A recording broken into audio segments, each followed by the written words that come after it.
Chapter 87, Temptation. With Koniko, Asia, and Zenovia naturally joining him once they learned he was getting in the bath, Vaughn found himself in what many would consider an enviable position. It wasn't what he had in mind when he first entered the spacious, square-shaped bath, but he had Asia and Zenovia nestled against him with his arms wrapped around their shoulders, and since she was feeling horny after he gave her a comprehensive cleaning and rinsed her off, Koniko was reclining against him with a contented expression, her eyes closed and his little brother snug within her. "It appears I have become the odd one out," hummed Grafia, sitting across from Vaughn in the bath, her legs entangled with his and sporting a naturally alluring smile as she discreetly caressed the interior of his right thigh with her toes.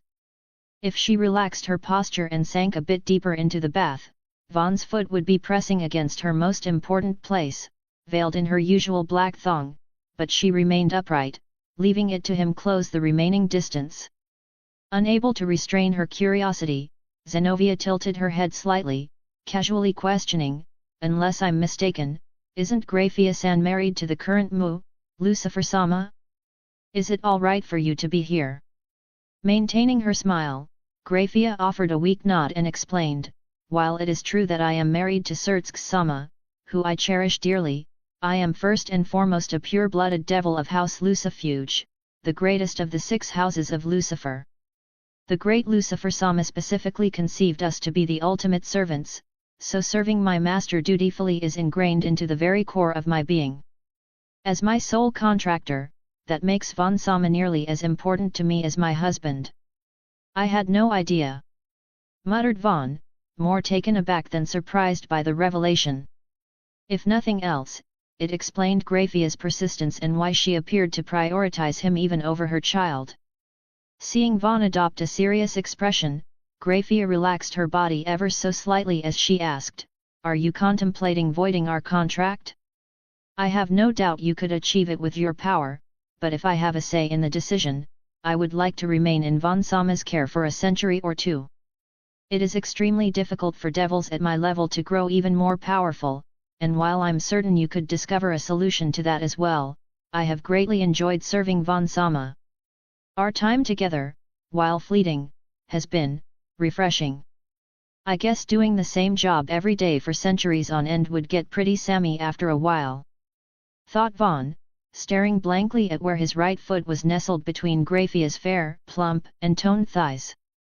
Her relaxing her body had reminded him of how close he was to touching a place he shouldn't, but instead of repositioning his foot, he went back to ignoring it, raised his gaze to meet her narrowed silver eyes, and assured, "I have no intention of annulling our contract. Without your help, Kaiba and Irina might have died when Kokobile attacked us. You've also taught most of us here a lot about Devil Society and have been helping Rias and Akeno with their magic training. It might be shameless of me, but I hope you can continue to look after us, at least until we can stand on our own."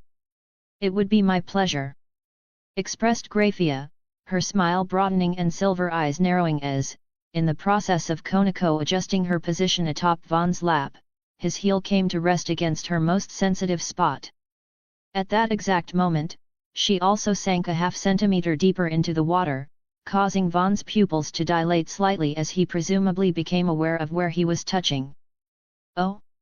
If I had known this was what you were doing, I would have hurried over," hummed Rias, arriving at Vaughn's room with Akeno to find him lying in his bed with Koniko, Asia, and Zenovia, the latter in the midst of giving him an enthusiastic but notably inexperienced blowjob. "Welcome back, you two," responded Vaughn, offering a smile as he asked, "Were you able to meet with your mother?" with his left hand on the back of Zenovia's head. "About that," started Rias, her words trailing off and her smile cramping as a well-endowed woman with features uncannily similar to her own but with violet eyes and flaxen hair entered the room, sporting a narrow-eyed smile as she playfully remarked, "Hello, Vaughn-kun. It's a pleasure to finally meet the young man my daughter can't stop gushing over." "Oh, it's nice to meet you," responded Vaughn, recognizing the flaxen-haired woman as Rias's mother, Venelana Bale Gremery. At a glance, the two could almost pass as twins, but Venelana was much older, albeit with 9/10 of her life still ahead of her. Slurp slorp schlip. Feeling embarrassed, the tips of Vaughn's ears reddened as he tried to get Zenovia's attention and to get her to stop by gently tapping her shoulder. Before he could, Venelana covered her mouth, exhaled a throaty, narrow-eyed chuckle, and reassured him, "There's no need to get flustered. Over the past millennia, I've seen and even assisted my husband with bedding thousands of different women on hundreds of thousands of occasions. In fact, were you not arranged to marry my daughter and Sana-chan, I might feel inclined to join you." "Mother, please," groaned Rias, her face flushing in embarrassment as she complained, "you're going to make him think all devils are perverts." Raising her right brow, Venelana casually retorted, "Since when was that not the case? Without a robust libido, devil kind would have gone extinct long ago. That said, you should hurry and remove your clothes. Or do you plan to stand here as other women attend your future husband? I don't need you to remind me," pouted Rias, puffing her cheeks and spreading her arms so Akeno could remove her clothes. Their interaction left Vaughn speechless, but since Venelana and her husband were the ones to have Grafia confirm his suitability as Rias's fiancé, he wasn't nearly as surprised as he should have been. People devils that had lived for more than 1,000 years simply had a different way of thinking. While assisting Akeno with disrobing her daughter, Venelana directed her gaze to Vaughn, her smile becoming more prominent as she stated, "Though your standing will likely surpass ours in the near future, my husband and I have great expectations for you and our daughter. Rias can be selfish and strong-willed at times, but I'm certain you've noticed her compassion and the dedication she shows those she cherishes. Please be patient with her, as you both have much room to grow." "I understand," responded Vaughn, doing his best to appear serious and sincere even though Zenovia, after finally noticing they had company, had sat up with a deer-in-headlights look, exposing his glistening erection for the violet-eyed beauty to peruse with a thoughtful gleam in her narrowed eyes. She wasn't nearly as prolific as her husband, but she had a handful of male servants that she frequently called upon when he was away in the human world, on business, or simply fooling around outside the castle. "Now that I think about it, your engagement to Rias and Sana has yet to be officially recognized," remarked Venelana, her eyes narrowing further as she licked her lips, causing Rias to fluster and exclaim, Mother! Are you out of your mind? I'm not wrong, am I?"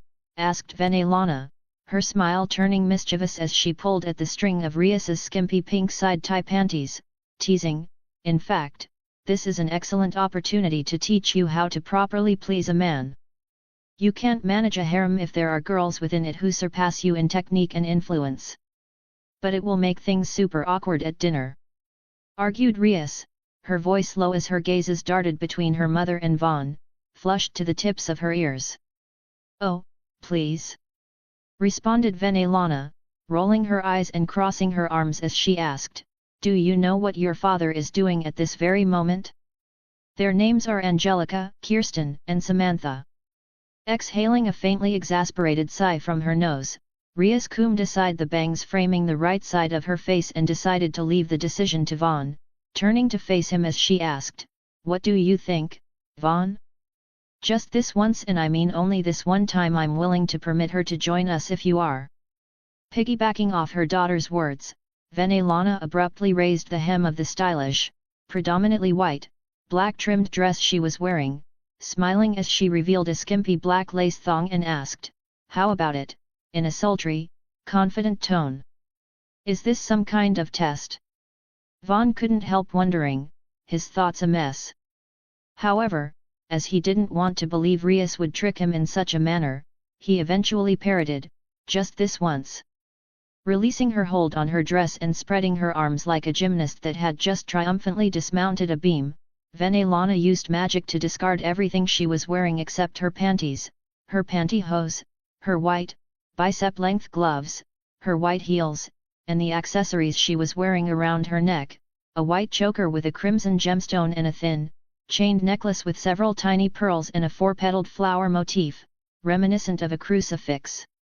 "They're almost identical," noted Vaughn, his gaze lowering to Venelana's breasts before she surprised him by using short-range teleportation to appear above him, dropping onto his shins and staring him directly in the eyes as she teased, "Do your best not to cry out," before grabbing him by the shaft, licking her lips, combing aside her bangs with her left hand, and leaning forward, her large and soft breasts squishing against his thighs as she took nearly his full length into her mouth and throat with no hesitation or difficulty. If I'm this far gone in 1,000 years, do me a favor and put me out of my misery," sighed Rias, directing the words to Akino, causing her to cover her mouth and laugh.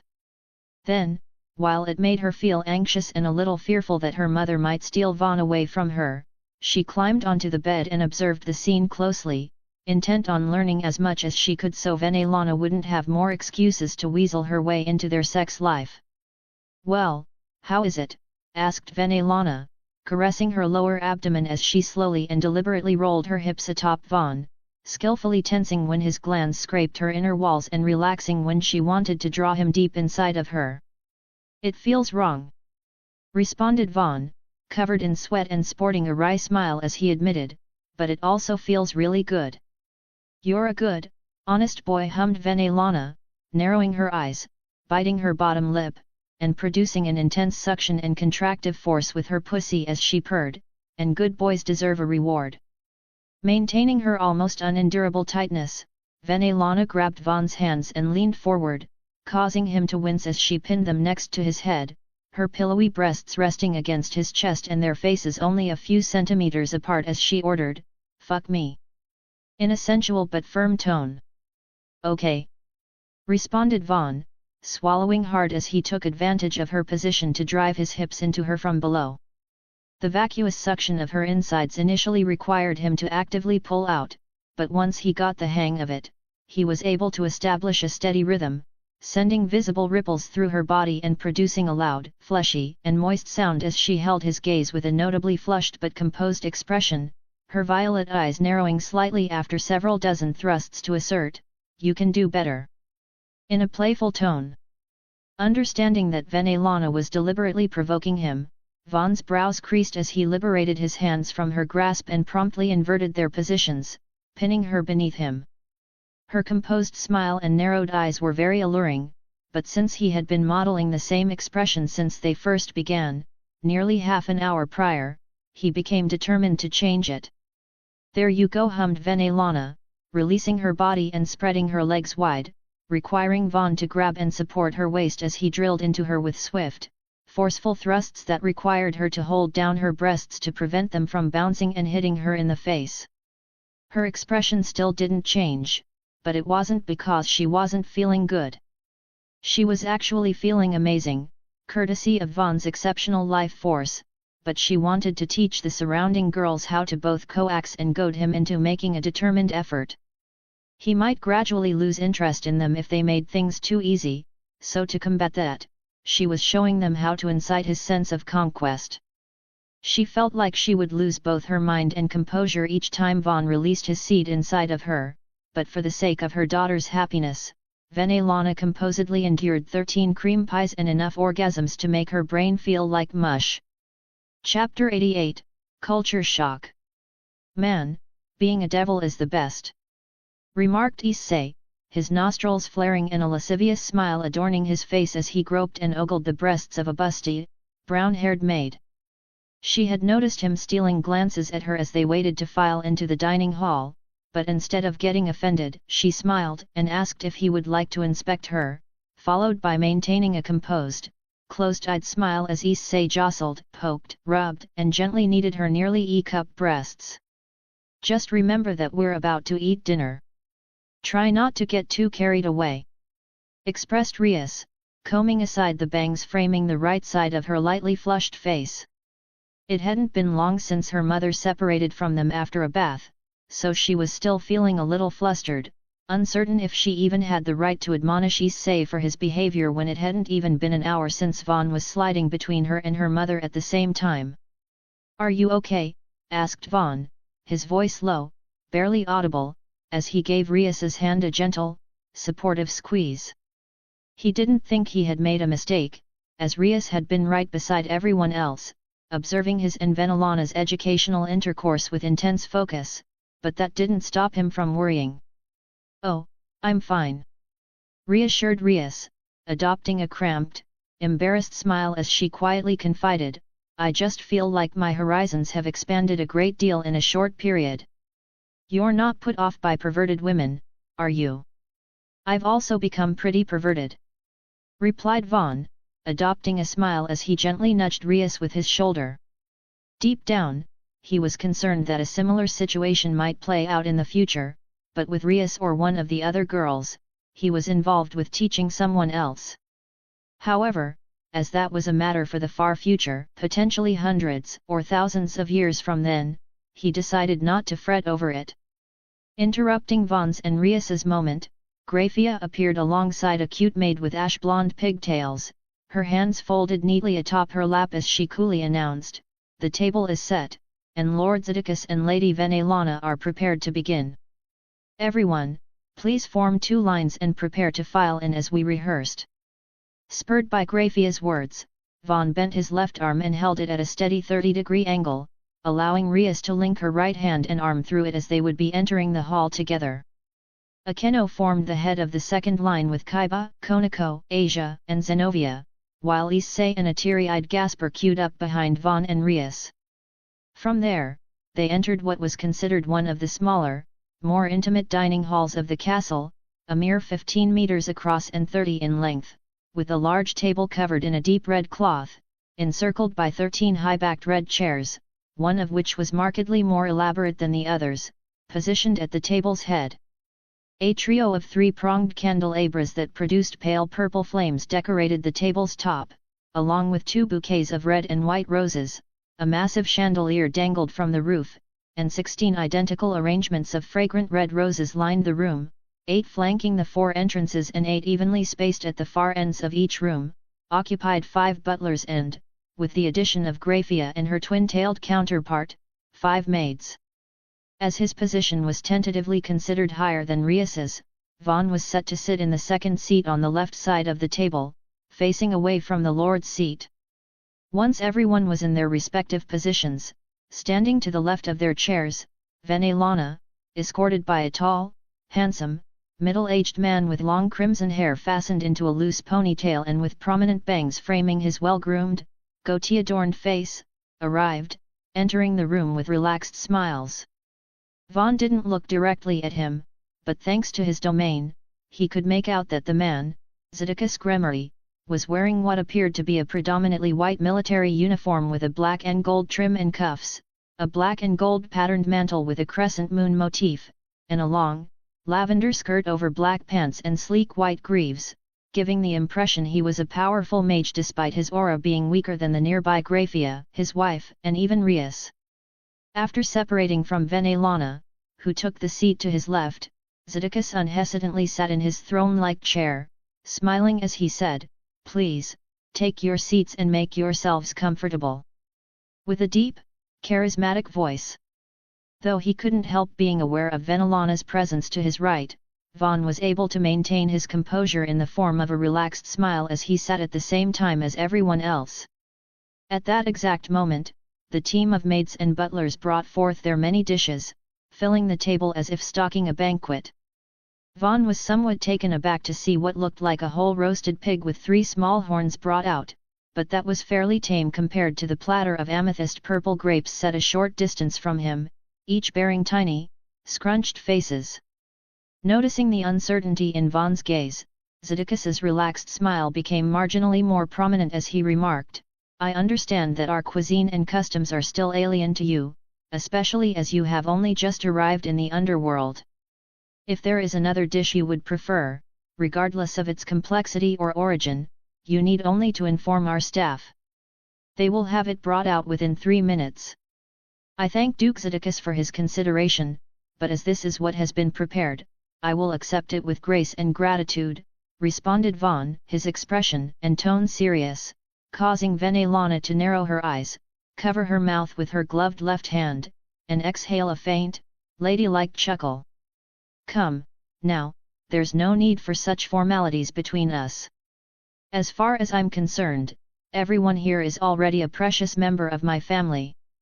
Please, Feel free to address me as father-in-law or simply Zedekis-san in private settings such as this," expressed Zedekis, offering Vaughn a slight nod and raising a glass of glistening red wine in his direction. "It would be my pleasure, father-in-law," reciprocated Vaughn, raising his champagne or port glass, 3/4 filled with a bubbly orange liquid that smelled of citrus and cream. Afterward, he and Zedekis took a drink simultaneously, nearly resulting in a spit take as Venelana leaned closer to Vaughn and whispered, "And you can call me mommy." "Mother, please," muttered Rias, cheeks flushing as she closed her eyes and internally lamented being related to such a pervert.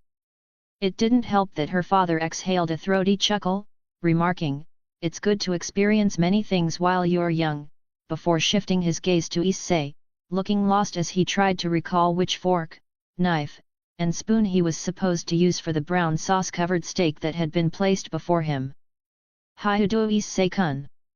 Startled by the sudden address, Issei sat ramrod straight and exclaimed, "Why yes, Hyudo Issei here."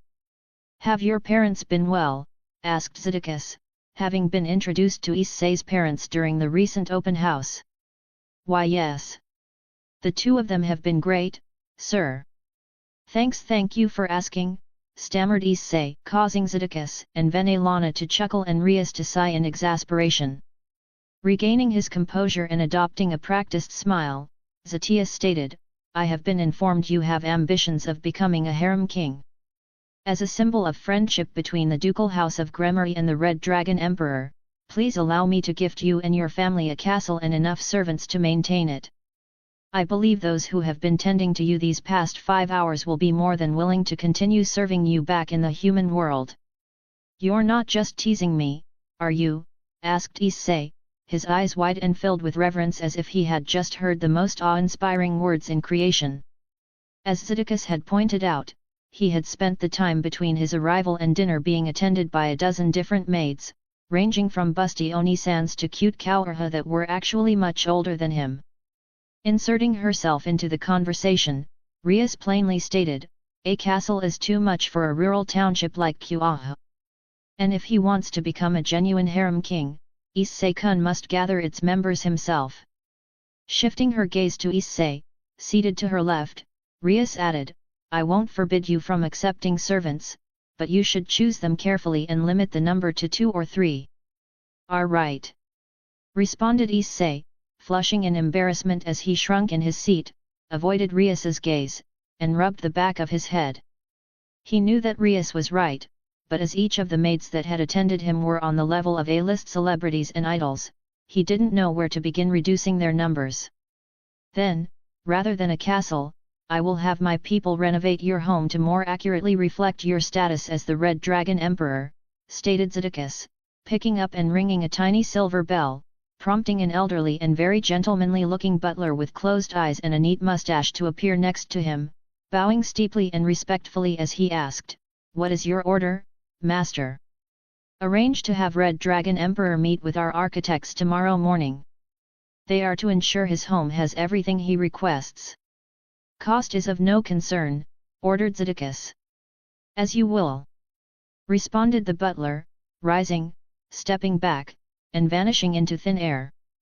Issei was more than a little taken aback by this, but with Rias affirming that he should accept her father's offer to ensure his family was better protected in the future, the matter was all but decided. "Thank you for agreeing to meet with me.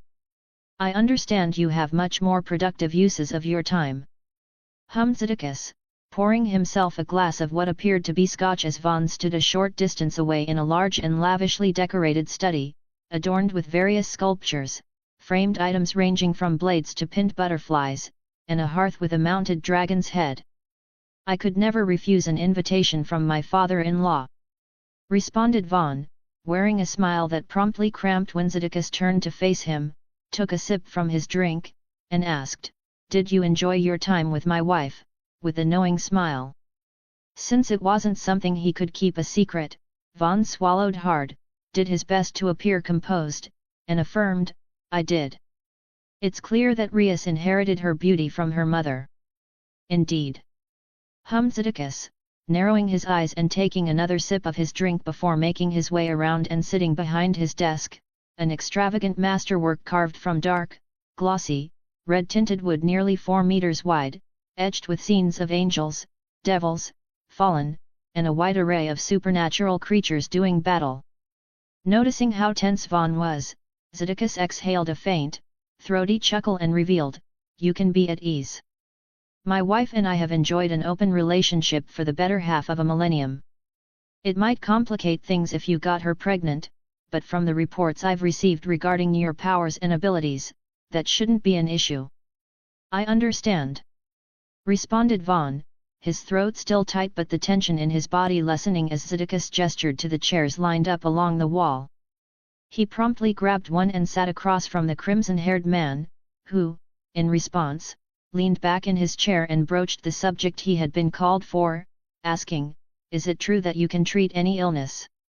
"As far as I'm aware," confirmed Vaughn, his expression becoming serious as he already had a decent idea of what Zedekis was about to suggest, a suspicion that was proven correct when the crimson-haired man revealed, "Then, tomorrow morning, there is a place I would like you to accompany me. If you can heal the person there, I will give you 2 options for your reward. You can take any one item from our vault, regardless of its value, or my wife can assist with the management of the domain I plan to confer you until Rias and Sana are mature enough to manage it themselves." "I have no need for such a reward," responded Vaughn, smiling awkwardly but sincerely as he asserted, "If my power can be used to help someone close to or important to my father-in-law, it's only natural that I do what I can." "You have my thanks," hummed Zedekis, closing his eyes, smiling, and finishing his drink before abruptly rising to his feet, prompting Vaughn to do the same as he added, "Then I will see you tomorrow morning. Enjoy the rest of your evening," in a playful, sing-song tone. This confused Vaughn at the time, but when he was subsequently guided to Rias's bedroom rather than his own, entering it to find her and her mother wearing negligées, he understood that the one-time limitation they had set earlier that afternoon was going to be applied to the duration of his stay. Chapter 89, Devilish Nature. "All right, then, I'll see you this afternoon," muttered Rias, holding Vaughn's hands and planting a kiss on his cheek before separating from him to join her mother, sporting a playful, narrow-eyed smile as she raised her right hand, wiggled her fingers, and hummed, "And if circumstances permit, I'll hope to see you this evening," in a sultry tone. "That's quite enough out of you," groaned Rias, her face flushed as she pushed her mother along, prompting her to exhale a light-hearted laugh as Akeno, the last to depart, gave Vaughn a droopy-eyed bow before turning to catch up with the mother-daughter pair and their escort. Waving his hand at the departing group, Vaughn couldn't help thinking back to what Issei had said the previous evening, specifically that being a devil was the best. He had some internal scruples, but witnessing how Rias and Venelana played off each other as he made love to and allowed himself to be attended by them was liberating and, put simply, fun. "Shall we be on our way as well?" questioned Graphia, standing a short distance behind Vaughn with a cool smile and her hands folded neatly atop her lap. In response, Vaughn turned to face her, his gaze meeting the silver-haired maid's equally silver eyes as a slight tension permeated the space between them.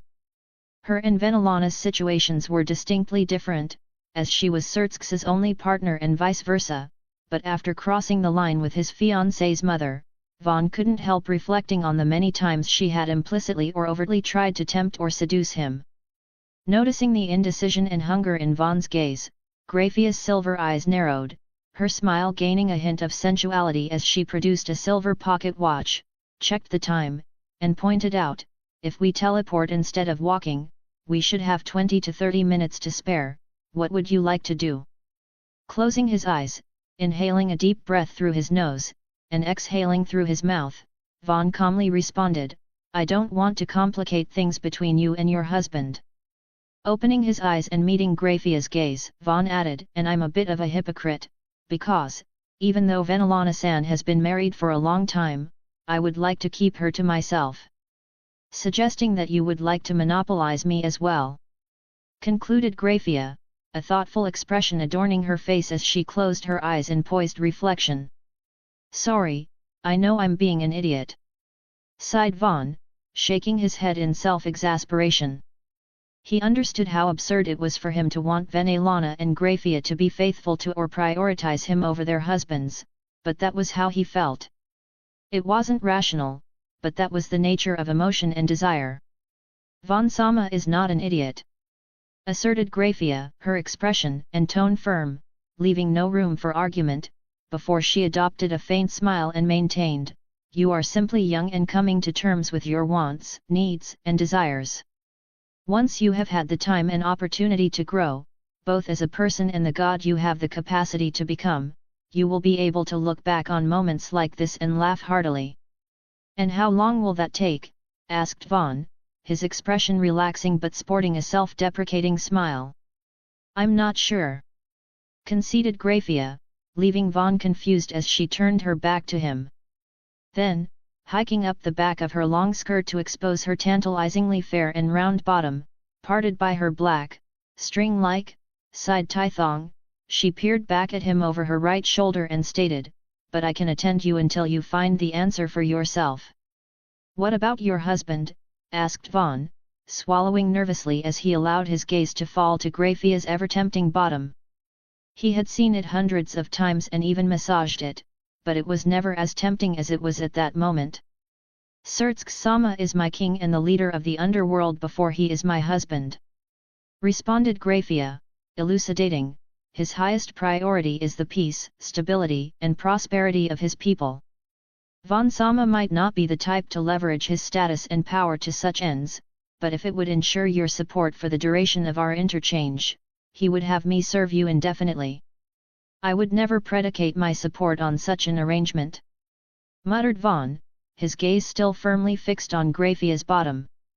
"Of course not," hummed Grafia, leaning forward slightly and arching her back, giving Vaughn a better view as she added, "But you should know by now that much of Devil society hinges on contracts and exchanges of equivalence.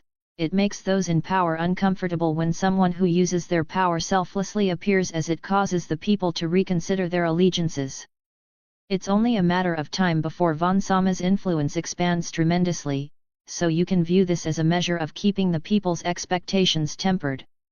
"And what about your son? What about Milicia's?" asked Vaughn, finding himself drawn close enough to stroke Grafia's exposed bottom, his left hand and palm tentatively caressing her left butt cheek. "Milika-sama has understood since a young age that my duties and responsibilities come before him," responded Grafia, closing her eyes and focusing on the sensation of Vaughn's caress as she asserted, "He also understands his own as the son of Surtsk-sama and the second in line of the Duke Gremory title. He has even started vetting candidates for his peerage and requests frequent updates on the status of his future domain and people. I think you should spend more time with him," muttered Vaughn, piquing Grafia's interest and compelling her to make a mental note as he softly but firmly asserted, "There is nothing more important than a mother's love and acceptance. If Von Sama becomes my master, I will surely have more time to spend with him." "You could even command it," contended Grafia, adjusting her position so that her butt and pussy were nestled against Vaughn's prominent bulge. Then, staring back at him with narrowed eyes and an alluring smile, she added, "Just as you could command me to become your personal use pussy, my sole appeal is that you never flaunt the privilege, particularly in front of my husband." Inhaling deeply and exhaling from his nose, Vaughn commented, "You make me want to ravish and stay the hell away from you at the same time. Both of which are viable options," noted Grafia, narrowing her eyes as she faced forward, closed them, and hummed, "Though, if I have a say in the matter, I would prefer if you chose the former," while leaning into him and grinding against his bulge. "I'm definitely becoming more devil than human," thought Vaughn, causing the smile on Grafia's face to become more prominent as he slid aside her panties to expose her cleanly shaven, eagerly awaiting pussy. When he saw how wet she was, it was as though a switch had been flipped in his head, his face and body feeling warmer and his brain tinglingly as he said, "Let's move someplace private. Given our limited time, would it not be best to relocate to the corridor?" asked Grafia, causing a big bang-like explosion of realization in Vaughn's brain, prompting him to immediately transfer them to the checkpoint with the hot springs and reconstructed ryokan. And now we have 129 minutes. Hummed Grafia, staring back at Vaughn, curious to see what he would do next. It was somewhat embarrassing to admit, but after seeing how thorough he was with other women, she was looking forward to being on the receiving end of his passion. Just so we're on the same page, if we do this, you won't be having sex with anyone else as long as you're in my service. Affirmed Vaughn, having already discarded his clothes, his left hand on Grafia's butt and his right guiding his glands to her pussy, probing her warm and lubricated folds with his glands. It took considerable restraint not to thrust his hips forward, but Grafia wasn't nearly as hesitant, her silver eyes narrowing into a sensual, smoldering gaze as she held his and gradually shifted her weight against him, his glands slowly prying apart her hot, tight and incredibly stimulating folds until she had swallowed him completely. Only then did she respond, "If that is what Ga-Shujin-sama has decided, my pussy is yours and yours alone for as long as it pleases you." Though his teeth briefly clattered due to the intense stimulation, Vaughn, albeit with a flushed face, quickly regained his composure and affirmed, "Then consider it an order." Before grabbing Grafia's waist, guiding her forward, the stimulation against his glands sending goosebumps across his body before he slowly thrust his hips forward, producing a satisfying and wet-sounding smack. "As Ga-Shujin-sama wills," responded Grafia, facing forward and closing her eyes to focus on the sensation of Vaughn's cock spreading her near her limits. She didn't know if it was because it was her first time with another man or because they had been building up to it for months, but each time he thrust into her, it caused her abdominal muscles to contract and sent a wave of pleasure through her abdomen. And though it wasn't that notable at first, she felt like his pre-cum functioned similarly to an aphrodisiac, her insides becoming itchy and hot in response to his incomparably potent life force. Having learned from Venelana that slow and methodical lovemaking was the best way to leave a lasting impression on a woman's heart, Vaughn took his time, focusing on each thrust and the way Grafia reacted to his glands scraping each of her pulsating, periodically spasming folds. He felt like he would come at any moment, especially when she tensed in response to him pulling out, but since he had been looking forward to their union for longer than he would admit, Vaughn intended to do things properly.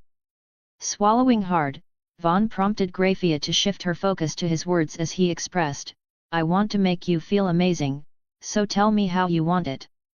Sporting a gratified smile that Vaughn could make out thanks to his domain, Grafia unhesitantly revealed, "The thing that gives me the greatest sense of satisfaction and joy is serving my master.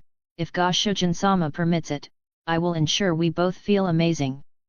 "All right, then," responded Vaughn, slowly extricating himself from Grafia's insides before producing a bed from his inventory and jumping backward onto it. Then, as Grafia fixed her posture and turned to face him, he held her gaze, his expression and tone firm, full of passion as he said, "I order you to make us both feel amazing." Though it was slight, Vaughn noticed a change in Grafia's expression, her eyes lighting up, her hair billowing, and her demonic aura becoming more prominent before she offered him a steep bow and hummed, "It would be my pleasure." Raising her head, Grafia discarded her maid outfit but, as usual, kept her accessories, stockings, and garter belt. One notable change was that she was missing her exceedingly skimpy panties, but that was to be expected, considering the circumstances. Climbing onto the bed and Vaughn himself, Grafia resisted her initial urge to give him a blowjob as his order was to make them both feel amazing. With that in mind, she positioned himself on her knees above his cock, holding it against her pussy with her left hand and gently caressing its tip with her right palm as she held his gaze and explained, "I will insert it. From there, the best way to ensure we both feel amazing is if Ga-Shujin-sama matches my movements with his forceful thrusts.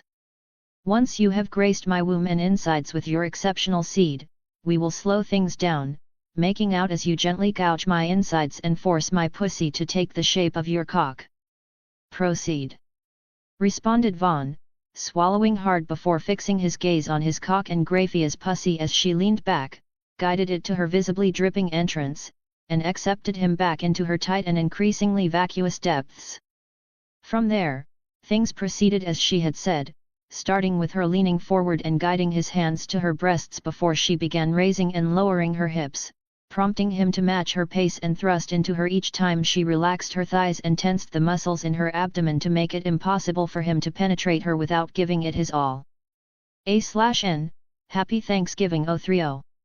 Chapter 90, Yearning. If we don't conclude this soon, you'll be late for your meeting with Zedekis-sama.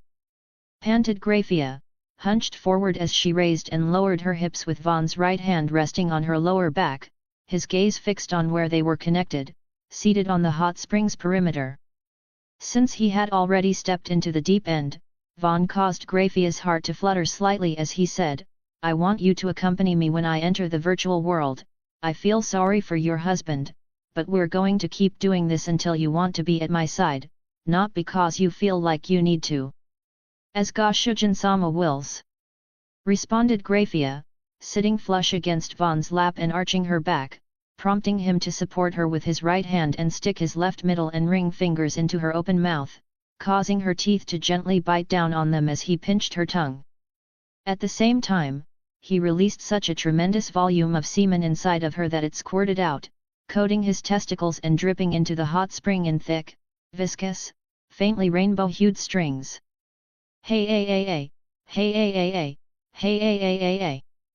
Though it wasn't her first time receiving Vaughn's cream pie, Grafia's eyelids fluttered, her eyes rolling back slightly as she panted heavily in the throes of a powerful orgasm. It wasn't in her nature to moan, but the shuddering of her body, the trembling of her thighs, and the greedy contracting of her insides made it clear she was feeling it. You might be the first woman I legitimately want to conquer, muttered Vaughn, his breathing less labored than Grafia's but his teeth clattering as he retracted his fingers from her mouth, closed his eyes, and leaned back against the cool-feeling stone lining the checkpoint's floor, his hands and arms splayed out to his sides from contentedness and exhaustion. Hearing Vaughn's utterance, a sultry smile adorned Grafia's face as she stole a glance back at him, her silver eyes narrowing as she caressed her lower abdomen and rhythmically tensed her insides, extracting every last drop of semen from his urethra before shifting forward and rising from his lap. Then, after turning around, she knelt between his thighs, sinking into the water with her arms resting atop them before giving his still erect and pulsating dick a very thorough cleaning with her left hand, mouth, tongue, and throat. Arriving mere seconds before they were scheduled to meet Zedekis, waiting for them outside the palace's entrance with a luxurious carriage ready to take them to their destination, Vaughn hurried over with the faintly smiling Grafia following close behind. Ah, Vaughn-kun, you're right on time, remarked Zedekis, adopting a faint smile as he narrowed his eyes and asked, did you enjoy your first night in the castle, with a playful tone. Reciprocating with a smile of his own, Vaughn prompted a brow raise from Zedekis as he answered, the accommodations and hospitality of House Gremory have far exceeded my expectations. With a degree of collected familiarity that hadn't been present the previous evening. I'm pleased to hear that. Feel free to treat this as your own home from now on, expressed Zedekis, nodding approvingly before gesturing to the carriage with his left hand, asking, shall we? Nodding, Vaughn boarded the carriage, prompting Grafia to enter behind him, followed closely by Zedekis. Once inside, Zedekis sat with his back to the front of the carriage, opposite Grafia and Vaughn, as he rested his right ankle atop his left knee, linked his fingers atop his lap, and revealed, our destination is near the outskirts of the Citri domain, the location of a manor belonging to the former wife of the current Lord Bale. It will take us approximately 2 hours to arrive.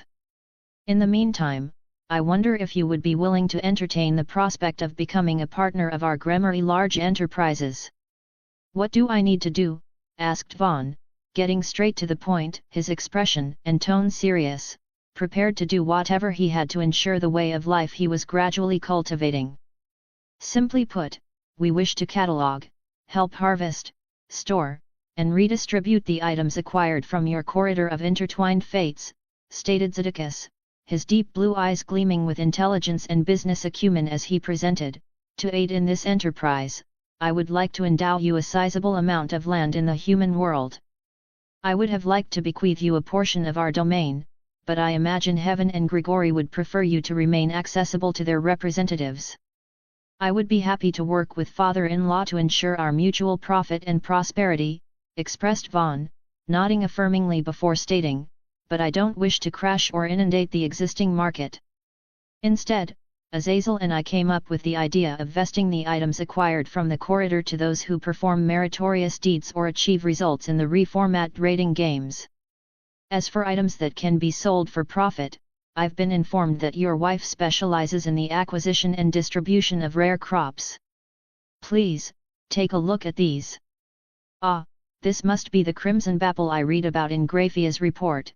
The color is even more exquisite than I imagined. Hummed Zedekis, inhaling the apple's mellow aroma as Vaughn cast a glance at Graphia, causing her to close her eyes and turn away from him. Taking a bite from the bapple, Zedekis's brows raised, his eyes widening as he remarked, "This is no mere fruit, this has the potential to drastically influence everything from produce to pharmaceuticals. And it's just the tip of an incomprehensibly immense iceberg," expressed Vaughn, exuding confidence as he asserted, "Given time, we will be able to harvest beans that can mend all wounds and replenish stamina, peaches that can extend the consumer's life, and carrots that don't simply improve eyesight, but cure conditions like cataracts. It appears your time with my wife has been fruitful." Hummed Zedekis, causing Vaughn to tense, his face warming as the crimson-haired man took a second bite from the bapple, ostensibly enjoying seeing him squirm and become flustered. Piggybacking off his words, Zedekis took another crisp-sounding bite of the bapple before stating, "As you pointed out, it is my wife who handles our produce and indigenous craft markets. I think I will have her become the liaison representing Gremory large enterprises in your territory. Given her particular set of skills and experience, I believe she is the best suited to the position. She would be an invaluable source of wisdom," responded Vaughn, doing his best not to appear too anxious or excited as he added, "But, as we will be managing the territory together, I believe Rias and Sana should have a say in the matter." "But of course," hummed Zedekis, storing the bapple's core in a pocket dimension for later analysis as he added, "But, even if it is only for a brief period, I believe she would serve well as your chief operations officer or its equivalent. Rias doesn't have a good sense for business, and Princess Sana has already decided the course of her future. There is the daughter of House Phoenix, but she will require at least a few years of experience to oversee and manage a large group." Prompted by Zedekis's words, Vaughn recalled the image of a petite and exceptionally astute girl with vibrant blue eyes and gold blonde hair set in drill-like twin tails. The last time he encountered Ravel, she was speaking about becoming one of his many wives as if the matter were decided, but due to his numerous stints in the corridor, that conversation now felt like a lifetime ago. After a little more than 2 hours of sailing through the sky, facilitated by the armored horse's ability to run on empty air, Vaughn found himself guided through a strange and modest estate with a blue facade and bright yellow stairs, windows, and shutters. The grounds were breathtaking, covered in a wide variety of flowers, neatly pruned shrubs, and ivy, but Vaughn couldn't help frowning due to the familiar smell of disinfectant that permeated the manor's interior. "May I present Lady Miss LaBelle?" said a portly, brown-haired butler, having guided Vaughn, Zedekis, and Graphia through the manor's interior to a room that precariously had a set of stairs leading down from its entrance, walls covered in landscape paintings, and, most importantly, a large bed with a beautiful, brown-haired woman affixed to a host of medical devices. Vaughn had never seen such designs before, but he could extrapolate what most of the devices did from personal experience. "Such a shame," muttered Zedekis, closing his eyes and shaking his head.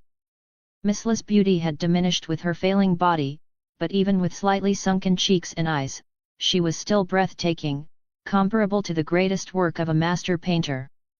"Well, what do you think? Can you treat her?" asked Zedekis, directing the question in a look of curiosity Vaughn's way.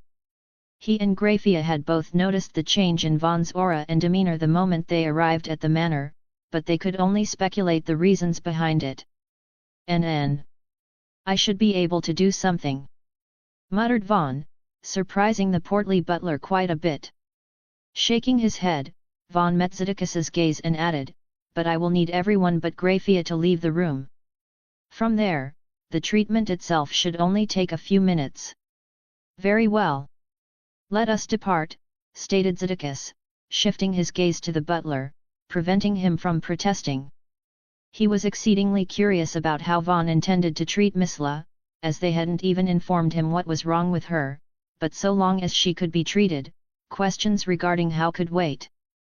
Waiting until Zedekis and the butler had departed, Grafia, sporting a serious expression, asked, "Does Goshujan-sama require my assistance? Please, tell me what I must do." Nodding, Vaughn explained, "I need you to erect a barrier and ensure we're not being surveilled. Afterward, I need you to promise never to reveal the method I used to treat Lady Misla. If you can't, I will take her body into the corridor and treat her there." "Understood," responded Grafia, unhesitantly erecting several layers of barriers, effectively sealing off the room in an alternate dimension before bowing steeply and asserting, "I swear upon the contract that unites us, I, Grafia Lucifuge, shall not divulge anything that transpires in this space without my master's, Von Mason's, express permission." "Thank you," expressed Vaughn, his expression softening with a tinge of lasciviousness as he added, "I'll be sure to reward you properly once we have a moment alone." "I'm already looking forward to it," responded Grafia, raising her head and meeting Vaughn's with an irresistibly alluring smile. It was so effective, in fact, that he couldn't help leaning in to kiss her, prompting a protracted entangling of tongues and an exchange of saliva. Separating from Grafia after nearly 3 straight minutes, Vaughn held her gaze, licked his lips, and explained, "All right, I need you to bite my fingers enough to draw blood. And don't worry, I'm accustomed to pain." Though she had numerous questions, Grafia didn't hesitate to bite down on Vaughn's right index and middle fingers as he slid them into her awaiting mouth and depressed her tongue. At first, she only drew a minute amount of blood, but when he firmly ordered her to bite harder, she practically bit down to the bone. "Good girl," whispered Vaughn, extracting his fingers from Grafia's mouth and holding a towel under them as he moved to Misla's bedside, making things a bit clearer and arousing several other questions as he slid them into the comatose woman's mouth, allowing his blood to drip directly into her throat. He initially planned to run and pour from his arm to hers, but since Grafia's lips following their kiss were too tantalizing, Vaughn made things a bit more convoluted than they needed to be. Fortunately, while there was no change to her outward condition, Vaughn and Grafia alike could feel the demonic power in Misla's body stirring in response to his blood, regaining its stability within seconds. Chapter 91, Duty. "All right, that should do it," determined Vaughn, extracting his fingers from Misla's mouth after her demonic power had stabilized, her vitals showing what he believed to be favorable signs. It would be awkward and difficult to explain if she opened her eyes to find a stranger's fingers in her mouth, so the rest would be up to her doctors or Grafia. "Shall I take care of that?" asked Grafia, causing Vaughn to look back at her, finding her silver eyes focused on his bloody, saliva-covered fingers. "I'll allow it," responded Vaughn, raising his hand so that it was level with Grafia's face, prompting her to step forward, supporting his forearm and elbow as she took his fingers into her mouth, suckling them and using her tongue to clean away the blood. His wounds had almost fully closed even before he extracted his fingers from Misla's mouth, so by the time Grafia was finished, there were no traces that he had ever been injured. Licking her lips, Grafia resisted the impulse to comment on how sweet Vaughn's blood was and instead playfully inquired, "Was that my reward?" Gesturing at Misla with his head, Vaughn responded, "Before anything else, take a look at her. I've treated whatever was ailing her, so if you think it's safe to awaken her, go ahead. If not, we can relocate to the corridor and give all 3 of us more time." "Understood," responded Grafia, stepping into Vaughn's personal space instead of waiting for him to move or moving around him. Then, bending over, she deliberately presented her ass to him as she held her hand over Misla's face and produced a series of silver magic circles, spinning above her and displaying various numbers and graphs. Believing that Misla wouldn't wake up anytime soon, Vaughn didn't resist Grafia's temptation, immediately hiking up her skirt to caress her bare ass and grind against her pussy. She specifically wasn't wearing panties as he had somewhat shamelessly promised to fuck her the first chance he got, but as tempted as it was to do so at that exact moment, he settled on indulging himself in the sensation and warmth of her bottom. As far as I can tell, she's in excellent health, just exhausted, revealed Grafia, gazing back at Vaughn with a smile as she affirmed, Goshujin-sama has just done something only a handful of physicians in history have been able to accomplish, none with regularity. But is it safe for her to be awakened? Asked Vaughn, unconcerned with the precedent he had set as, to him, his blood being able to treat illnesses and even reverse the effects of aging was as natural as breathing. I don't see any reason she can't be, answered Grafia, bumping her pussy against Vaughn's bulge as she added, but it may be best to leave her to her doctors from here on. All right, then, how much time do you think we could squeeze out of this before Zedekis and Miss Liz Butler get concerned and try to break through your barrier? Asked Vaughn, making his intentions clear by holding Grafia flush against him, allowing her fluids to permeate his trousers. If you do not wish to keep Zedekis-sama waiting, 15 minutes would be a respectable amount of time, conceded Grafia, narrowing her eyes seductively as she reasoned, but medical procedures take time, and you were never apprised of Lady Miss Liz's condition. With that in mind, I believe 4 to 6 hours is reasonable considering what you've accomplished. If it only took you 15 minutes to treat such a rare and serious condition, it would cause a considerable stir among all factions. The Young Devil Gathering is scheduled to begin at 6 p.m., and we're supposed to reunite with everyone by 3:30, remarked Vaughn, checking the time to see that it was 8:47 a.m. Factoring in the time it took them to return gave them a window of 6 hours and 43 minutes to work with, explaining Grafia's proposed time frame. Noticing her surroundings change, Grafia faced forward, braced her hands above her knees, and closed her eyes with a smile. It had been at least 5 centuries since she was sought after with such enthusiasm, but there was never a time when Surtsks was as eager as Vaughn. There were definite moments of passion between them, but they could never discard their statuses and noble upbringings. Vaughn, on the other hand, didn't care about such things in the slightest, he simply desired her whenever and wherever he could have her.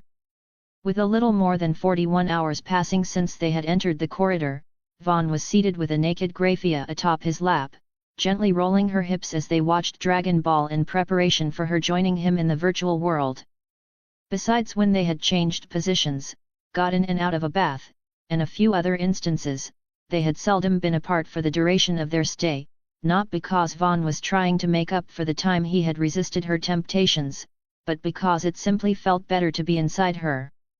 Checking the time, Grafia, her expression composed but her face flushed and her voice husky and warm, calmly remarked, I estimate we can finish 3 more episodes before we need to return.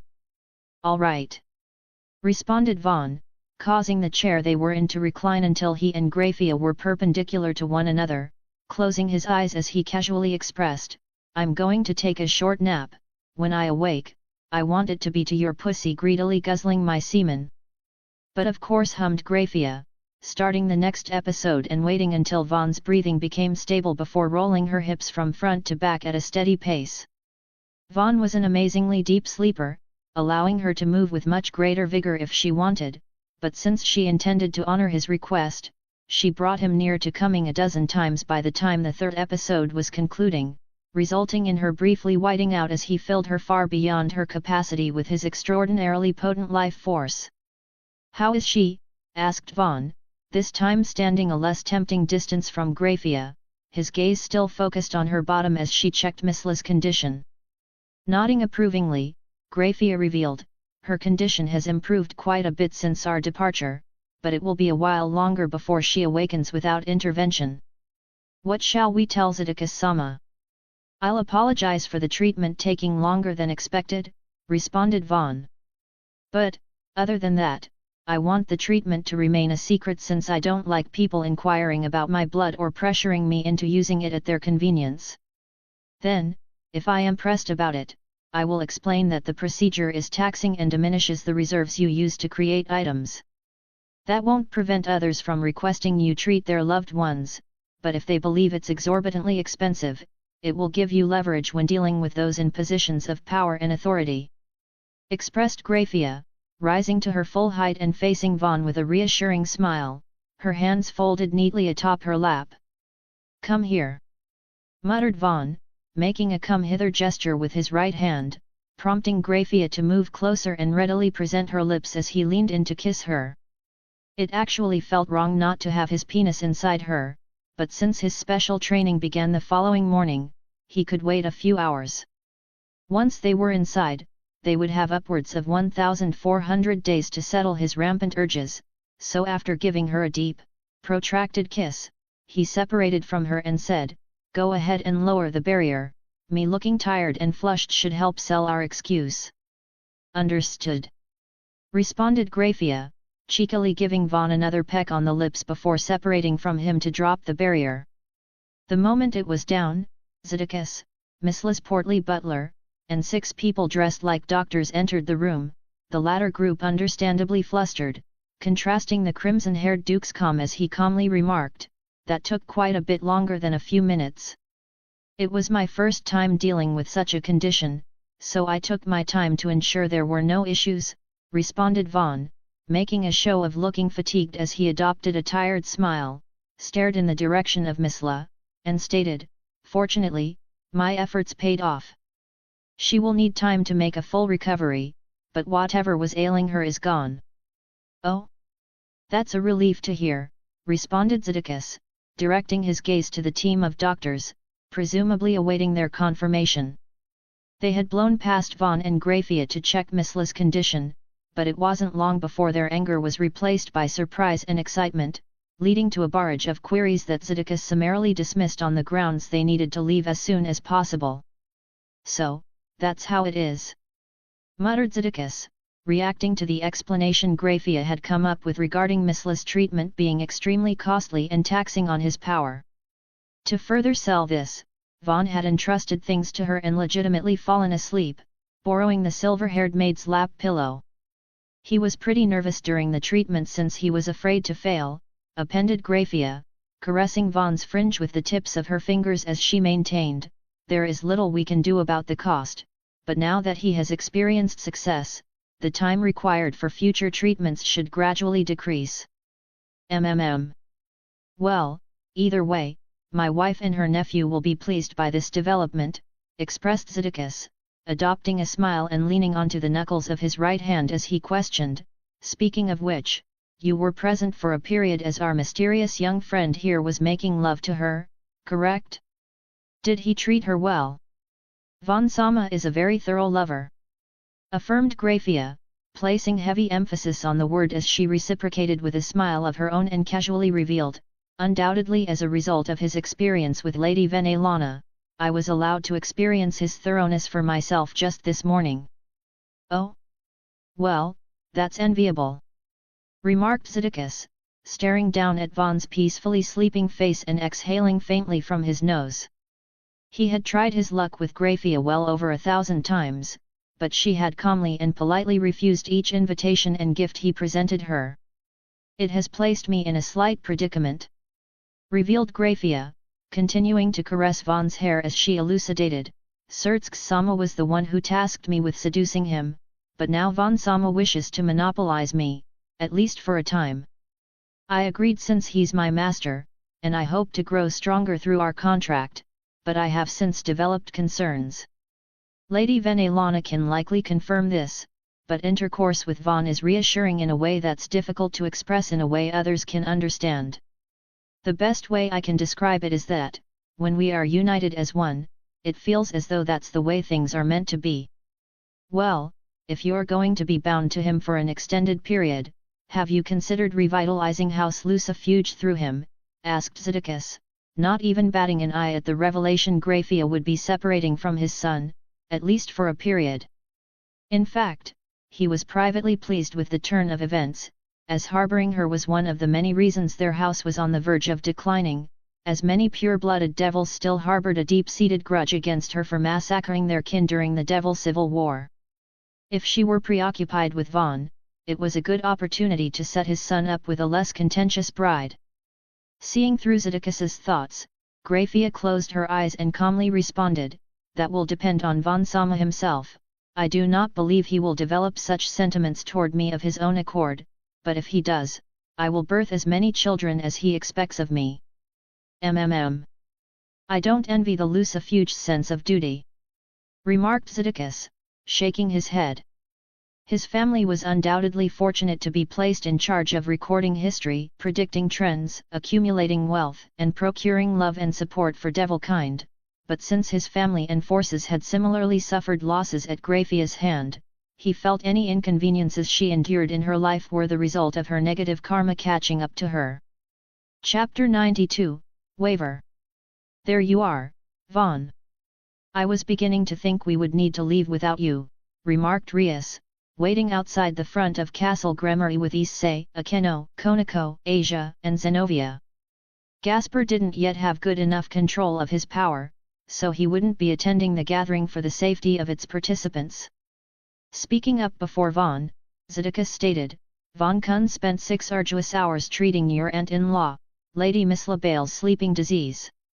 Since his presence is not strictly required at the Young Devil gathering, you may wish to let him rest."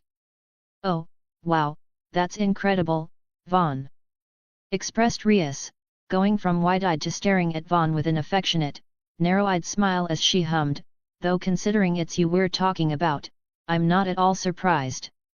But please, if you need to rest, do so. It's not as though we're going there to fight the other young devils.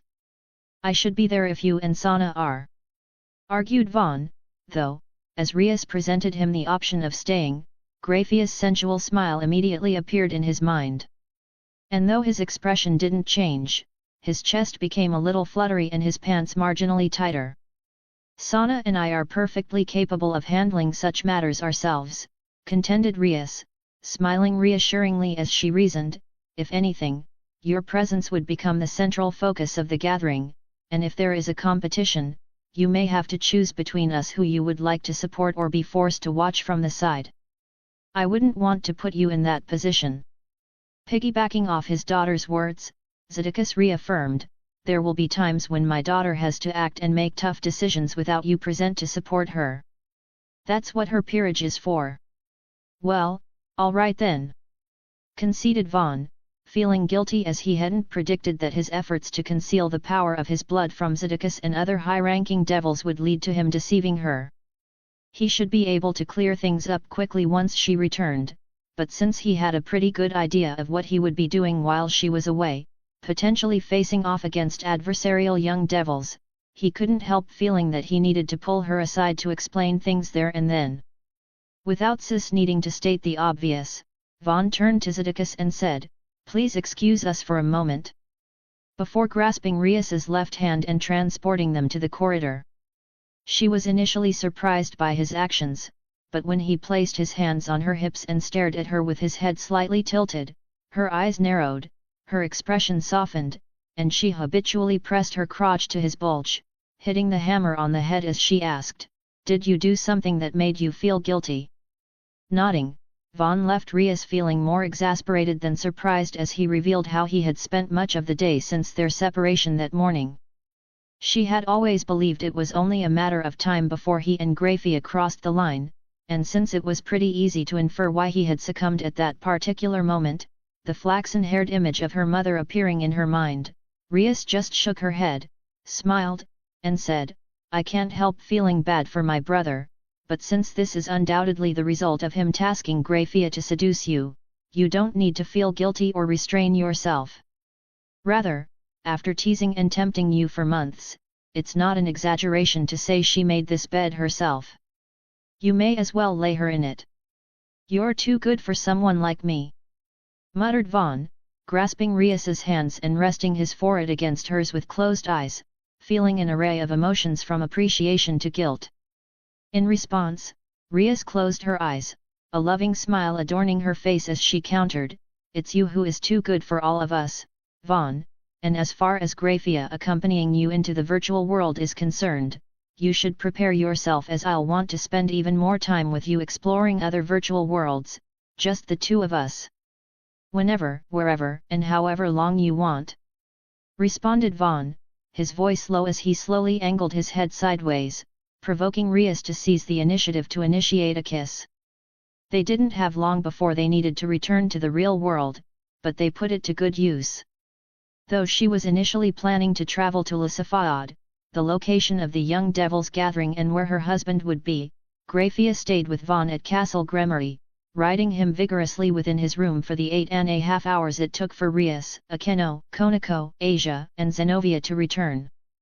From there, she was able to entrust him to their care, his semen still warming her belly and her pussy tingling with the faint reverberations of his persistent lovemaking as she teleported to her husband's side. Beating her to the punch, Surtsks, wearing a knowing smile, casually asked, "I take it you were finally successful in having Vaughn realize your irresistibility and charm?" "I was," confirmed Graphia, calm and stoic as she revealed. "Now, he wishes me to accompany him for the duration of his training in the virtual world and has asked that I forego having sex with other men for as long as I remain in his service." I accepted. I imagine my father was enthused by this revelation," muttered Surtsks, maintaining his smile but closing his eyes and exhaling from his nose. As Graphia was just doing her duty, a duty he had imposed upon her to secure the underworld's future, he didn't blame her or feel that she had betrayed him. And since he was confident she would return to him, even if it took hundreds of years, he opened his eyes, met her gaze, nodded, and calmly affirmed, "Vaughn's existence is crucial to the survival of devilkind. It wouldn't take much for the bad apples among us to negatively affect how he regards our entire species, so you will do what you must to ensure we remain in his good graces." "That was my intention," confirmed Graphia, closing her eyes and offering Surtsks a steep bow. Her words made it clear that Vaughn had become her master in more than name, so when she subsequently rose and turned to leave, Surtsks didn't call out to her. Instead, he leaned onto the knuckles of his right hand, closing his eyes and sitting in silence for several minutes as he deliberated whether to wait for Graphia to return to his side or marry one of his many suitresses to strengthen his position politically. Since it would be a while until he saw them again, Vaughn spent the evening before his deep dive with Rias, Akeno, Konako, Asia, Zenovia, Issei, Kaiba, and, as she was too intrigued not to experience it for herself, Venelana in the virtual world's creation hub. With the stacking time compression, this turned the 10 hours before their scheduled separation into approximately 30 days, time they spent creating a theme park-like residence for them to share between diving into various anime-inspired worlds like a group of trans-dimensional tourists. Though they stayed together when everyone was coming up with ideas for the creation hub's layout, it wasn't long before Issei and Kaiba split off from the group to advance the narratives of the worlds they had picked to self-insert into, to love Ru and Shokuchiki no Suma. As for everyone else, Rias had the idea of forming a crew of virtuous pirates in the world of One Piece, but Konako and Zenovia felt incredibly uncomfortable sailing on the open ocean with mountain-sized sea creatures swimming about beneath them. The penchant for the weather to change suddenly, going from clear skies to tempest-like conditions, also made it difficult to relax, so after 6 days of trials and tribulations, where they were constantly pursued by the Marines, they abandoned their ship and fled the world. Following the fiasco that was their foray into the world of One Piece, Rias, acting as the group's de facto leader, albeit with considerable input from her mother, came up with the infinitely safer idea of establishing a guild in the world of Fairy Tail. Exhibiting their magic and ability to fly in the world of One Piece has caused the Marines to sortie an entire fleet to capture or kill them, but in the world of Fairy Tail, people were more interested in the girls themselves than their magic. Rias was initially a little annoyed when Venelana put her foot down on the subject of becoming guild master, but as that freed her up to explore and accept quests with everyone else, she quickly got over it. With Rias and Akeno out shopping and Konako, Asia, and Zenovia taking on a quest to investigate and eliminate a group of monsters that had been attacking livestock and damaging farmland in a nearby village, Vaughn found himself standing behind Venelana, persistently grinding her insides as she leaned forward with her arms crossed atop their bar-like mission counter. They had constructed their guild in a mountainous region of the Kingdom of Fiori, nearly 100 kilometers from the closest town, and thanks to the defensive, detection, and illusory barriers they had in place to prevent their discovery, they didn't have to worry about being disturbed by guests or monsters. I both envy and pity Grafia for getting to accompany you during your training. Sighed Venelana, her voice tinted with heat and passion as she exhaled steamy condensation onto the polished wooden bar top. She was able to endure Vaughn's persistent ministrations near the start of their stay in the virtual world, but after experimentally entering into a contract with him to see if it were possible, the influx of life force that streamed into her through their linked souls made it impossible to resist him or maintain her composure as he filled her womb with semen an average of 10 times per day. Causing Venelana's heart to flutter, Vaughn firmly smacked her ass with his hips, his expression and tone serious as he held her waist, purposefully targeting her weak points with forceful thrusts as he stated, "If you want to continue this after we leave, you know my terms."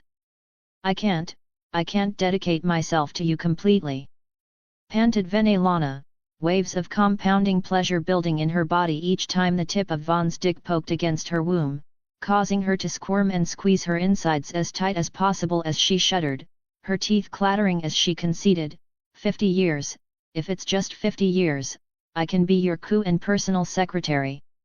As 50 years to a pure-blooded devil was effectively 3 months for an ordinary human, Vaughn held himself against Venelana's deepest part, very gently probing it as he counter-offered, "You will remain with me until Rias and Sana shed their status as young devils, that's 81 years and 53 days, not counting the time we spend in here." With Vaughn having developed the sensitivity of her cervix, a skill he had acquired as a result of her own guidance, Venelana found herself unable to respond as long as he kept grinding against her. Even 50 years was a long time to be away from her other duties and responsibilities, but when she considered the influence Vaughn would have as he secured his status as God's proxy, Venelana's cervix practically kissed the tip of his dick as she sensually countered, "Let's make it an even 82. Deal," responded Vaughn, rewarding Venelana with the ejaculation he had been withholding for 20 minutes.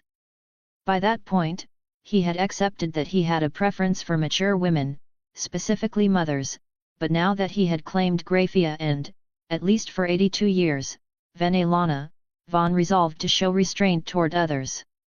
When it came to them, however, he wasn't going to hold anything back.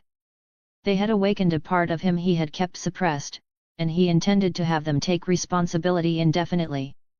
Chapter 93, Overwhelming. So this is a virtual space?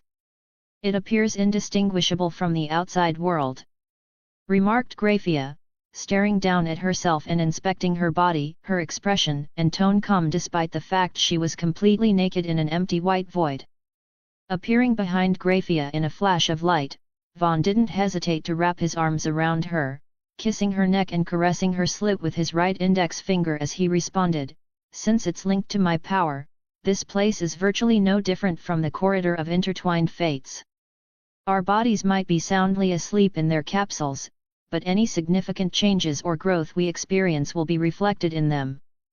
Then I look forward to growing much stronger in Goshujin Sama's care," responded Grafia, turning her face sideways to meet Vaughn's lips, leading to a protracted make-out session and enough fluids leaking from her pussy to coat the inside of her legs down to her calves. Pure-blooded devils had a soft limit to their growth, determined from the moment they were born, and the only way to surpass that limit was through forming contracts with humans in exchange for their life force and spiritual energy. Ordinarily, no amount of training would allow Grafia to become stronger, but due to the potency of Vaughn's life force and their contract, she got a bit stronger each time they made out, had sex, or exchanged fluids of any kind.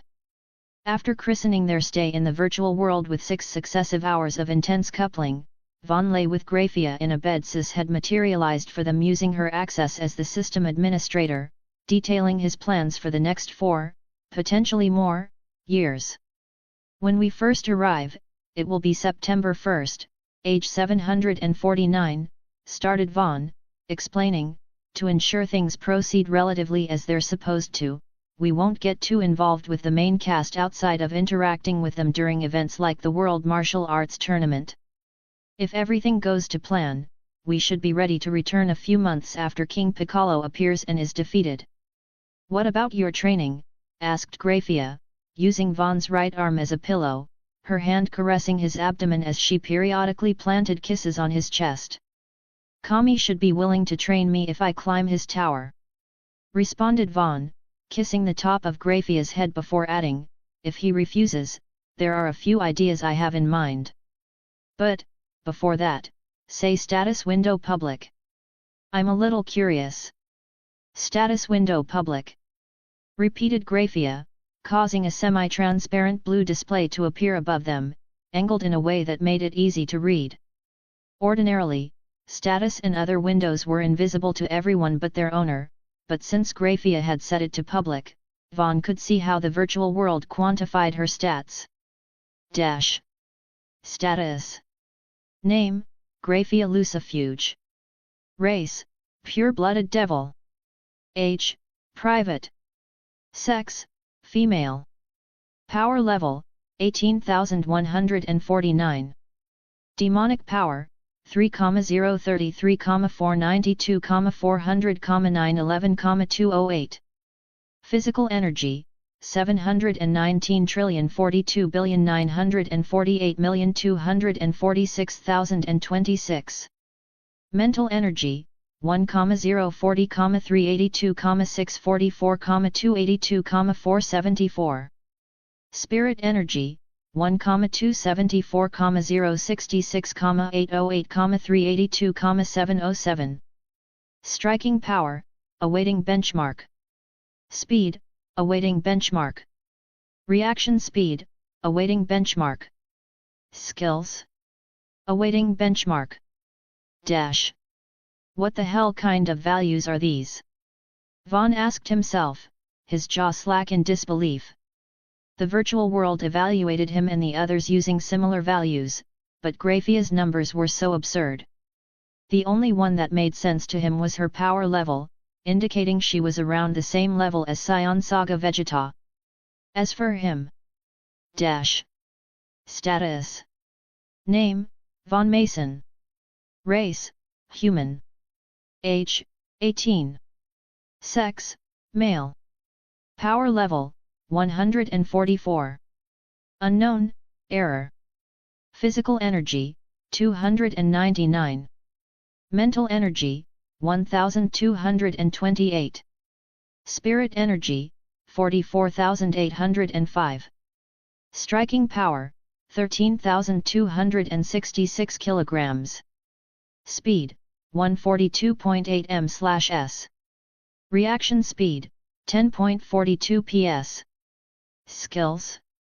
Will of the Emperor, innate, SSS, Tiamat's territorial mark, SS, Aura of karmic protection, S, Chain breaker, S, Veil of the Traveler, S, Bedroom arts, S, Pain tolerance, A, Aura conversion, A, Wound transfer, B, Spearmanship, B, Battle focus, B, Keen senses, B, Treasure sense, B, Meditation, B, Martial arts, B, Petting, B, Devil magic, C, Holy magic, D, Cooking, D. Dash. You're a bit of a monster, remarked Vaughn, exhaling a faint chuckle at the realization he had been doing as he pleased with a woman who could realistically atomize him if he upset her.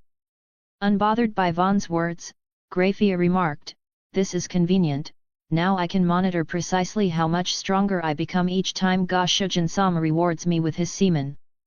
"Well, what are you waiting for?" asked Vaughn, causing a smile to blossom across Grafia's face as she sat up, climbed atop him, and unhesitantly took him inside of her even though it hadn't even been 10 minutes since they stopped.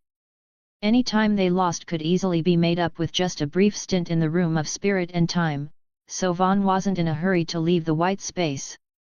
He was also curious, so after only a few minutes of matching Grafia's movements with forceful thrusts from below, they inspected her status to see that her demonic power had increased by 117 points and her spirit energy had increased by 448, evidently 1% of his own. Doing some quick math in her head, Graphia narrowed her eyes, caressed her lower abdomen, and sensually remarked, "At this rate, Ga-Shujin-sama will need to bless me with his semen 250 billion times to increase my demonic power by 1%. Even if we do it 100 times a day, it will take approximately 7 million years. It's likely because my current power is inconsequential compared to yours, and as potent as my seed is, it can only store so much energy in such a small volume of fluid," reasoned Vaughn, adopting a cheeky smile as he asked, "But you're prepared to do it 100 times a day? And here I thought I was greedy. If Ga-Shujin-sama desires it, we can remain connected these entire 4 years," responded Graphia, her eyes narrowed and the movement of her hips intensifying as she seductively bit her bottom lip. "I see you still haven't learned your lesson about tempting me," hummed Vaughn, a glimmer of possessiveness in his shimmering aquamarine eyes as he smolderingly appended, "That's good, because I no longer care about how or why we ended up in this position. Since you agreed to be mine and mine alone, I intend to pamper and fuck you as frequently and thoroughly as our situation allows. And I shall do my utmost, to be deserving of Ga-Shujin-sama's care and affection," responded Graphia, her face flushed red and her composure gradually slipping as a fluttery feeling permeated her chest and her brain began to feel like countless ants were crawling across it. "Vaughn," said Vaughn, driving his hips into Graphia every time she lowered her own, producing a loud, wet smack and sending a ripple through her body as he asserted, "Until we leave the virtual world, you will call me by my name. I am not your master, Ga-Shujin-sama, or some proxy of a long-deceased god, I am simply a man, and by your own volition, you are my woman." Though it felt wrong, causing her to hesitate for several seconds, Graphia eventually responded, "I understand," before narrowing her silver eyes, squeezing her pussy as much as Vaughn could endure, and adding, "Vaughn," in a throaty, sultry tone.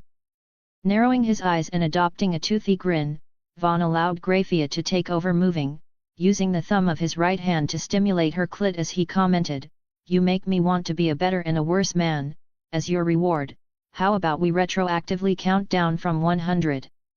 I believe that puts us on 63. "That's correct," confirmed Graphia, closing her eyes, tilting her head back, and exhaling a throaty moan as Vaughn's Birank petting made his thumb feel like a rotor against her clit. He also knew virtually everything there was to know about her body at that point, so if they counted down from her orgasms, they might be done within the hour. Instead, it took an additional 14 before they stopped to rest and enjoy a long bath in a cozy porcelain tub. After that, she prepared a meal for him, but since she did so in a naked apron, it took a bit longer than usual as Vaughn barely held out for a minute before the temptation of her rear profile compelled him to get up from the table they had set out. "I almost forgot what trees looked like," joked Vaughn, sporting a cheeky smile as he and Graphia stood atop a tall, thin mountain tipped with grass and a single tree. Countless similar rock formations dotted the horizon as far as the eye could see, and due to their elevation, a thick fog obscured their view of the ground, marked by multiple snaking rivers. It had already been 6 days since he and Graphia entered the virtual world, but since he wanted to show her around the Creation Hub and a few other places, they were arriving in Dragon Ball for the first time. "This looks quite a bit different from the anime we watched together," remarked Graphia, scanning the area with a relaxed smile, modeling her long-skirted maid outfit since, for Vaughn's convenience, she seldom wore panties. "That's because we tweaked the settings so that the virtual world has a similar graphical fidelity as the real world," explained Vaughn, staring back at the silver-haired beauty from over his right shoulder as he remarked, "And I'm glad it does, though, even if you looked more cartoonish, there isn't a force in this world that could stop me from ravishing you." "Shall we christen this world the usual way?" asked Graphia, raising her skirt and narrowing her eyes without hesitation. As usual, Vaughn wasn't able to resist her, but since they couldn't indulge in one another forever, he had her hold the tree and stick her butt out, doing her doggy style as he remarked, "This should be Mount Baozu, and since we're entering the world at the start of the Dragon Ball canon, that means Bulma and Goku should be having their first meeting sometime soon. That Bulma woman, her personality leaves much to be desired, but her intellect, wealth, and connections should prove useful," supplied Graphia, exhaling a throaty sigh and slumping as she clung to the tree for support. She was still sensitive after the 17 cream pies Vaughn had given her before they set out, so after just a few pokes against her cervix, she was already on the verge of a powerful orgasm. "You're not wrong," conceded Vaughn, Graphia's reactions compelling him to slow to a steady grind before allowing her to take over, slowly wagging her butt from side to side, his hand caressing her lower back as he stated, "But, even if the people in these worlds aren't truly alive, they believe and make decisions as if they are. Treating them as lines of code that we can use or exploit at our leisure is a bad mentality to have."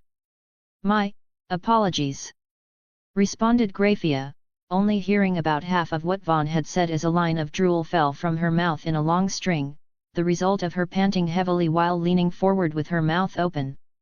"We can at least meet her," affirmed Vaughn, playfully thrusting his hips forward once, nearly causing Graphia to lose balance were it not for his hands on her waist. Once she recovered and braced herself properly, he resumed his slow grinding, gazing into the distance as he added, "Bulma is a pretty opportunistic and exploitative person herself. If we assist her in gathering the Dragon Balls or prevent them from being misused by people like Emperor Pilaf, that should place us in the good graces of Kami."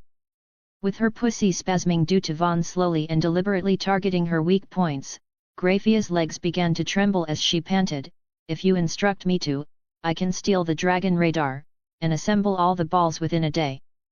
I would prefer if you kept your capabilities a secret," said Vaughn, giving Graphia a reprieve by shifting to slow and steady thrusts as he added, "I came here to train and become stronger, not have you make everything easy for me.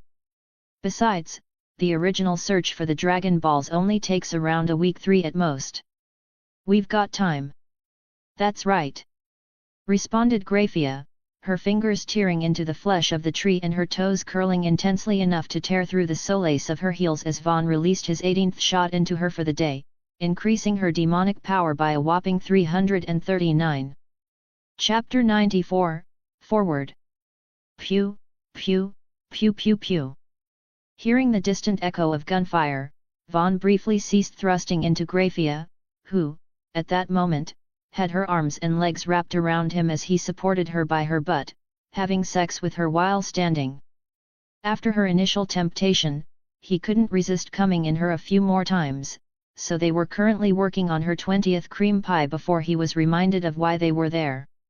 "I'm guessing that's Bulma shooting Goku in the face after hitting him with her car," remarked Vaughn, caressing Graphia's warm and soft bottom while gazing in the direction the echo had ostensibly originated.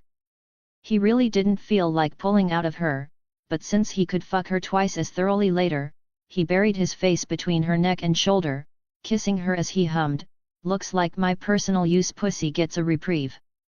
I'm sure you'll punish it plenty later," responded Graphia, tightening her hold on Vaughn's body and planting several kisses on his neck, collarbone, and chest as he took to the sky, aided by his devil wings. They were still connected, but as they approached the sight of a turned-over vehicle and a turquoise-haired girl being held at pole point by a diminutive boy with notably spiky black hair and a monkey-like tail, Vaughn released her, allowing her to hastily tidy her appearance. "Oh my gosh, are you saying you've never seen a girl before?" asked a slender but well-developing girl with distinctive turquoise hair, fixed into a braided ponytail and kept in place by a large reddish-pink ribbon. Her blue eyes were filled with disbelief, but that didn't lessen her attractiveness as she modeled a purple-pink dress with a broad collar, a very short pleated skirt that exposed nearly 3/4 of her fair legs, a lavender scarf, blue and white tennis shoes over lavender socks, and a brown leather belt affixed with a turquoise pouch around her thin waist. "Nope. Besides my grandpa, you're the only other human being that I've ever seen," responded a short boy with spiky black hair that formed 3 bangs hanging to the right of his forehead, 2 to his left, 4 notable spikes protruding from the top and front of his head, and 3 smaller ones protruding from the back. He also had soft, obsidian black eyes, a monkey-like tail protruding from the back of his tattered, bluish-purple gi, notably worn black slippers, a white sash around his waist, and a red tube on his back to accommodate the red pole in his hands. Interrupting the duo's exchange, Vaughn, retracting his wings at the last moment, touched down a short distance away, prompting Graphia to land slightly behind and to his left in her distinctive maid attire. He then raised his right hand, but before he could even offer a curt yo to accompany his smile, the turquoise-haired girl, who he recognized as Bulma, had her face light up as she brought her hands together, exclaiming, "Oh, wow, mega hottie alert! And did you just fall from the sky? What are you, an angel?" I'm Vaughn Mason. It's a pleasure to make your acquaintance," answered Vaughn, feeling a kind of awkwardness he had never experienced before as Bulma promptly invaded his personal space, her face only a few centimeters from his as she bent over and stared up at him with glistening eyes, providing him a glimpse of her cleavage due to the low cut and very broad collar of her dress, dangling halfway off her shoulders. Her breasts weren't as large as Rias's or Graphia's behind him, but if Zenobia dyed and styled her hair, they could almost pass as twins. "And I'm Bulma. Bulma Briefs. Now, tell me, hot stuff, do you happen to have a girlfriend? Because I'm more than prepared to send you to home base, if you know what I mean," expressed Bulma, her eyes narrowing at the end of her statement as she pulled down the front of her dress, giving Vaughn an even better view. Damn, I knew early Bulma was desperate for a boyfriend, but this is a bit much, thought Vaughn, outwardly forcing a smile as he confirmed, "I'm one of the lucky few to have several." Catching Vaughn a little off guard, as he expected his words to temper her zeal, Bulma's expression became even more seductive as she hummed, "I believe it, just look at your body and those abs. You could grind meat on those things." "Hey! Who are you people?" exclaimed the raven-haired boy, known to virtually the entire anime community as Son Goku, the central protagonist of the Dragon Ball series. He had started to lower his guard after learning that Bulma was a girl, but the abrupt arrival of 2 new strangers had him on high alert. Leaning away from Bulma, Vaughn turned his attention to Goku and said, "I won't tell you to relax or lower your guard, but we're not your enemies. We heard something that sounded like gunfire, so we came to check it. That's all." "That was because of this weird kid," exclaimed Bulma, stomping her right foot with her hands at her side before revealing, "He came out of nowhere in the middle of the road, and I hit him with my car. I was really worried at first, but then he picked up my car with me inside it, no less, and totally threw it. Like, can you believe that? How can such a tiny kid lift a car over his head, much less throw it? I'm telling you, Vaughn, he must be an alien or some weird freak of nature." "Hey! Just who are you calling a freak? And I don't even know what an alien is, you skinny jerk," exclaimed Goku, causing Bulma to scoff and adopt a highly offended expression as she looked between him and Vaughn, asking the latter, "Can you believe this kid? Imagine calling me, the most beautiful girl in all of West City, a skinny jerk. Just how backward and out of touch can one boy be?" With Bulma speaking 2, maybe 3 times faster than the average person, Vaughn found himself at a loss. The fact she was trying to get him to take her side after openly admitting to hitting someone she identified as a kid with her car was something else.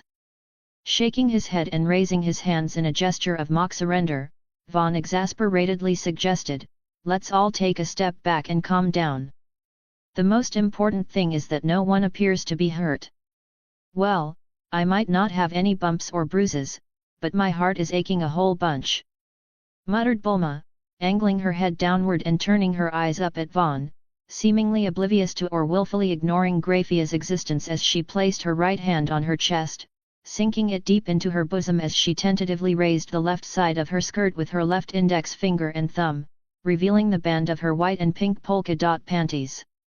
With how perverted the original series was, there probably wasn't a need to increase its eckiness. supposed Vaughn, permitting his gaze to wander as he considered the ramifications of relenting to Bulma's seduction. Her base motivation for gathering the Dragon Balls was to wish for the perfect boyfriend, so unless they parted ways after the deed, having sex with her risked derailing the entire plot. Accepting that Vaughn, at the very least, wasn't an enemy, Gaku set the end of his staff on the ground, purposely keeping it out as he warned, "Hey, if you people don't have any reason to be here, you should hurry and leave. The mountains are dangerous if you aren't careful, and there's even a big monster that comes out on nights with a full moon." "A monster? What kind of monster?" asked Bulma, staring back at Gaku over her shoulder but keeping her body oriented to Vaughn, allowing her to raise the front of her skirt with both hands, her cheeks and the tips of her ears gaining a reddish hue as she prayed she hadn't wet herself when she and her car were thrown. As Gaku explained about the evil monster that killed his grandpa, which was actually him, Vaughn's gaze was focused intently on Bulma's crotch. It wasn't nearly as powerful as when he looked at Graphia, maybe 1/100th the potency, but he was definitely tempted. But why have sex with her when I could have sex with Graphia? Vaughn asked himself, his waning resolve re-solidifying as he raised his gaze and asked, "You mentioned you're from West City, right? What brings you this far from home?" Breaking from her conversation with Gaku without hesitation, Bulma, now raising and lowering the front of her skirt as if she wanted to play peekaboo with her panties, responded, "Oh, it's probably not something I should share with others, but you seem trustworthy enough. I'm looking for these things called Dragon Balls. And I don't mean the kind that grows on a dragon. There are 7 of them, and if you collect them all, legends say they can grant you any wish." "I've heard of them," confirmed Vaughn, causing Bulma's brows to rise as knowledge of the Dragon Balls wasn't common. Before she could panic, however, Vaughn adopted a smile that made more than just her heart tense as he asked, "But didn't you say your name was Bulma Briefs? I only know of one family of Briefs, and they're absurdly wealthy. With your looks and your family's finances, what do you need a wish for?" "Oh? You think I'm beautiful? Drop-dead gorgeous, even?" asked Bulma, a sensual smile adorning her face as she approached significantly closer to Vaughn and asked, "Well, you tell me, big boy, what would you wish for if you could have anyone you want?" in a low, husky tone. Shrugging, Vaughn didn't hesitate to respond, "I'm not sure, an end to all diseases? That no one dies from thirst or starvation." "Oh, well, those are certainly good wishes," conceded Bulma, her smile cramping as her desire to reveal her wish evaporated like the last drops of water in a desert oasis. She was going to respond that she would wish for a hot and sexy boy like him to be her boyfriend, but saying that now might make him think she was shallow. "You're very pretty, are you a girl too?" asked Gaku, drawing Bulma's attention to Graphia for the first time as the words were directed at her. Gaku had gotten tired of watching her and Vaughn speaking only to each other, so he approached Graphia to see what she was about. "Thank you for the compliment," responded Graphia, offering a slight nod and a faint smile as she revealed, "My name is Graphia Lucifuge. May I ask what yours is?" "Me? I'm Son Gaku," responded Gaku, reciprocating with a beaming smile of his own as he immediately felt that Graphia was much easier to deal with than Bulma. "And who are you?" asked Bulma, releasing her skirt to cross her arms under the breasts, making sure to emphasize them for Vaughn's perusal as she eyed Graphia and remarked, "It's pretty unusual to see someone in a maid costume out in the sticks. Are you one of Vaughn's girlfriends? Did the two of you come out here to do some role-playing?" Though her first instinct was to refuse, Graphia, after a brief deliberation, offered a nod and confirmed, "That's right. I am currently playing the role of my master's dutiful maid. In fact, before we came here." Allowing her words to trail off, Graphia shifted her gaze to Vaughn, who had looked back at her, narrowing her eyes seductively. This caused Bulma to feel a rush to her head, but as even she couldn't deny that Graphia was an incredibly beautiful woman, she harumphed loudly before surprising Vaughn by uncrossing her arms, cupping his bulge with her left hand, and stating, "If you got together with me, I could hire you 100 maids. Before giving him a squeeze and storming off in the direction of Goku's home. Chapter 95, Pursuit. Hey, wait! Just where do you think you're going? Exclaimed Goku, noticing Bulma heading toward his home and hurrying to catch up and overtake her in the blink of an eye. Leaving Goku and Bulma to their own devices for a bit, Vaughn, still hung up on Graphia's comment about them being a couple, approached her with a smoldering smile, grasping her hands as he quietly asserted, I hope you know I'm not going to let you take back that confirmation. What gave you the impression I would want to? Asked Graphia, tilting her head slightly and raising her chin, allowing Vaughn to kiss her deeply as the distance between their bodies reduced to 0. Bulma witnessed this from afar, but since there wasn't much she could do about it, she poutily focused on explaining what Dragon Balls were, producing one of her own before finally convincing him to show her to his grandpa's. Believing Vaughn was seconds away from ravishing her, Graphia attempted to create a barrier only to realize she couldn't, surprising her immensely as it was the most fundamental aspect of magic taught to beginners and children as, generally speaking, most magic, at least in the human world, could only be used within a barrier. Sensing what Graphia had tried, Vaughn disengaged her tongue, licked his lips with a smile, and explained, the planets in this verse don't have any protections or failsafes in place to safeguard their inhabitants or prevent their destruction. That means we have to create static barriers, but it also means that, at your level, you could destroy this entire planet or blast the moon out of the sky with a ki blast.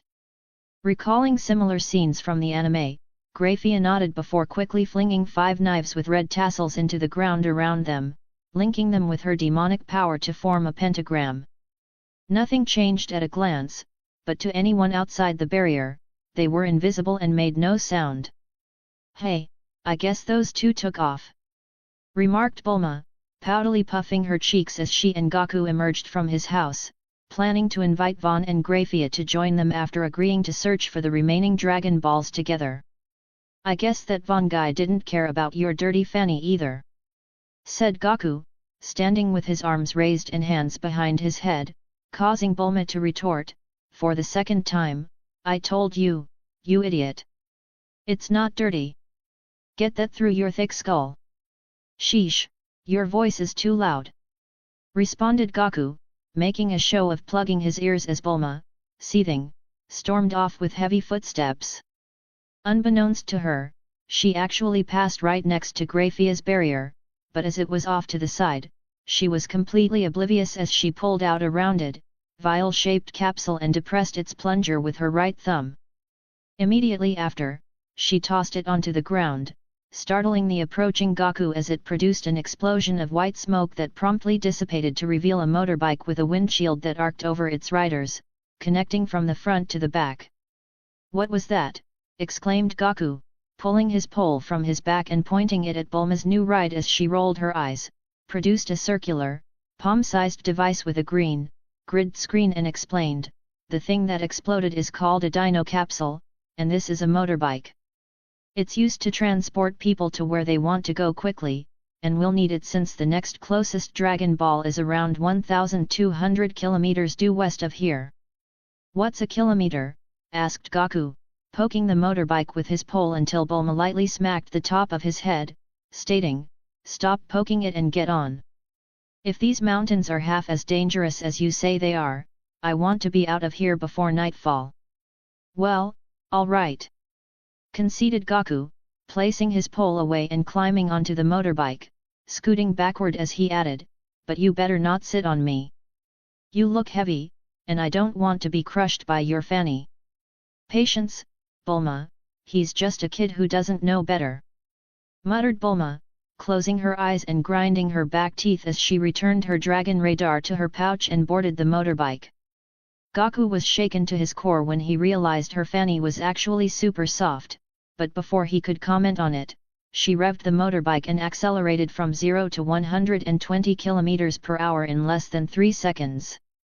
There they go, panted Graphia, staring in the direction Goku and Bulma had departed while on her back, lying atop the harem-sized bed Vaughn had produced from his inventory. They should be okay, even without our intervention. contended Vaughn, making slow and gentle love to Graphia, his back and body hunched as he rubbed his face against her large, pillowy breasts and alternated between sucking her nipples. Releasing Graphia's right nipple from his mouth with a squelching sound, Vaughn rose to a Caesar-like position, holding her sides and propping up her thighs with his own as he rolled his hips in rhythmic, belly-rolling thrusts and added, "But, just in case, we should keep an eye on them." "All right," responded Graphia, making no effort to sit up or prevent Vaughn from continuing. They would leave when he was ready, and until then, she intended to savor the sensations that seemed to be gradually becoming a part of her very being. More accurately, it was like she was becoming part of Vaughn or, at the very least, an extension of his increasingly lengthy and girthy dick. "Gaku.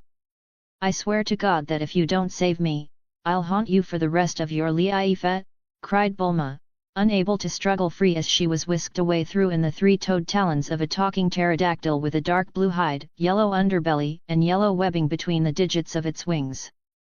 "I don't think that guy is Bulma's friend," Gaku said to himself, bound to a tree by a rope produced by the pterodactyl. He also thought about asking how he was supposed to save her when he couldn't fly, but since she kept screaming at the top of her lungs, he doubted she would hear him. "Hey!"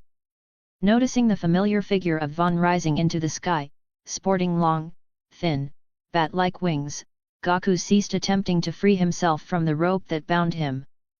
At nearly the same moment, the rope came loose and dropped to the ground, prompting him to look back and find Graphia sporting a faint smile as she asked, "Are you okay?" "Me? I'm fine," responded Gaku, returning his gaze to the ant-like figures in the sky, far beyond his reach as he remarked, "I didn't know there were humans with wings." Vaughn started Graphia, catching herself before she added Sama to the end of his name, her smile softening as she expressed, "You will gradually come to comprehend there is little that Vaughn can't do. He may not be very powerful just yet, but he is among the most exceptional beings, the most exceptional men I have ever known." "Is that why you try to smell like him?" asked Gaku, closing his eyes and sniffing the air around Graphia, his stunted height placing him at the same height as her lower back, from the front, her abdomen. His actions caused a faint rosy hue to permeate Graphia's cheeks, but she maintained her cool and composed disposition, confirming, "That's right," with a narrow-eyed smile. "Oh, Vaughn, I just knew you would come for me," mewed Bulma, her right hand inside Vaughn's open shirt, stroking his chest, tracing her middle finger around his left nipple, and nuzzling him as he lowered her to the ground in a bridal carry. Being abducted, having her entire body squeezed from all sides, and being taken high into the sky while trying to relieve herself had caused a bit of her pee to come out, but she didn't care in the slightest as she was still alive. Better yet, she had been rescued by a super hottie that could evidently fly, albeit with webbed wings in place of feathers. "You're okay now," reassured Vaughn, attempting to set Bulma down once they had reached the ground, but she refused to let him go.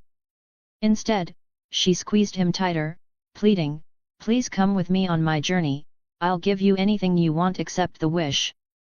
That includes me, right here, right now." "Okay," responded Vaughn, leaving Bulma with reasoning on the tip of her tongue as she hadn't expected him to agree, much less to meet her gaze and add, "If you really feel that way, get down from me, turn around, and point your butt at me." Though a nearly crimson blush spread through her cheeks, Bulma did as she was told, hurriedly releasing Vaughn, facing away from him, placing her hands on her knees, and bending over with her butt sticking out. She had unfortunately lost her most comfortable pair of polka dot panties in the process of being ambushed and abducted, but they evidently would have gotten in the way as Vaughn undid his belt and whipped out the largest dick she had seen outside a monitor. Despite feeling as though her heart was going to beat out of her chest, Bulma adopted what she hoped to be an alluring smile and proceeded to waggle her butt, asking, "All that for little old me? You better be prepared to accept responsibility, because once that hog pries me open, I won't be able to be satisfied with other men." "Do you really want to lose your virginity like this, to a random guy you've only just met?" asked Vaughn, making it clear he was prepared to proceed as he promptly slipped his penis between Bulma's pillowy thighs, the top of his shaft and glands grazing her labia and clit as he expressed, "You're an intelligent, beautiful, young, and resourceful woman, you shouldn't be just another woman to someone." Surprising by how good it felt just having Vaughn rub against her, Bulma bit her bottom lip before responding, "Look, even if it's just for a summer or two, I just really need a handsome boy I can show off to all the girls who made fun of me because they were jealous of my looks or envious of my talent and wealth. I'll be your sugar mama, rent an apartment, or even let you live with me, all you have to do is slam that massive meat stick inside of me when I'm bored or feeling horny. That, and carrying my bags for me when we go shopping. You're not going to ask where I came from or why I have wings," asked Vaughn.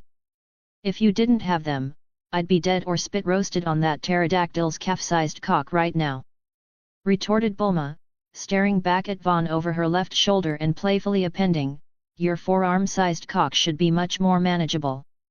"It's not that big," contended Vaughn, causing Bulma to tense as he pulled back, aimed his glance at her entrance, and slowly drove his hips forward while holding her waist with his left hand and controlling the angle of his dick with his right.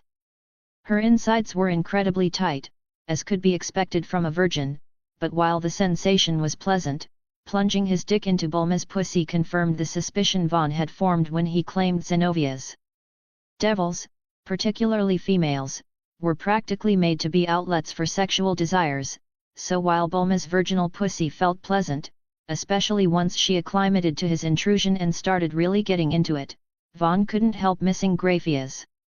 Fortunately for Bulma, they happened to be in a world with wish-granting balls, so while it was shameless to even consider, especially at that exact moment, Vaughn found himself contemplating using the dragon balls to give her the adaptive and greedy pussy of a devil. He could, theoretically, wish for her to have one identical to Graphia's, but why do that when he had the original more than willing to ride him 24/7? "I came here to gain strength and experience," thought Vaughn, causing Bulma to startle and panic as he flooded her insides with his semen, simultaneously thinking, "It might be good for me to experience a breakup." Chapter 96, Reason. "Have you completely lost your mind?" exclaimed Bulma, digging into her still sensitive crotch and trying to scoop out Vaughn's semen as she whined, "I know I said to take responsibility, but that wasn't an invitation to blow your load inside me, you dolt. What if I get pregnant? I'm way too young and beautiful to get saddled with a kid." Shaking his head, Vaughn pulled out a warm, moist towel and calmly stated, "I understand why you might be anxious, but it's fine. Even if we did it 1,000 times, there's no risk of you getting pregnant unexpectedly. And besides, your panic aside, it felt really good, right? I mean, you're not wrong," conceded Bulma, accepting the towel with a look of confusion and intrigue, using it to dab and gently wipe herself as she unhesitantly questioned, "So, what, you're sterile or something? If so, that sucks for the gene pool. I bet any babies you made would grow up to be cuties or hotties themselves." After waiting several seconds and realizing that Bulma had no intention of cleaning him, Vaughn reluctantly placed his dick away, doing his best not to grimace as he shook his head and explained, "It's more like a unique trait of my existence. Unless I choose to impregnate a girl and she wants to be impregnated, my semen will evaporate and disappear at the atomic level within 24 hours. I know it sounds outlandish, but you're welcome to have it tested in a lab. In the meantime, if we're going to continue this, I'm not going to use a condom, and I am going to come inside you. It feels better for both of us. You're a lot pushier than I expected you to be," muttered Bulma, not for one second believing Vaughn's story regarding his disappearing semen. She did, however, have a ring of birth control pills on hand, so she would allow him to have his fun at least for the time being.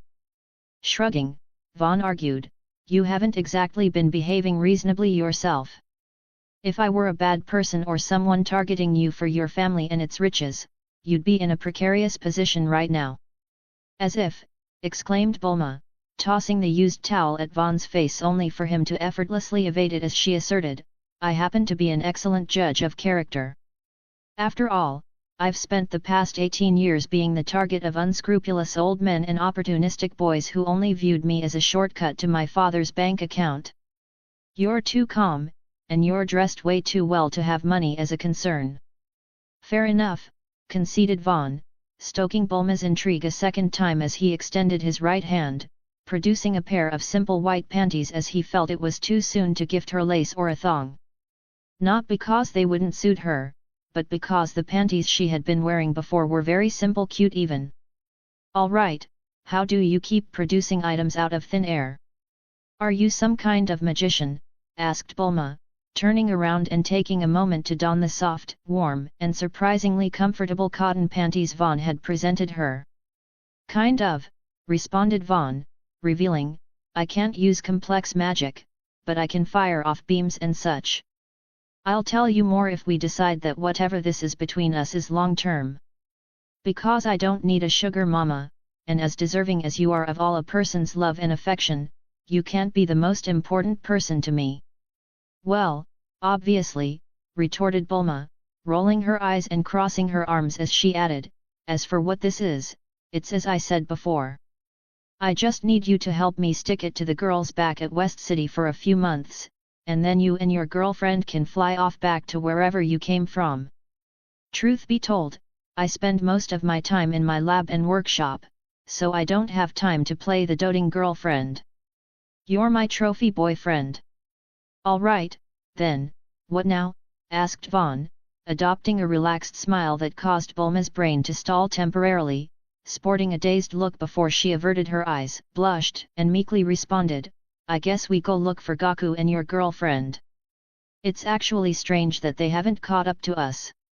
That's because I asked Grafia to look after Gaku and wait for us to return, revealed Vaughn, approaching and taking advantage of Bulma's turned back to caress her warm and pillowy bottom, his middle finger caressing her slit as he lowered his voice to a growl and asked, Now, do you want me to carry you back, or do I get to walk behind you and enjoy the view?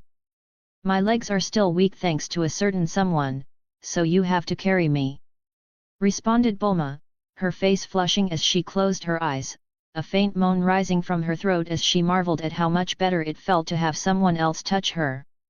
All right, then. Hummed Vaughn, surprising Bulma quite a bit as, instead of picking her up in a bridal carry, he picked her up by her sides, compelling her to ask, What are you doing? Wrap your legs around me, said Vaughn, explaining, I'm going to carry you like a baby koala. That way, you get to hug me and kiss my face and neck while I get to caress your butt. Everyone wins. Okay, I get that. Responded Bulma, her face flushing bright as she did as she was told, wrapping her legs around Vaughn as she muttered, but it's kind of embarrassing. Responded Vaughn, supporting Bulma's butt with his left hand and forearm while using his right to draw her into embracing him, his voice low as he stroked her back and playfully reminded, You gave me a glimpse of your cleavage and flashed me your panties within 2 minutes of our very first meeting, you can live with a bit of embarrassment. Haha, real funny.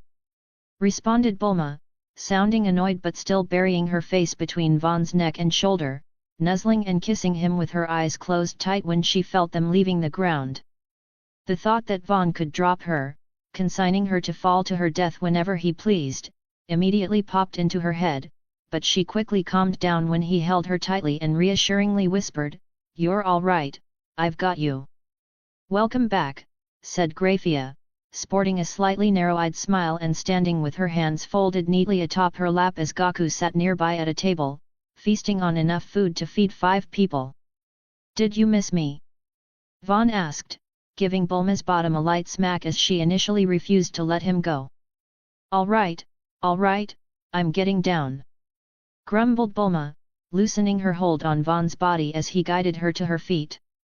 Then, while fixing her skirt, she looked past Grafia at where Gaku was seated, her head tilted as she asked, Gaku, where did you get all that food? Miss Grafia gave it to me, responded Gaku, happily exclaiming with food in his mouth as he subsequently asserted, She's way more of a girl than you are, Bulma. Says the boy who's only ever met 2 girls in his entire life. Retorted Bulma, crossing her arms and meeting Graphia's gaze for the second time. She thought of putting her foot down and asserting that Vaughn was hers, at least for the time being, but when she met the silver-haired woman's equally silver eyes and calmly smiling gaze, she felt something she didn't quite understand. It was difficult to explain, but she got the same feeling from Graphia as she might while standing near an exposed, high-voltage, exceedingly lethal wire. Easing the growing tensions, Vaughn asked, "So, what now?" in a casual, easy-going tone. Tearing her gaze away from Graphia and staring back at Vaughn, Bulma immediately felt more relaxed, the tension in her body relaxing and a smile adorning her face as she answered, "Well, no matter what, I still want to try and collect the Dragon Balls.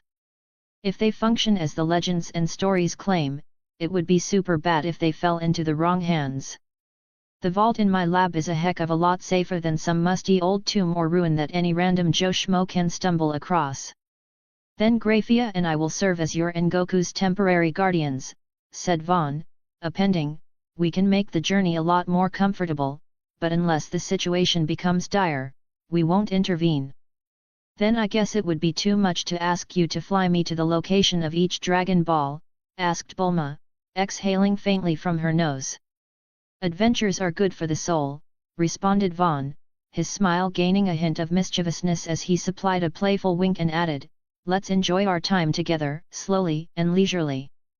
Developing a prominent blush, Bulma averted her gaze from Vaughn's and muttered, "Well, we can't all fit on my bike, so I guess we'll need to use something like this."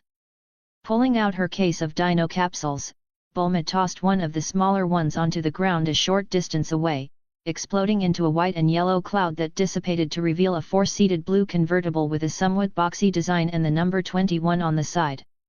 Spreading her hands and shrugging, Bulma explained, "It's not really made for the rural countryside like this, but it beats walking. Though, I doubt you walk all that much considering you can fly and all." "We'll ride along with you and Goku," stated Vaughn, nodding. The thought of leaving Bulma and Goku to their own devices and simply teleporting to them when they were in need briefly crossed his mind, but he also knew from experience how tension steadily compounded over time. Heck, even the thought of sitting next to Graphia for hours on end, holding hands and relaxedly enjoying the scenery, both conscious of what they would do the moment they had the opportunity, filled him with a fluttery tension. With the sun gradually setting, causing the sky to dim a prominent shade of pink and orange, Bulma, feeling annoyed after spending hours sneaking glances at Vaughn and Graphia through her rear-view mirror, brought the car to an abrupt stop in a large, stone-strewn clearing on the edge of a forest. There, she pulled out the largest capsule currently on her, flinging it a fair distance since the resultant explosion encompassed an area of more than 10 meters in diameter, clearing to reveal an off-white, domed house with 2 smaller partial domes on its flanks, one serving as a kitchen based on the chimney sticking out of it and the other a bedroom. "It might be a little cramped for 4 people, but it beats sleeping outside or on the ground," remarked Bulma, casting a sidelong glance at Graphia as she added, "Unfortunately, the sole bed inside only has enough space for 2 people, tops." Smiling in amusement, Graphia looked to Vaughn, prompting him to nod and say, "Do it," in a curt, authoritative tone. Leaving Bulma slack-jawed and Goku floundering, Graphia created a silver magic circle more than 100 meters in diameter, first flattening and reinforcing the ground before producing a 6-story villa that could easily accommodate dozens of people with 10 guest rooms, a master bedroom, 2 kitchens, multiple bathrooms, a large bath, and a rec area with a fully stocked bar, 2 bowling lanes, and a small arcade. "Just who the heck are you people?" questioned Bulma, the sense of superiority she had over Graphia, the result of being an unprecedented genius and the daughter of the wealthiest man on the planet, evaporating instantly. There were a few military-grade capsules that could be used to erect a small fortress in an instant, but the structure produced by Graphia was both larger and far more luxurious, making it clear that she and Vaughn weren't everyday common people. "We can talk more inside," said Vaughn, taking the opportunity to cup and squeeze Bulma's butt. causing her somewhat blanched face to regain its color along with a hint of ruddiness. Chapter 97, A Not-So-Chance Encounter. It figures that the guy I gave my virginity to would be from a completely different world. Sighed Bulma, reacting to Vaughn's explanation that he and Grafia were essentially trans-dimensional tourists, visiting her world and universe to experience its culture and become stronger. Would you have preferred me to be a random nobody? Asked Vaughn, his smile cheeky as he gave Bulma's left butt cheek a light smack, compelling her to issue a faint moan and grind her hips forward with his penis nestled firmly inside her. Before explaining things, he had given her a brief tour of the house and its facilities, concluding in the master bedroom. There, she was the one who seduced him by invading the walk-in closet and holding a pair of sexy lingerie up to her body, so he came inside her twice more as Gaku experimented with the gym equipment and Grafia prepared a feast for everyone on the ground floor. To be honest? Kind of. Admitted Bulma, exhaling from her nose, shaking her head, and smiling weakly as she muttered, now, instead of you being a trophy boyfriend I can order around like a servant, I have to accept that I'm basically just your booty call from another world. That kind of goes both ways, doesn't it? Asked Vaughn, maintaining his smile as he pointed out, I may have things going on that are completely unrelated to you, but if you're ever in danger or need a good dicking, I can be here within a few minutes at most. And how will I contact you? Asked Bulma, her voice wavering with a song-like quality as Vaughn guided her to raise and lower her hips. She was still sensitive after experiencing her first successive and concurrent climaxes in quick succession, but she couldn't bring herself to ask him to stop.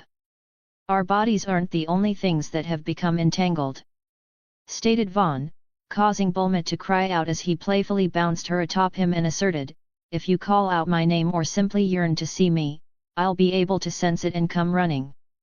For how long? Asked Bulma, her chest pervaded by an overwhelming fluttery sensation and her pussy clenching involuntarily as Vaughn smacked her ass and responded, for as long as you keep me within your heart and reserve your pussy for my personal use. I know it's hypocritical, given my circumstances, but I don't share. Leaning her head back, inhaling and exhaling audibly through her nose, and moaning sensually, Bulma was tempted to retort that they should just get married, but she wasn't ready for that kind of commitment and wasn't sure if that was even a thing for people like Vaughn. What she did know was that he was really good at hitting her sweet spots, compelling her to move and shake her hips willingly, earning her third successive and fourth total cream pie. Oh, wow, this is even better than the food prepared by the master chefs employed by my father, remarked Bulma, genuinely taken aback by both the quality and quantity of food that Grafia had prepared in a fairly brief period. She had seen less food at some banquets, but seeing how quickly Gaku finished dish after dish, gradually forming a tower of plates and rice bowls, she understood why. While I have the tremendous fortune of being Vaughn's girlfriend and lover, my uniform is not for show. I am proficient in all skills and duties expected of a high-class maid, explained Grafia, sporting a relaxed smile as she occupied the seat to Vaughn's left, her back ramrod straight and her table manners impeccable as she calmly and effortlessly sliced a piece of steak before carefully placing it in her mouth. Does that mean you work for Vaughn? Asked Bulma, feeling she ought to get to know Grafia as it seemed they would be sharing the same bed for the foreseeable future. The alternative was sleeping alone, but after Vaughn taught her how awesome sex felt, she wasn't going to let Grafia have all the fun. I serve Vaughn with my heart, body, and soul, responded Grafia, closing her eyes as she elucidated, in exchange, I receive his care and love, two things infinitely more valuable than money. Up. Following his disruptive burp, Gaku sat back in his chair with a contented look, patting his swollen belly as he expressed, that was the best meal I've ever had. I didn't even know it was possible to feel this full. As his words weren't intended for anyone in particular, Gaku didn't wait for a response before hopping down from his chair with his arms spread out to his sides, adding, time for some after-dinner exercise, before departing with a quick pitter-patter of steps. Man, that kid is like a force of nature, muttered Bulma, closing her eyes and shaking her head in mock exasperation before opening them to stare across the table at Vaughn and Graphia, asking, "What about us? Are we also going to do some after-dinner exercise? My insides feel a little numb after the pounding they took earlier, but I'm down for a threesome if the two of you are." "I'm more than down," confirmed Vaughn, adding, "but it might not be the best idea. You should have realized by now that I'm not a normal guy. I can keep going pretty much forever, so if you join us, you'll probably fall asleep from exhaustion and wake up tomorrow morning to discover the two of us still going at it." "Seriously? What are you, a sex robot?" asked Bulma, looking skeptical but not dismissing Vaughn's claim as she spread her hands, shrugged, and reasoned, "We'll see how it goes. If I really can't keep up with the two of you, I'll just move to a different room to sleep. The important thing is that you don't exclude me out of concern or some other nonsense. There's nothing I hate more than being ignored and having people sneak around behind my back. As I mentioned before, we have other things going on that might require us to leave for extended periods," reminded Vaughn, his expression and tone smoldering as he teased, "but you can rest assured, when we're together like this, you won't be going to bed feeling lonely or excluded." "All right, then," muttered Bulma, her face flushing as she looked to Graphia, awaiting her response. Narrowing her eyes into a playful smile, Graphia appended, "I serve Vaughn anytime, anywhere and under any circumstances. If he is willing to allow you to join us, you should prepare your heart. After tonight, men might not be the only thing that catches your eye." Seeing Graphia lick her lips, Bulma found herself swallowing instinctively, a faint trembling emanating from her core, causing her insides to quiver and clench tightly. She ordinarily loathed other women, especially those more attractive than her, but in response to Graphia's warning and playful smile, Bulma was surprised to feel her heart flutter in her chest. "It's definitely tempting, but I've never been fond of such things," responded Vaughn, relaxing with his hands linked behind his head as Graphia moved and twisted her hips in an infinity pattern atop him, massaging her breasts and gently kneading her nipples. She had offered to use her devil magic to alter Bulma's and Goku's perceptions so they wouldn't find it out of the ordinary even if they had sex right in front of them. "Then what about inhibiting Bulma's sex drive or feeling of envy?" asked Graphia, shifting to skillfully rolling her belly and oscillating her hips as she pointed out, "I noticed that you were distracted whenever you were inside of her, as if you were just going through the motions." "You're not wrong," conceded Vaughn, exhaling from his nose, removing his hands behind his head, and caressing Graphia's sides as he asserted, "But I refuse, it just doesn't feel right." "Then I apologize for bringing it up," groaned Graphia, closing her eyes and leaning her head back, her two large silver braids dangling behind her as a soul-shaking wave of pleasure flowed through her, the result of Vaughn pulling her flush against him, filling her with her 38th cream pie for the day. Each one was like a tiny amount of fuel added to the flame of her desire, giving her the impression it wouldn't be long before it grew into an irrepressible inferno.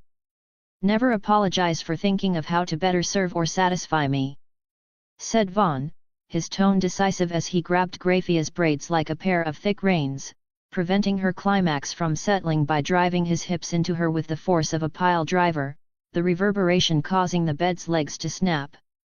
This might sound extreme, but as Graphia could theoretically tank a nuke at point-blank range without it dirtying her uniform, he couldn't hurt her if he wanted to. "All right, I'm convinced, you two are monsters," expressed a very sleepy-looking Bulma, returning to Vaughn's room after sleeping in the largest guest room, one of two on the 6th floor. She could hear the sensual sound of flesh smacking against flesh before she arrived, but walking in on the two standing near the entrance of the room's bathroom, Graphia standing with her hands on the wall and Vaughn thrusting powerfully into her from behind, Bulma knew she wouldn't be able to shed her status as a third wheel. "Is it morning already?" asked Vaughn, staring back at Bulma over his left shoulder as he transitioned to a slow grind, causing another thick strand of drool to drip to the ground from Graphia's open mouth. She wasn't the only one who had noticed the changes in her body and sensitivity, but as Vaughn enjoyed the tingling and sensation of his brain expanding each time her folds grazed his glands and she guzzled his semen, he had no intention of letting up unless she specifically asked him to. "It's almost noon," retorted Bulma, approaching with crossed arms to glimpse Graphia's condition, causing her insides to tense and the flow of fluids she was already releasing to intensify. Then, though it wasn't the reason she had approached them, she allowed Vaughn to draw her to him, giving her a deep and impassioned kiss that left her panting and feeling weak in the knees by the time he released her. Though she would ordinarily get annoyed, potentially even pissed off if someone told her to do, Bulma's heart fluttered when Vaughn stroked her ass, staring at her with a smoldering look as he said, "Get undressed and prepare a bath, both me and my dick will be there to join you soon." All right," responded Bulma, swallowing hard, her face flushing to her ears as she moved to enter the bathroom, prompting Vaughn to send her off with a spurring smack to her bottom.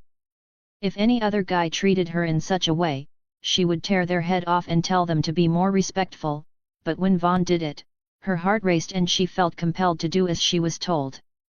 Arriving downstairs with a rosy-faced, distracted-looking Bulma tailing after him, pinching the back of his shirt with her right index finger and thumb, Vaughn wasn't surprised to find Gaku sitting across from a brown-shelled loggerhead turtle with a markedly more expressive face than the average sea turtle, the two conversing on the floor as Graphia prepared a combination breakfast and lunch. "Oh, hey, guys," started Gaku, adopting a friendly smile as he gestured to the turtle and happily revealed, "This is my new friend, Turtle. I found him sleeping outside the front door when I went out for my morning training. He says he's lost and trying to find the ocean." "Hello. My name is Turtle. It's very nice to meet you both," reiterated Turtle, his voice somewhat goofy but polite, prompting Vaughn to adopt a broad smile and respond, "I'm Vaughn Mason, and this beauty behind me is Bulma Briefs. We're pleased to meet you as well, Turtle. And don't worry. We'll be sure to see you safely to the ocean. You have my word." Though she was tempted to ask why they should help a random turtle they had only just met, Bulma closed her eyes, exhaled a hot sigh, and excluded herself from the discussion by stepping past Vaughn and making her way over to the dining table. Just sitting down sent a jolt of pleasure through her lower body, but she managed to avoid making a sound as she crossed her arms atop the table surface and buried her face in them, faint steam rising from her head as she reminisced what happened in the bath and wondered whether she had gotten in over her head. Chapter 98, Reward. "I could stay here forever," thought Vaughn, experiencing genuine awe as his eyes reflected the seemingly endless expanse of blue that was the sea. What was reflected in them, however, was the bodies of Graphia and, periodically, Bulma, the former sporting a scant silver bikini and the latter modeling a comparably modest pink bikini with white leather straps and frills. As for him, he was seated on the beach, relaxing in a pair of stylish black swim trunks as Gaku erected a large mound of sand nearby. Though he cherished the life he was gradually building for himself back in the real world, Vaughn couldn't help feeling that, rather than the freedom he sought at the start of his journey, he was constantly being bound by more and more duties and expectations. In the virtual world, he had all the time in the world and was free to go wherever and do whatever he pleased.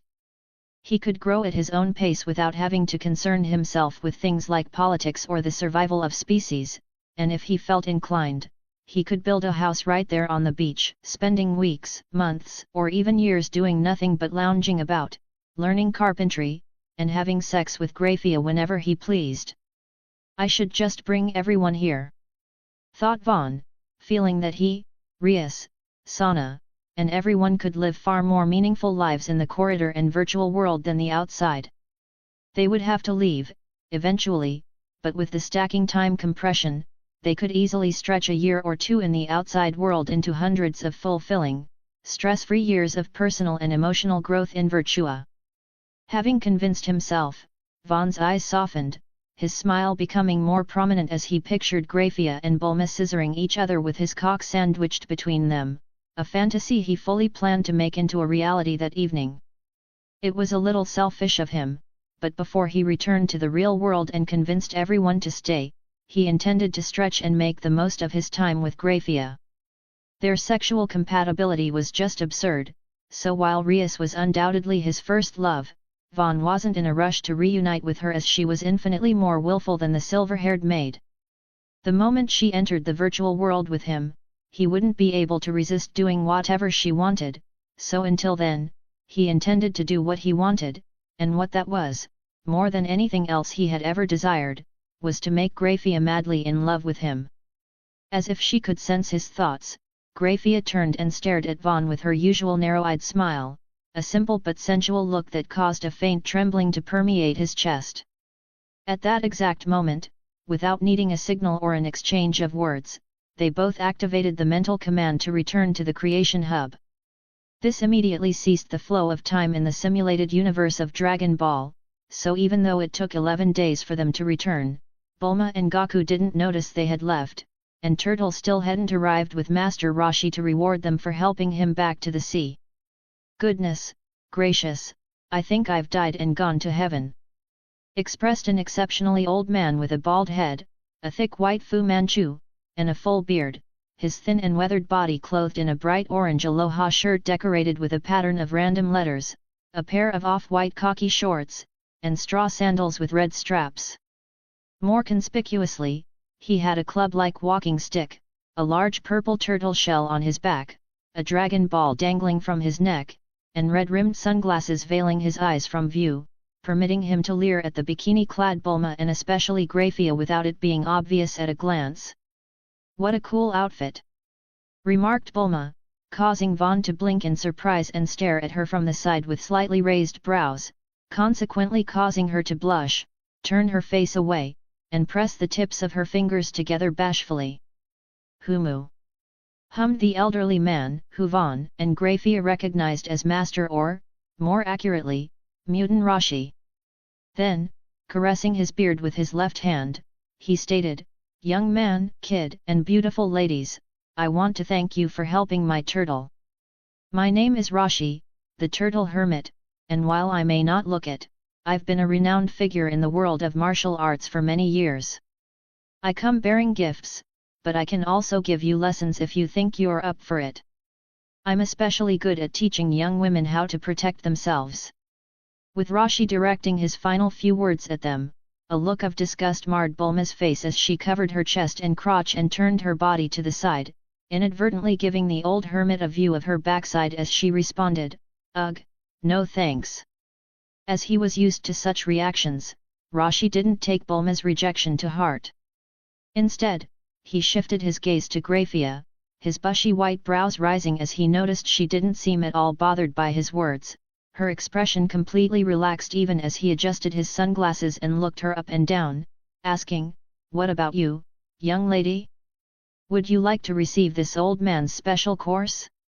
It even comes packaged with an advanced skincare routine and deep tissue massage." Finding Roshi's words more amusing than anything, particularly his calling her a young lady, Grafia's smile became more prominent as she casually responded, "Thank you for the offer, but I must politely decline. Thanks to my boyfriend here, there isn't a bit of tension in my entire body." With Grafia grasping his hand to emphasize she was talking about him, Vaughn nearly whiskered her back to the creation hub but suppressed the urge using his will of the Emperor. At the same time, he offered a smile of his own, earning Roshi's attention as he playfully remarked, "I can't blame you for trying, but if you take things too far, I might take offense." "Oh, my!" hummed Roshi, grabbing and pulling his beard slightly as he felt the air around Vaughn change. He didn't believe for a moment that the latter was more powerful than him, but he could sense he wasn't dealing with an amateur. "Why do you have a turtle shell on your back?" asked Goku, shattering the growing tension as he eyed Roshi with wide-eyed curiosity.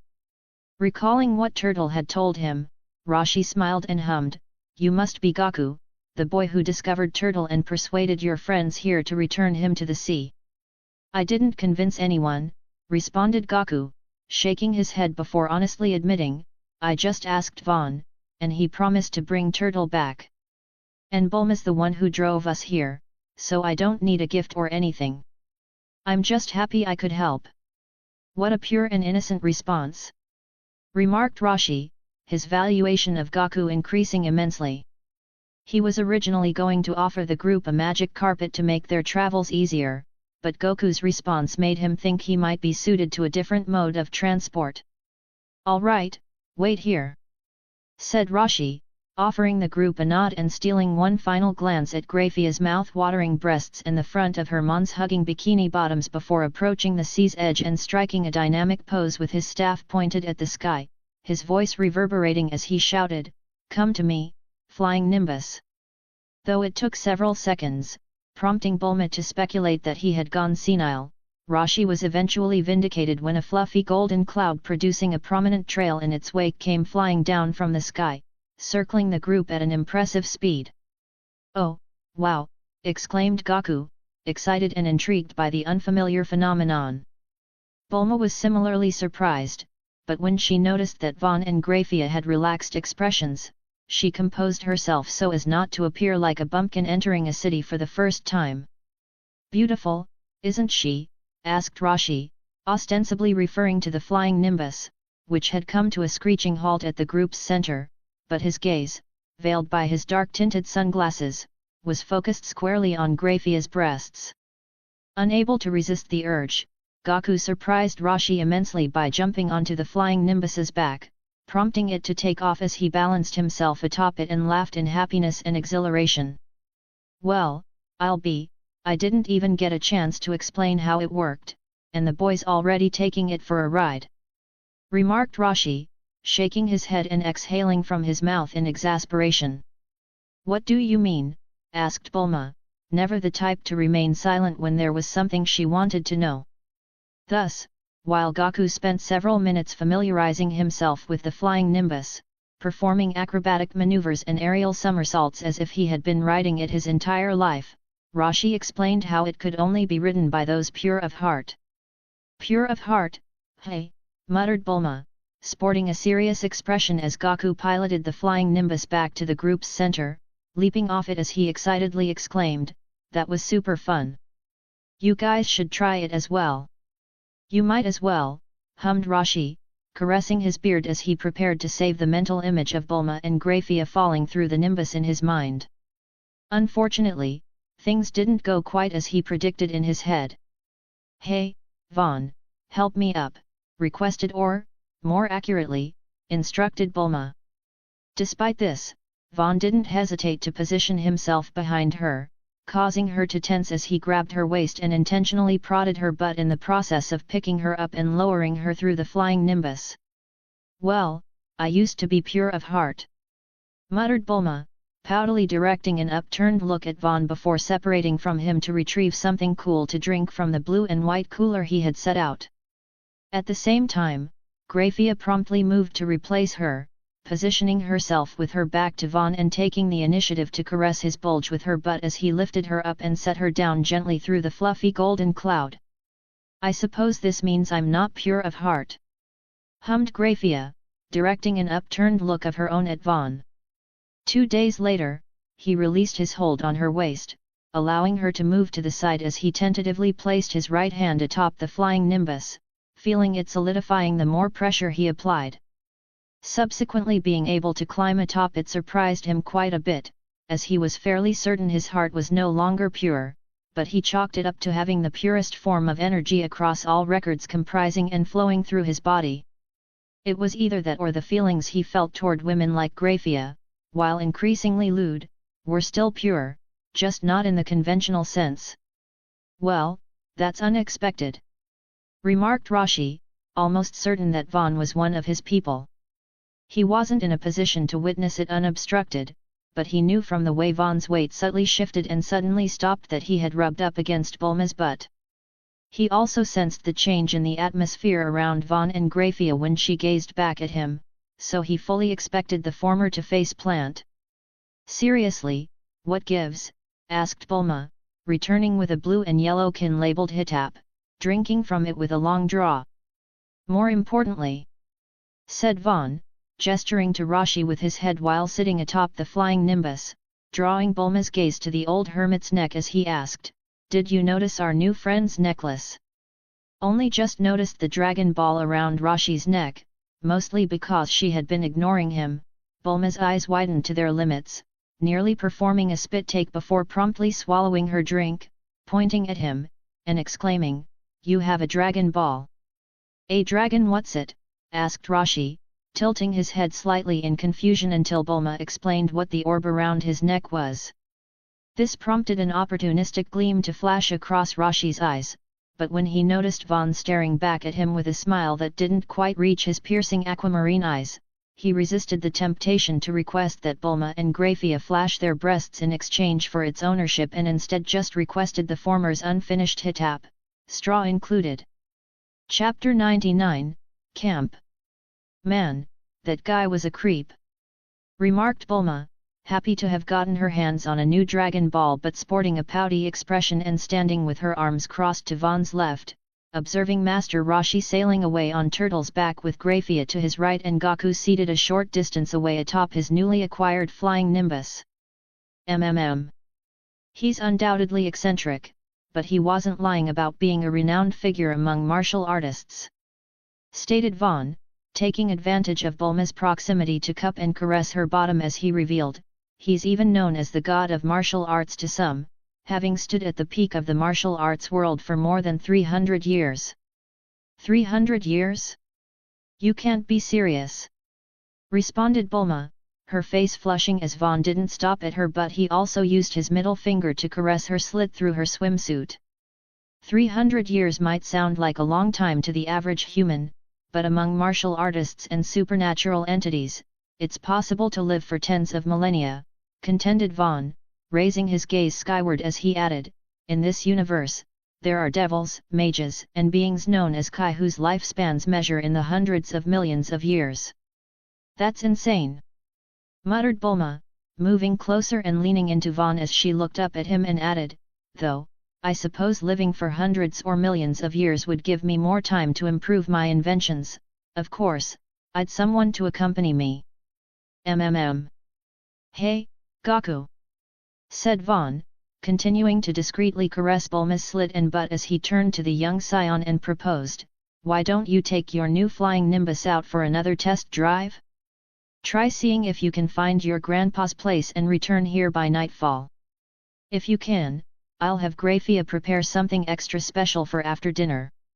"Really? Oh, boy, I can't wait," exclaimed Goku, bouncing to his feet and immediately taking off like a bullet fired from a gun. The maximum speed of the flying Nimbus, at least according to various sources, was 1,800 km per hour, roughly Mach 1.5, so if Goku recognized where he was going, he could reach his grandpa's house and return within 2 hours. In the meantime, Vaughn made his fantasy from several days prior a reality right there on the beach. 3 days later, September 5, 749. With Goku zipping around a few hundred meters above them and Grafia taking over the duty of driving, Vaughn sat in the back seat of the convertible with Bulma straddling his lap, her arms wrapped around his shoulders as she vigorously ground against and made out with him. Each time they hit a rock or divot in the road, a low moan would emanate from her throat as, beneath her skirt, they had been connected for hours.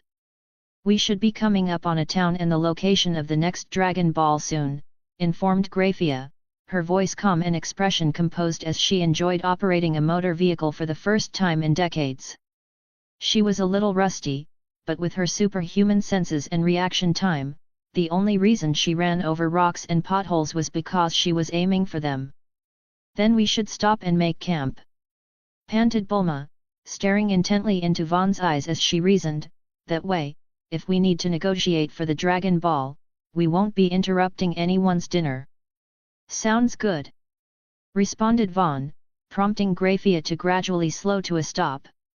He understood that failing to reach the city that day would either result in Oolong stealing away the girl named Pokawatha or his death, but the former was a matter they could easily resolve, while the latter was the consequence of his villainy and deceit. Kidnapping and forcing children to marry you and conning people out of enough money to purchase a palace for yourself weren't small crimes.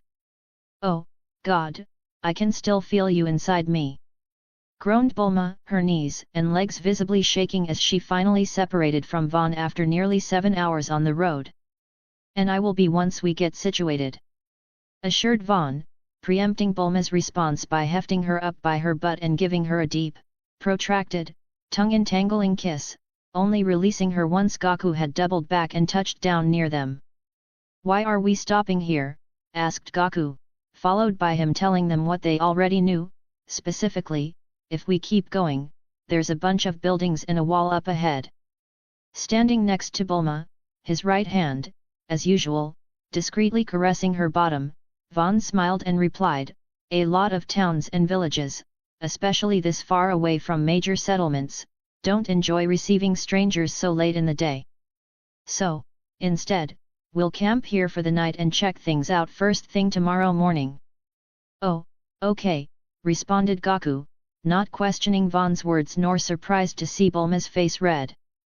Her face was always red when they were next to one another, so instead of sticking around, he decided, "Then I'm going to fly around and secure the area," before immediately setting off.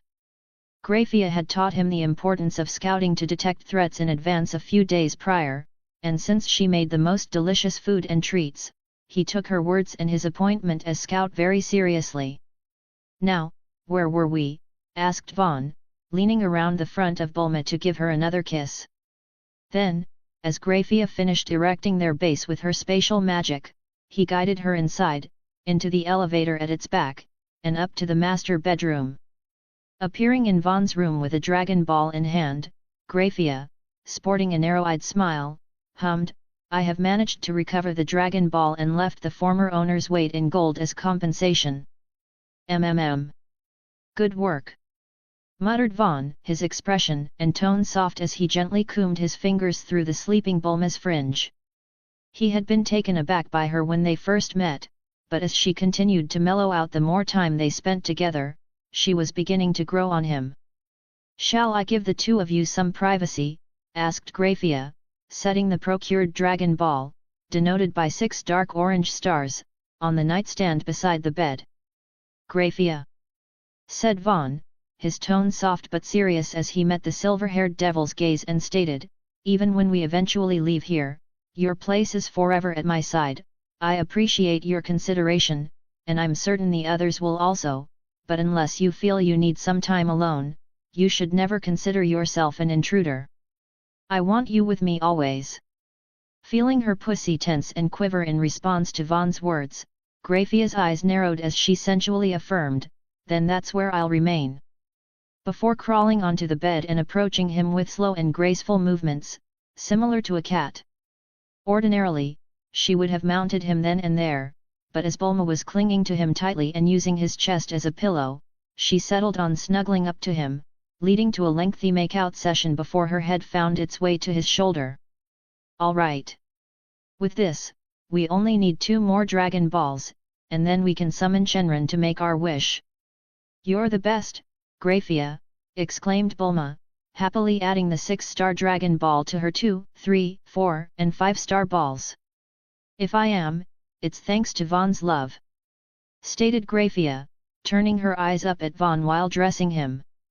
Neither she nor him had professed their love directly, but after being on the receiving end of his passion for more than a month, Grafia's core quivered at the thought of hearing him affirm what she already knew in her heart. "You were extraordinary long before I had the privilege to love you," asserted Vaughn, his eyes narrowing into a smoldering look as he drew Grafia into his embrace, his bulge swelling against the warmth of her pussy, transmitted even through her skirt. Then, slowly lowering his face and turning his head, he whispered, "My sole regret is that I didn't start loving you much sooner." "Vaughn," muttered Grafia, his name escaping her lips as an impassioned sigh as she closed her eyes and wallowed in the tender kiss they shared. Witnessing this caused Bulma to feel frustrated, but her most prominent emotions were acceptance and exasperation. She knew there was no way she could replace Grafia in Vaughn's heart, so as much as she enjoyed their time together, she was considering breaking up with him the moment their search for the Dragon Balls ended.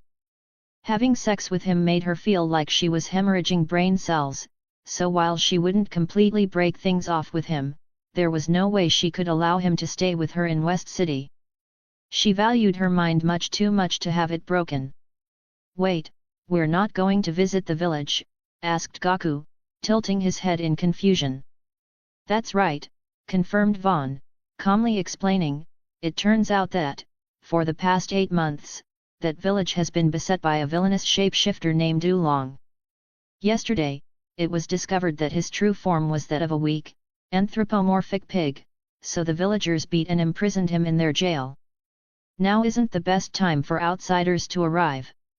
Oh, well, if you say so, responded Gaku, somewhat disappointed that he wouldn't get to explore the village and meet its people but not taking it to heart.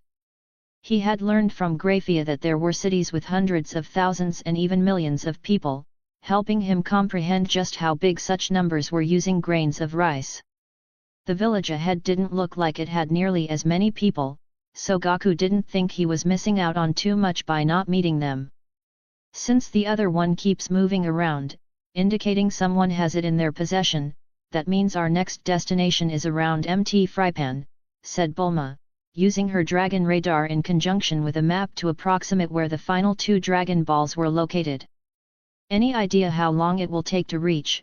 Asked Vaughn, his eyes blazing and his smile broadening as Graphia returned from the kitchen and sat side saddle atop his lap as if it were the most natural thing in the world. His confessions earlier that morning and before they came down seemed to have considerably reduced the distance between them, and it was very gratifying. Doing her best not to appear jealous, Bulma responded, if Graphia and I take turns driving, we should be able to reach it within 2 days, 3 at most. The issue is that the only marked route from here to Mt. Frypan has us pass through the Diablo Desert. Not only is the place home to tons of bandits, but I've heard the temperature regularly exceeds 46 degrees. It's basically the closest thing to hell on Earth. Recalling that the Diablo Desert was where Yamcha entered the story, Vaughn briefly considered their options before proposing, how about we travel south along the coast? If I'm remembering things correctly, there should be a peninsula with a narrow enough strait that we can simply fly across. There is. Confirmed Graphia, her unwavering focus on his face causing Vaughn to feel increasingly giddy. The urge to take her to the creation hub was overwhelming, but as they had decided during their last visit to focus on their current objectives, he suppressed it. Well, it certainly beats passing through a desert, affirmed Bulma, hoping to bring an end to the lovey-dovey atmosphere between Vaughn and Graphia by slapping the table as she rose to her feet, forcing an enthusiastic smile as she exclaimed, well, what are we waiting for? The Dragon Balls aren't going to collect themselves. Without waiting for a response, Bulma hurriedly departed the combined kitchen and dining room. Gee, I wonder what's up with her, asked Gaku, hopping down from his chair and executing a series of post-meal stretches. Vaughn was similarly at a loss, but things became much clearer when Graphia calmly explained to Gaku how most women had a few days each month where they were a bit more mentally and emotionally unstable, urging him to be considerate and suggesting he not speak to her unless she addressed him for 3 to 5 days. Chapter 100, Pressure. September 9, 749. After 3 days of travel, swapping between a car and a motorboat and flying through the sky, Vaughn's group was only a few kilometers from their destination, the fiery Mt. Frypan. Even at that distance, the sky was dark with smoke and clouds, and as they drew nearer, the temperature quickly increased as a mountain beset by dark orange flames gradually came into view on the horizon. Ugh, it's so hot, and the air is so dry. I feel like my lips are going to start cracking. Groaned Bulma, sitting slumped next to Vaughn in the back seat of her convertible as Graphia had taken over driving 2 hours prior. How's this? Asked Vaughn, using his domain to cool things down and increase the amount of moisture in the air.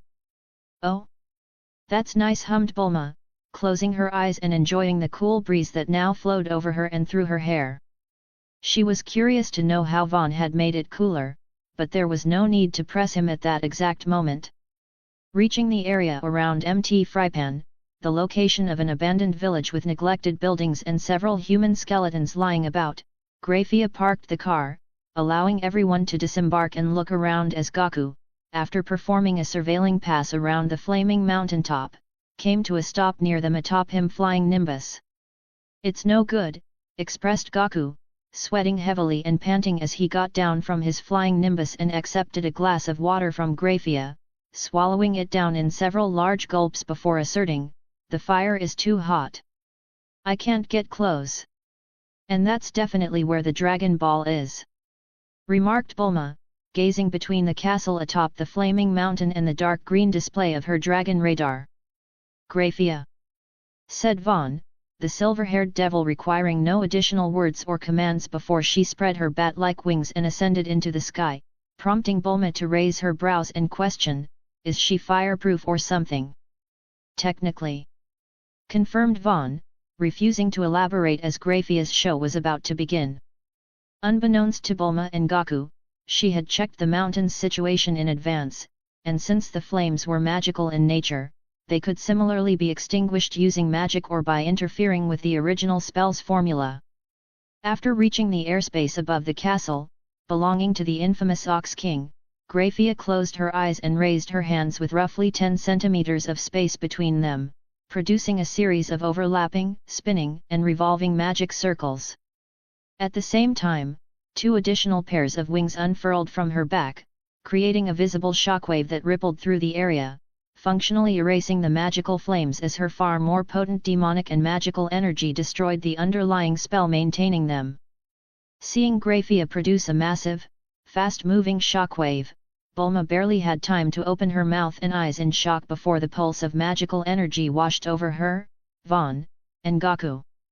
Fortunately, they were shielded by Vaughn's domain, forming a 15-meter-wide hemispherical barrier that briefly came into view as the shockwave rolled over it. What the heck was that?" asked Bulma, nearly crumpling to the ground before Vaughn caught and supported her, his fiery gaze focused on the descending Graphia as he softly proclaimed, "That's the future mother of my children." Though she hadn't heard Vaughn's words, Graphia glimpsed the look on his face as she touched down gracefully a meter in front of him. As usual, her silver eyes narrowed seductively, but before she could provoke him, Gaku approached her, exclaiming, "Gosh, Graphia! You're even stronger than my grandpa, and he was super strong." "Thank you for the compliment," responded Graphia, her smile softening into a maternal look as she revealed, "But while I may be peerless here on Earth, there are individuals far stronger across the universe. Make sure to train hard each day so you can protect the people and places important to you, okay?" "Okay," responded Gaku, beaming happily as Graphia's encouragement and lessons made him feel fluttery and excited. He didn't know why she was so nice to him, but her kindness and cooking made him want to give each day his best. "You there? Were you the ones who put out the fire on the mountain?" exclaimed an exceptionally large man, standing more than 4 meters tall and nearly as wide as he bolted over to the group in an ox horn helmet that covered the upper half of his face, a red cape, and armor that made him seem like an ancient Chinese warlord. His helmet had 2 telescopic lenses over the eyes, and he had a prominent, well-groomed beard and mustache. "Holy crap! That guy is gigantic," exclaimed Bulma, her eyes nearly popping out of their sockets before she hurriedly positioned herself behind Vaughn, trusting that his relaxed expression and body language meant he had the situation under control. Waiting until the giant of a man was in casual conversation range, Vaughn offered a curt nod, smiled, and explained, "We came here in search of an object known as a Dragon Ball. Since we extinguished the flames around your castle, would you be willing to part with the one stored within?" "Dragon Ball? You can have every treasure in my vault if you want," exclaimed the massive man, grabbing his belly and exhaling a hearty laugh that presumably echoed for several kilometers with how loud his voice was. "Papa? What's going on? Who are these people?" asked a pleasant, bell-like voice, followed by the appearance of a timid-looking girl that caused Vaughn's brows to rise. He immediately recognized her as Chi-Chi based on her blue and white bikini armor, axe-bladed, pale pink helmet, pink gloves, pink boots, and blue cape, but she was much bigger than her on-screen counterpart. In the anime and manga, she was around the same height as Gaku, but the long, straight, raven-haired girl who appeared before them was roughly the same height as Asia, 156 centimeters, but with a well-trained body and proportions closer to Bulma. In fact, her thighs were notably larger as she wasn't nearly as sedentary as the turquoise-haired heiress. "Ah, Chi-Chi, perfect timing," exclaimed the giant man, gesturing for Chi-Chi to approach before placing his massive hand on the entirety of her back as explained. "These people extinguished the fire keeping us from entering our home. Introduce yourself, and be sure to thank them properly." "Oh, hi. My name is Chi-Chi. Thank you for extinguishing the fire for us," exclaimed Chi-Chi, her face flushing as she folded her hands over her stomach and offered a steep bow. It had been a long time since she had spoken to anyone but her father, but she did her best not to flub her words too much. "It's nice to meet you, Chi-Chi," responded Vaughn, offering a smile as he took the initiative to introduce everyone in their group, first gesturing to Graphia as he stated, "And these people here are Graphia Lucifuge, Bulma Briefs, and Son Goku." Derailing the introductions, the giant man, Chi-Chi's father, the Ox King, adopted a broad, toothy grin and proposed, "Well, how about it, young man? As a prize for your and your friends' efforts, how about I allow you to marry my Chi-Chi?" "Oh, Papa, what are you saying?" exclaimed Chi-Chi, her high-pitched voice carrying a distinct undertone of girlish excitement as she bashfully cupped her cheeks, half turned away, and peered back at Vaughn with her large, shimmering black eyes. It was apparent that she wasn't opposed to the arrangement, but even though she looked much older and presumably was, Vaughn wasn't in the market for a bride. "Though your daughter is an extraordinarily beautiful young woman, I'm afraid I must politely refuse," responded Vaughn, extending his right hand, prompting Graphia to move closer, allowing him to hold her waist and draw her closer as he asserted, "I am already blessed with several exceptional women I plan to marry." "Nonsense," bellowed the giant man, famous throughout the world as the tyrannical Ox King. Then, as if the matter weren't up for debate, he firmly asserted, "The descendants of the Ox King always repay their debts. You and your friends will stay in the castle tonight. We will prepare a banquet in honor of your accomplishment and union, and then you and Chi-Chi will consummate your marriage." "Well, you heard him," hummed Chi-Chi, approaching Vaughn and grabbing his free arm, deliberately pressing her breast against his left bicep as she appended, "Oh, wow, you must be pretty strong to have muscles like this. I bet our kids will be strong as well." "Hey! Just what do you think you're doing? He already said he wasn't going to marry you," shouted Bulma, feeling annoyed as Chi-Chi was technically occupying the spot that should be reserved for her. "Oh? Are you another of this boy's brides?" asked the Ox King, crossing his arms, cupping his chin with his right hand, and sizing Bulma up as he remarked, "You seem pretty weak though, and your legs don't look very robust. Are you sure you can birth children safely?" "That's none of your business," exclaimed Bulma, stomping her right foot with her hands near her sides as she shouted, "Besides, just how dated is your way of thinking? People don't just gift their daughters away as some kind of prize anymore, you relic." "Really? But my wife was presented to me after I rescued a village from a group of bandits," remarked the Ox King, scratching his right cheek with his index finger while staring at Bulma as if she were the weird one. "Bulma is correct," affirmed Vaughn, offering a slight nod before turning to face Chi-Chi, unbothered by her clinging to him as he smiled and softly asserted, "You shouldn't decide or commit to a marriage on a whim. This world is a big place. You should get out, experience more, and meet all kinds of people before choosing who you wish to spend the rest of your life with.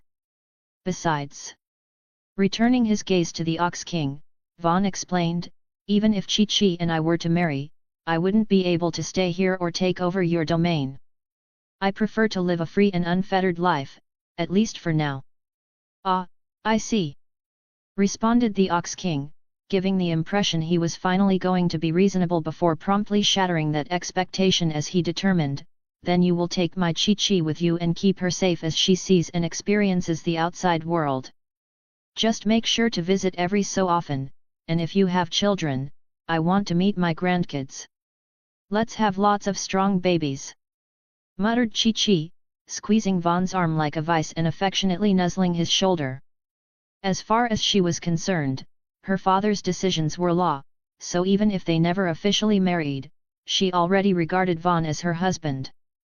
Exhaling faintly from his nose, Vaughn resisted the temptation to ask Graphia to use her power and instead met the Ox King's gaze, stating, "Where I'm from, men and women can't consummate things like marriage until they're at least 18 years old. Your daughter should also be present to assist with your domain's rehabilitation, so let's end these discussions here." 18.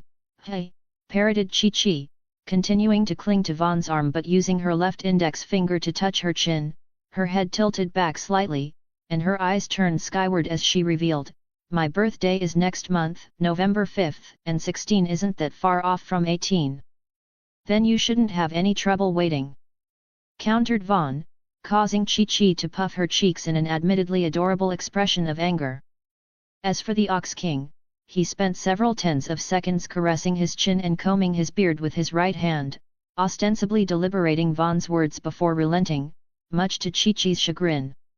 However, before letting Vaughn's group leave with the Dragon Ball in hand, he had him promise to be present at Chi-Chi's 18th birthday feast, prompting the raven-haired princess to squeal and stomp her feet excitedly when Vaughn, after exhaling in exasperation, reluctantly agreed. Chapter 101, Want. "Are you seriously planning to return to that place in 2 years?" asked Bulma, straddling Vaughn's lap in the back of her convertible as Graphia sat in the driver's seat, heading northward along a dirt road. Seeing Chi-Chi all over him had irritated her, so while she wasn't in the mood for sex, she allowed Vaughn to fondle and caress her butt beneath her skirt. "I'm not the type to say I'll do something and then not do it," responded Vaughn, giving Bulma's left butt cheek a light smack as he added, "but I'm also not trying to increase the number of dependents I have. I'll show up to the party, as promised, but I have no intention of allowing myself to be forced into an engagement or marriage. I've had more than enough of that," thought Vaughn, still willing to honor and looking forward to marrying Rias, Sana, and possibly even Ravel, but that was where he drew the line. Now that he had a better understanding of what he truly wanted, living a free and unfettered existence with those he had chosen to share his life with, he wouldn't let anyone else pressure him into accepting duties or responsibilities he didn't willfully seek. "I don't know, you folded pretty fast with me," remarked Bulma, her eyes narrowed halfway between an accusatory and sultry look. "That's because you're an exceptionally independent woman," countered Vaughn, adopting a smoldering grin as he slid the tips of his fingers beneath the fabric of Bulma's panties, caressing her butt directly as he asserted, "I know that, even if I'm not with you 24/7, you have your own life, work, and interests to occupy your time and focus. You don't need me to live a long, fulfilling, and accomplished life." "Yeah, I am pretty amazing, aren't I?" asked Bulma, her voice faint and sensual as she narrowed her eyes further and angled her face to indicate she wanted to kiss. Vaughn readily complied, heralding an end to their chat and the beginning of a protracted make-out session. September 10, 749. With Bulma retiring to her self-assigned room after dinner the previous night, Vaughn found himself lying in bed, contemplating how his decisions thus far would affect the plot of Dragon Ball moving forward.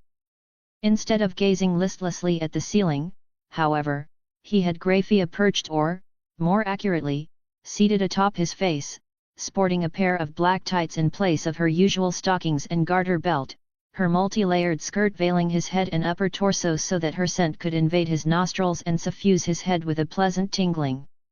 Since he felt they were growing closer, Vaughn had asked Graphia to tell him what she wanted to do to him. She initially contended that all she wanted was to serve him, but after some coaxing, she surprised him by confiding that she had always wanted to try scent training. In essence, she wanted to get him so acclimated to her scent that just smelling her was enough to get him in the mood, just as his scent purportedly did to her.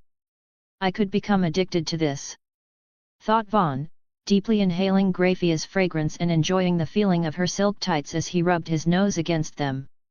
At the same time, he wondered about the futures of Gohan, Trunks, and Goten. If Chi-Chi persistently pursued him as she had Goku in the original canon, there was a good chance that Gohan wouldn't be born. And since he was in a relationship with Bulma, the likelihood of her getting together with Vegeta and producing Trunks was slim, rather, as there was no guarantee that Vegeta would change his genocidal ways and turn over a new leaf as he did in canon. He and Graphia might have to put the Prince of Science down permanently. Realizing how tremendously he had affected things in just 9 days, Vaughn couldn't help feeling it would be better to simply reset the scenario before things got further out of hand. He no longer strictly intended to spend his time in the verse increasing his strength, so if he did reset, he and Graphia could settle down on a coast somewhere and bide their time for the World Martial Arts Tournament. That was what he had planned originally, but his curiosity had gotten the better of him. "I believe you should see how things play out," suggested Sis, causing Vaughn to shift his focus to her words as she explained, "The changes you are worried about are not necessarily bad things. In canon Dragon Ball, the Earth is destroyed or nearly destroyed many times, and innumerable people lose their lives as a result of the main cast's oversights or general negligence.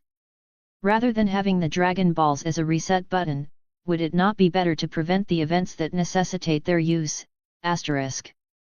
But characters like Gohan are really important to the story, especially by the time of Super," contended Vaughn, prompting Sis to point out, Gohan's entire life is plagued by trauma and the expectations of others.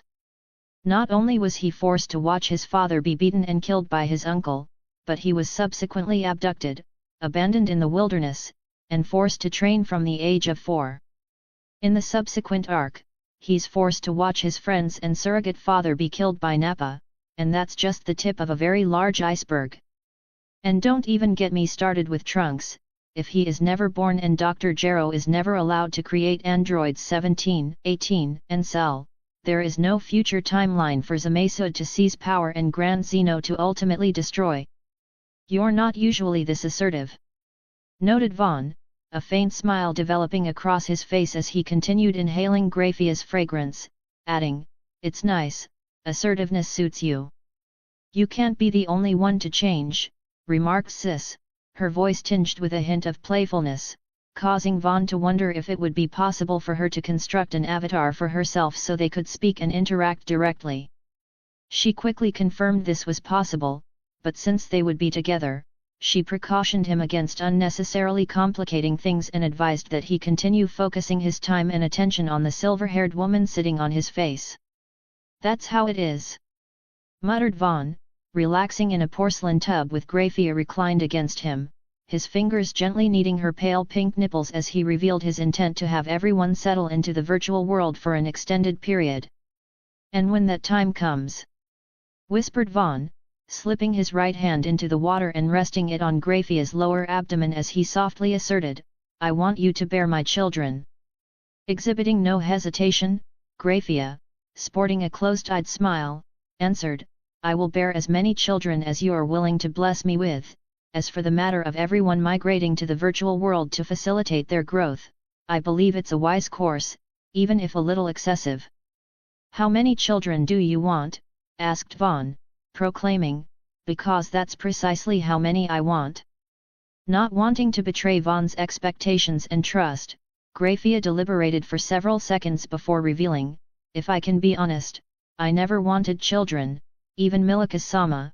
I love and treasure him dearly, but because of my past and the circumstances of our species as a whole, I knew that any children Surtsks and I had were fated to live a burdened existence." Exhaling a melancholic sigh, Graphia muttered, "And since I did not want to become an existence that could be leveraged against him, I have kept my distance, entrusting him to the care of House Gremory and consigning myself to serving as maid rather than caring for him as his mother." "I am sorry you both had to go through that," muttered Vaughn, wrapping his arms around Graphia and enveloping her with as much tenderness and love as he could manage. Unbeknownst to him, this caused an extremely comfortable feeling to permeate Graphia's body, helping her to regain her smile as she softly and sensually asserted, "It's fine, because things are different now." Guiding Vaughn's right hand back to her lower abdomen, the location of her aching womb, Graphia stated, "It's too late for me to be the mother that Milika-sama needed while he was growing, but with your power and this wondrous place, he will have all the time in the world to ensure he is prepared for whatever trials and tribulations may come. Even if that's the case, I would like it if the two of you spent more time together," muttered Vaughn, prompting Grafia to close her eyes, issue a faint hum, and respond, "I believe it would be better to let him continue spreading his wings without me as a hindrance, but if he's willing to give me a second chance, I will assuredly take it." "That's what I like to hear," affirmed Vaughn, kissing the top of Grafia's head. He only had surface-level knowledge of the intricacies of her and Milikas's relationship, and he probably wasn't helping things by plowing her at every opportunity, but he believed that if she approached him with the earnest desire of rekindling their relationship as mother and son, the crimson-haired youth would embrace the chance. 13.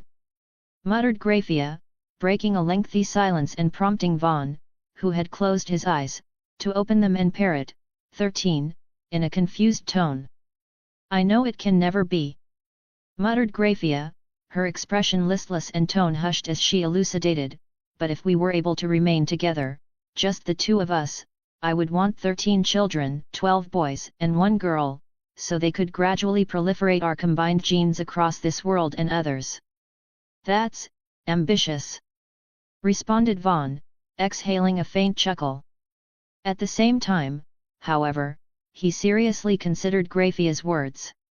He could never bring himself to abandon Rias, Sana, Akeno, Tsubaki, Konako, Asia, Zenovia, and, though she was not yet completely his, Venelana, but with the combination of the corridor and the virtual world, it was possible for him and Grafia to have a world entirely their own. "It may not be possible now," started Vaughn, sliding his right hand from Grafia's abdomen to her pussy, gently caressing her slit as he said, "but once you've mended your relationship with Milicas and he's been able to mature into a proper young man, I don't mind disappearing with you for a few centuries in a world where time flows independently from all others." Raising Grafia's chin and compelling her to meet his gaze, Vaughn stared into the depths of her eyes as he softly asserted, "I understand this may be difficult to believe, but while I was smitten with Rias at first sight, you and Akeno are the ones who have taught me what it means to fall in love. And between the two of you, you occupy such a large portion of my heart, it threatens to push out all others." "You're right, it is difficult to believe," affirmed Grafia, holding Vaughn's gaze with a narrow-eyed smile as she raised her hips and guided his dick into her hot and quivering pussy, an impassioned sigh escaping her throat as she sat flush against him and hummed, "But we still have between 4 and 1,362 years to figure out if what we're both feeling is real or just a byproduct of us looking for an escape from the burdens and responsibilities foisted upon us by circumstance."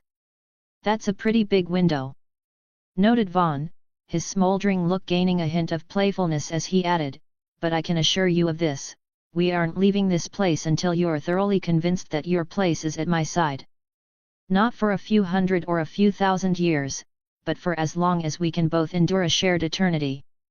"That's too excessive," muttered Grafia, biting her bottom lip, squeezing her thighs together, and forcing her cervix to kiss the tip of Vaughn's dick as she suggested, "For now, let's focus on making the most of this one single moment." "Gladly," responded Vaughn, punctuating his words with a kiss, prolonging their bath until Gaku came looking for them, wondering why breakfast had yet to be prepared. Chapter 102, Efficiency. After a later-than-usual breakfast, Vaughn was once again relaxing in the convertible's back seat, this time with Grafia seated next to him, his left arm around her shoulders. More significantly, in place of her usual or sexy maid outfits, Grafia was wearing a pair of form-fitting white short shorts, an off-white, long-sleeved safari blouse with golden buttons, nearly knee-high black leather boots, black leather gloves, and, as she regarded it as part of her identity, her usual frilly headband. "At this rate, it'll only take another hour to reach the location of the final Dragon Ball," remarked Bulma, steering the convertible through a barren wasteland heavily populated by tall, stone-like mushrooms. "Any idea what you want to wish for?" asked Vaughn, genuinely curious as he doubted Bulma still planned to wish for a boyfriend. Though, if she did, that would arguably make things easier for him. "Well, I thought about your suggestion of having the Dragon Balls returned to my basement between uses, but since there's a chance someone else could create a radar, that would just make my home a target. Explained Bulma, appending, that said, I was thinking of wishing for everyone but us to lose all knowledge of the Dragon Balls, along with the means to find them. That means we'll need to locate and collect them again a year from now, but I'm not too concerned, given how easy it was this time. Wow, I knew you were smart, Bulma, but that's some incredibly forward thinking. Remarked Vaughn, brows raised and eyes wide in surprise.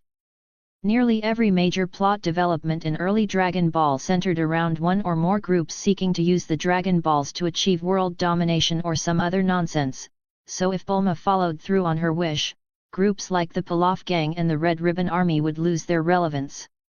Well, after hearing what you said you would wish for, I got to thinking and realized that the Dragon Balls could be used to help but also harm a lot of people, stated Bulma, quickly adding, I mean, I already knew that, but your words got me thinking about what that actually meant.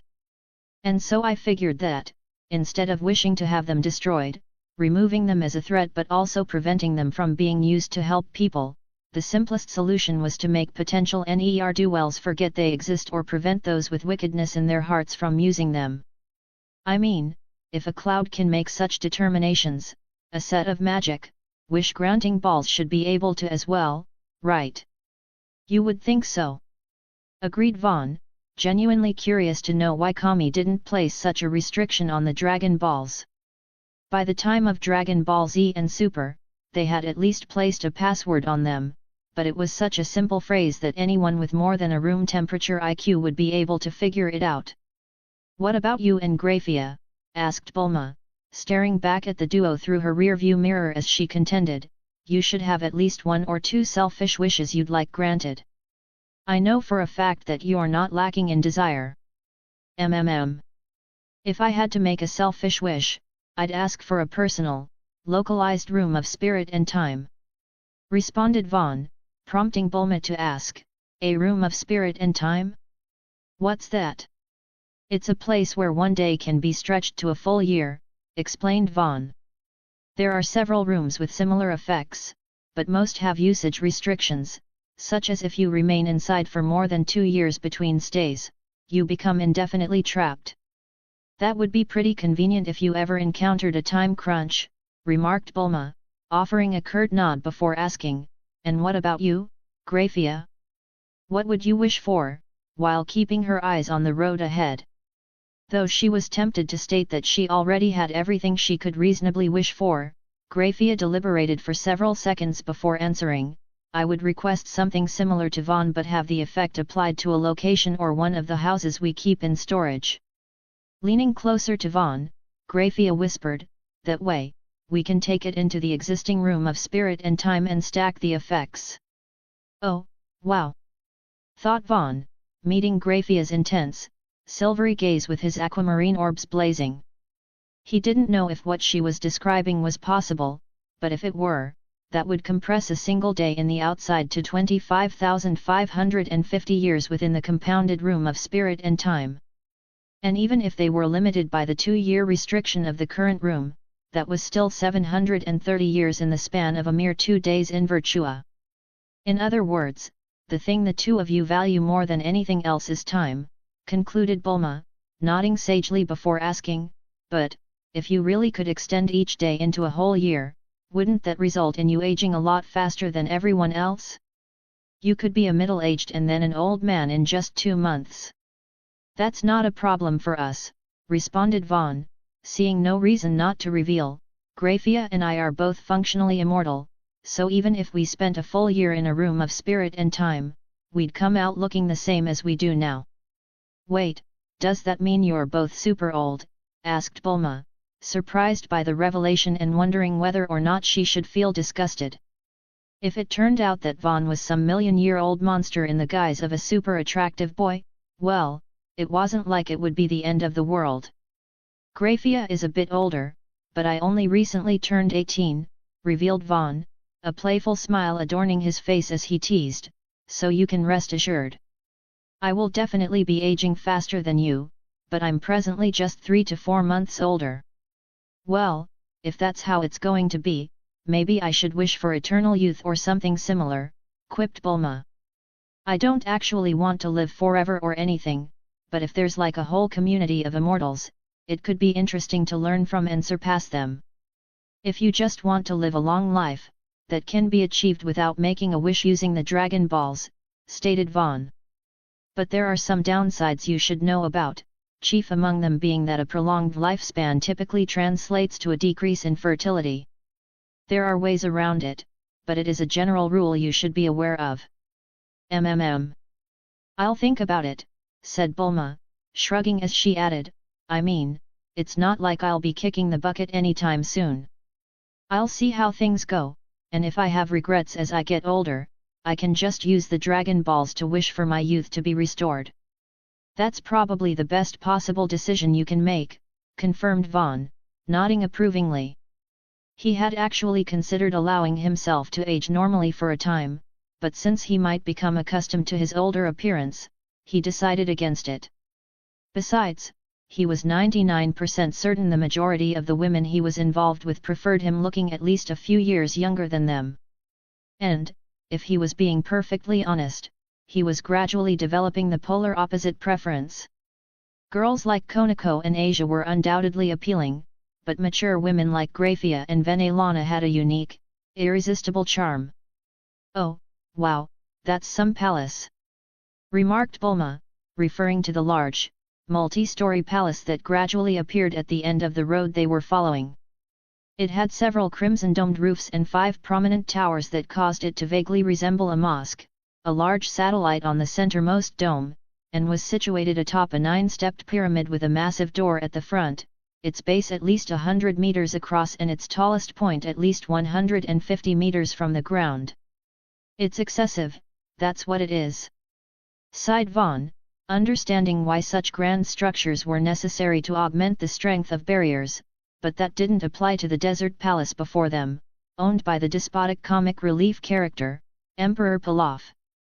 I don't know about that, responded Bulma, gradually bringing the car to a stop as she reasoned, as long as it was constructed using legal means or the builder's own resources, I think structures like this give the places they're built greater significance. If it weren't situated in a desert, I could see this being a pretty popular place for tourists. That's actually very reasonable, conceded Vaughn, realizing he may have been making a mountain out of a molehill regarding his general disdain for excess. He would personally be content with a cozy cottage near the sea, similar to Master Roshi's transportable, single-room island dwelling, Kame House. Finishing his survey of the surrounding area and palace, Goku flew down to where the group was waiting, prompting Grafia to hand him a glass of water. Upon gulping down its contents, he exhaled contentedly, wiped the sweat from his brow, and revealed, I looked around and flew up to one of the windows, but I didn't see anyone. But there's a big hole in the back of the building, so I think whoever lived here was attacked and scared off by someone. Following Goku's report, Bulma pulled out her dragon radar while Vaughn and Grafia exchanged glances and faint smiles. Well, according to my radar, that's where the Dragon Ball is, said Bulma, pressing the palm-sized device's plunger several times to hone in on the ball's exact location, revealing, and based on the range, I'd say it's in the central tower, 233.8 m from here. Shall I retrieve it? Asked Grafia, directing the question to Vaughn, who, in turn, nodded and replied, Go ahead. We'll wait here, in a relaxed tone. With her orders received, a silver magic circle appeared beneath Grafia before she promptly vanished, leaving Bulma to blink in surprise, make a show of rubbing her eyes, and ask, Are my eyes playing tricks on me, or did Grafia just teleport? How do you think we travel between dimensions and universes? Asked Vaughn, appending, There are gates, portals, and even trains to facilitate it, but the most common method of trans-dimensional travel is teleportation. Okay, I get that, conceded Bulma, looking annoyed as she asked, but if the two of you could teleport this entire time, why have we spent the past week driving? We weren't just driving around, countered Vaughn, exhaling from his nose as he contended, we were spending time together, enjoying the scenery, and getting to know one another.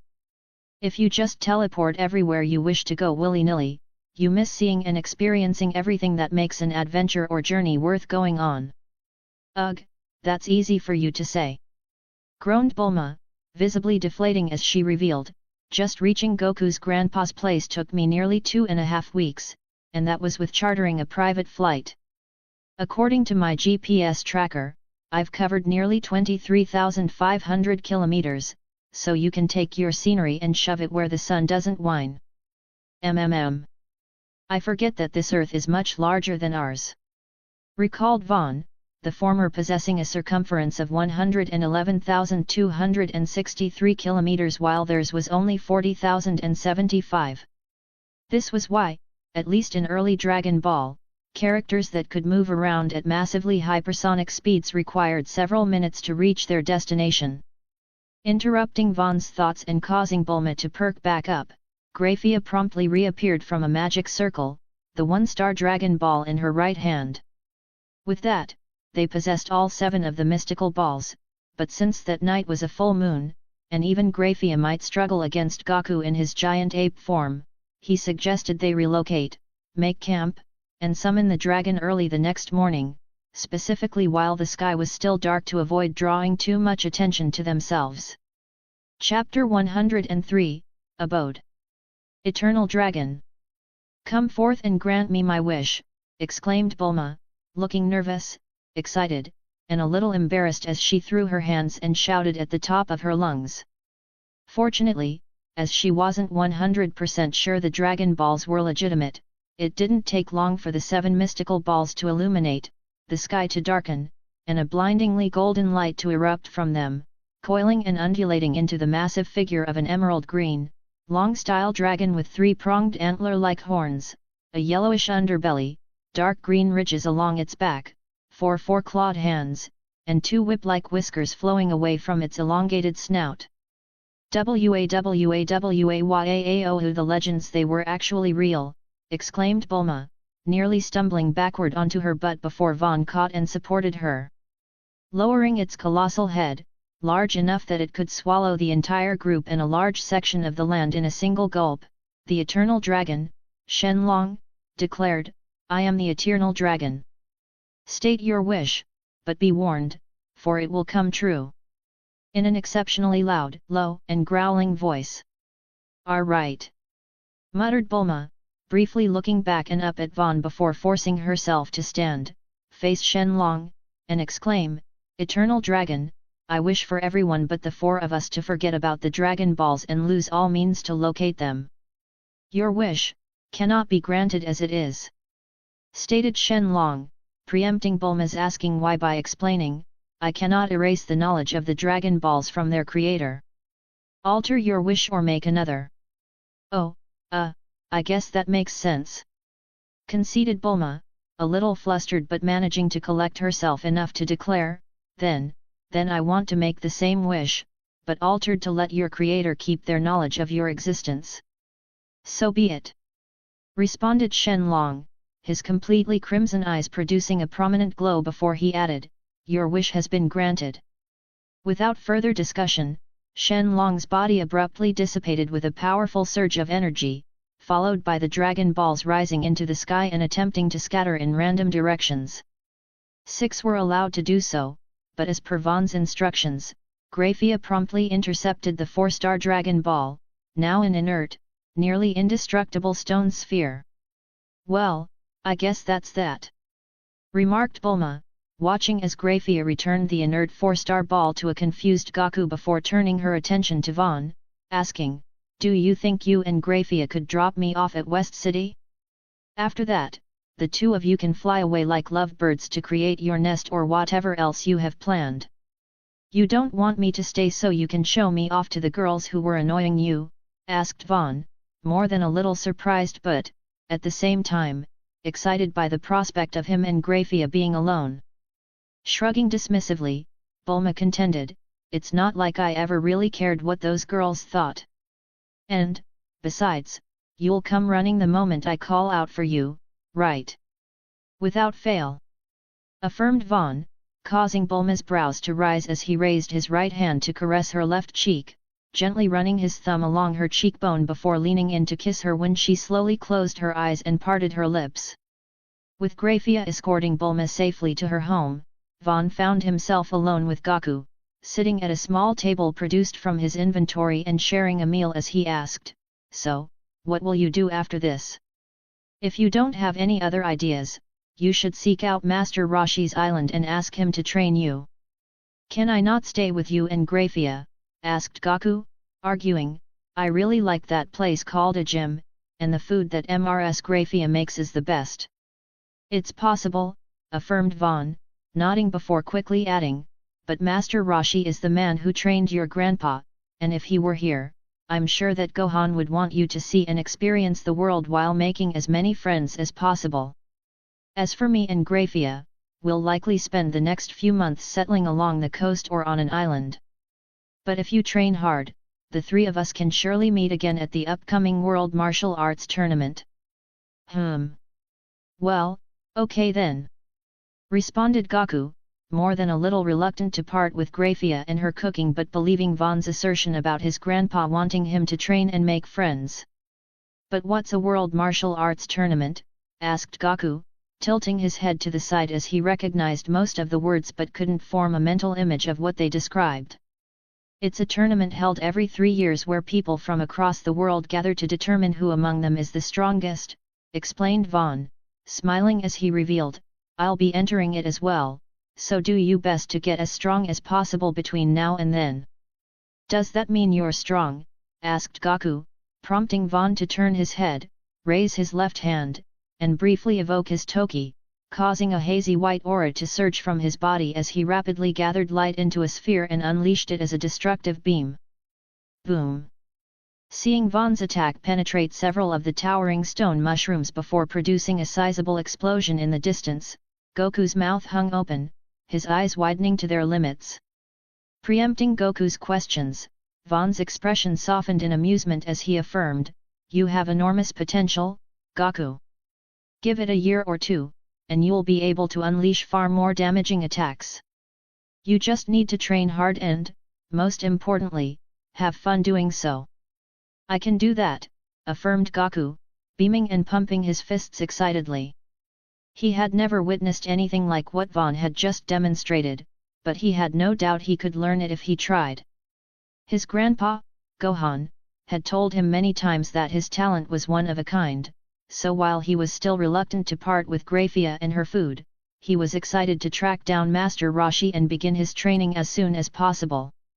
Standing side by side and watching Gaku depart atop his flying nimbus, waving back at them while smiling and laughing, Vaughn discreetly cupped Grafia's ass and asserted, "I doubt I need to tell you this, but I'm going to fuck you even more thoroughly from now on."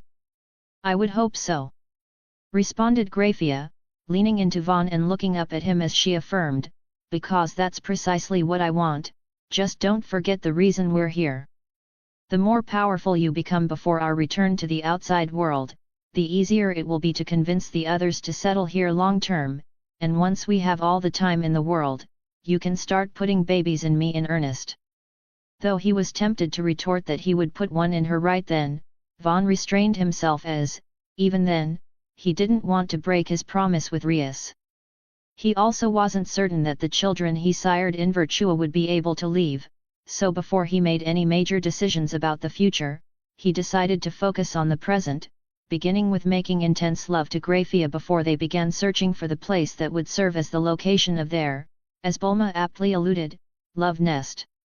With much of Dragon Ball's Earth being lawless, unclaimed wilderness, the result of someone using the titular balls to resurrect dinosaurs and grant particularly intelligent animals the capacity to speak, it only took a few hours for Vaughn and Grafia to locate a decently sized island without human settlements and a fair amount of beachfront property.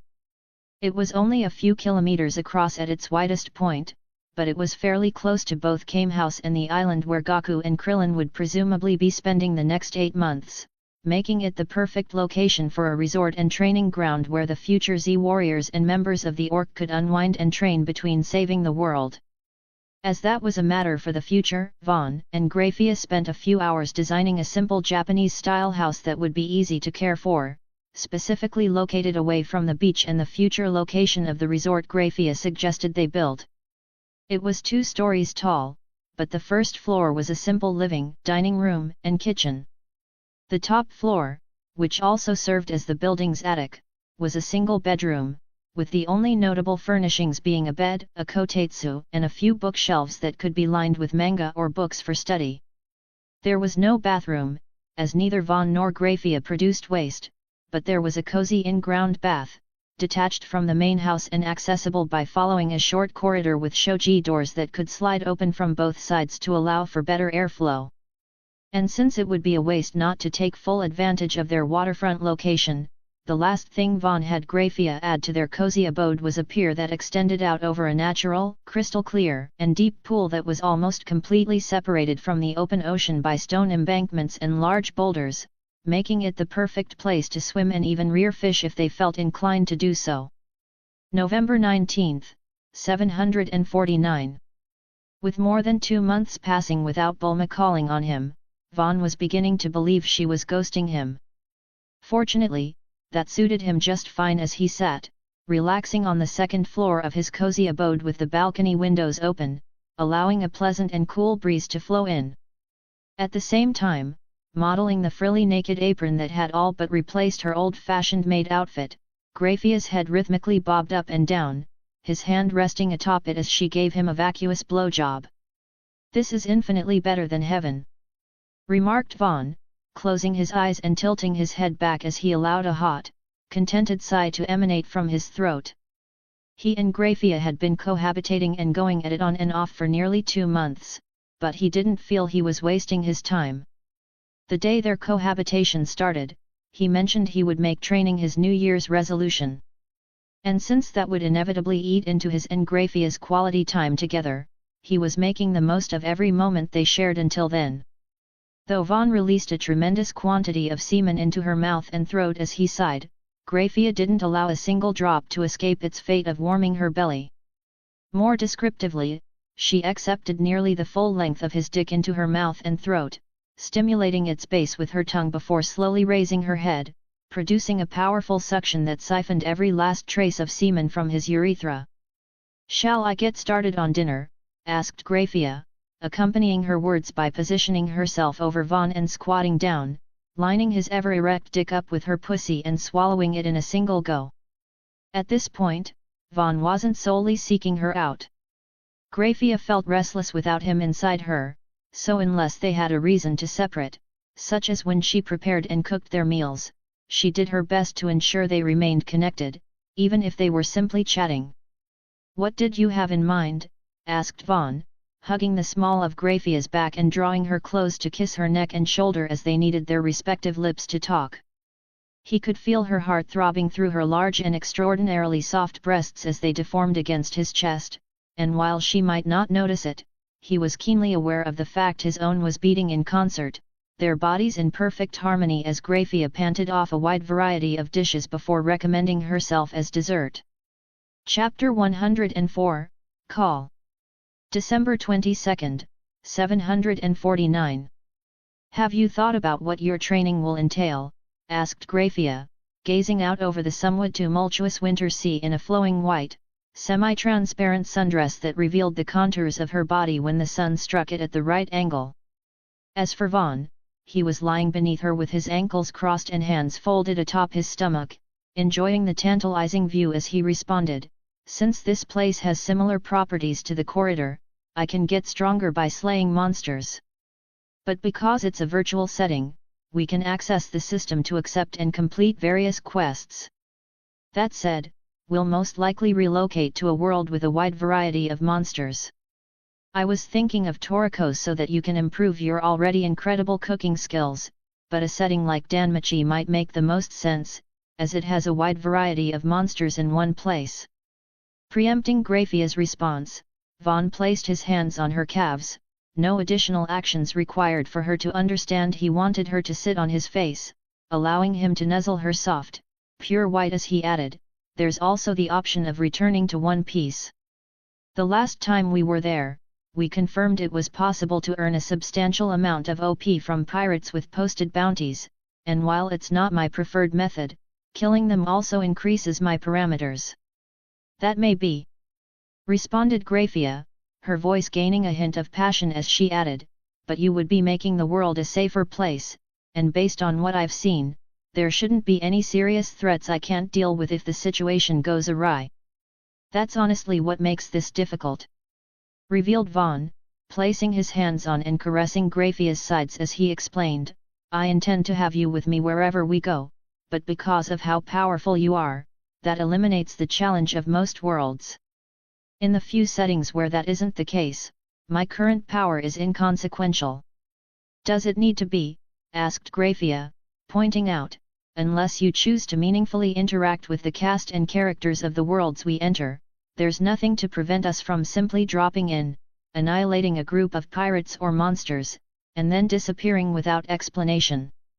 That doesn't sound bad at all, affirmed Vaughn, imagining himself as a hero of justice who appeared to lend a hand to the protagonists of various anime before vanishing just as mysteriously.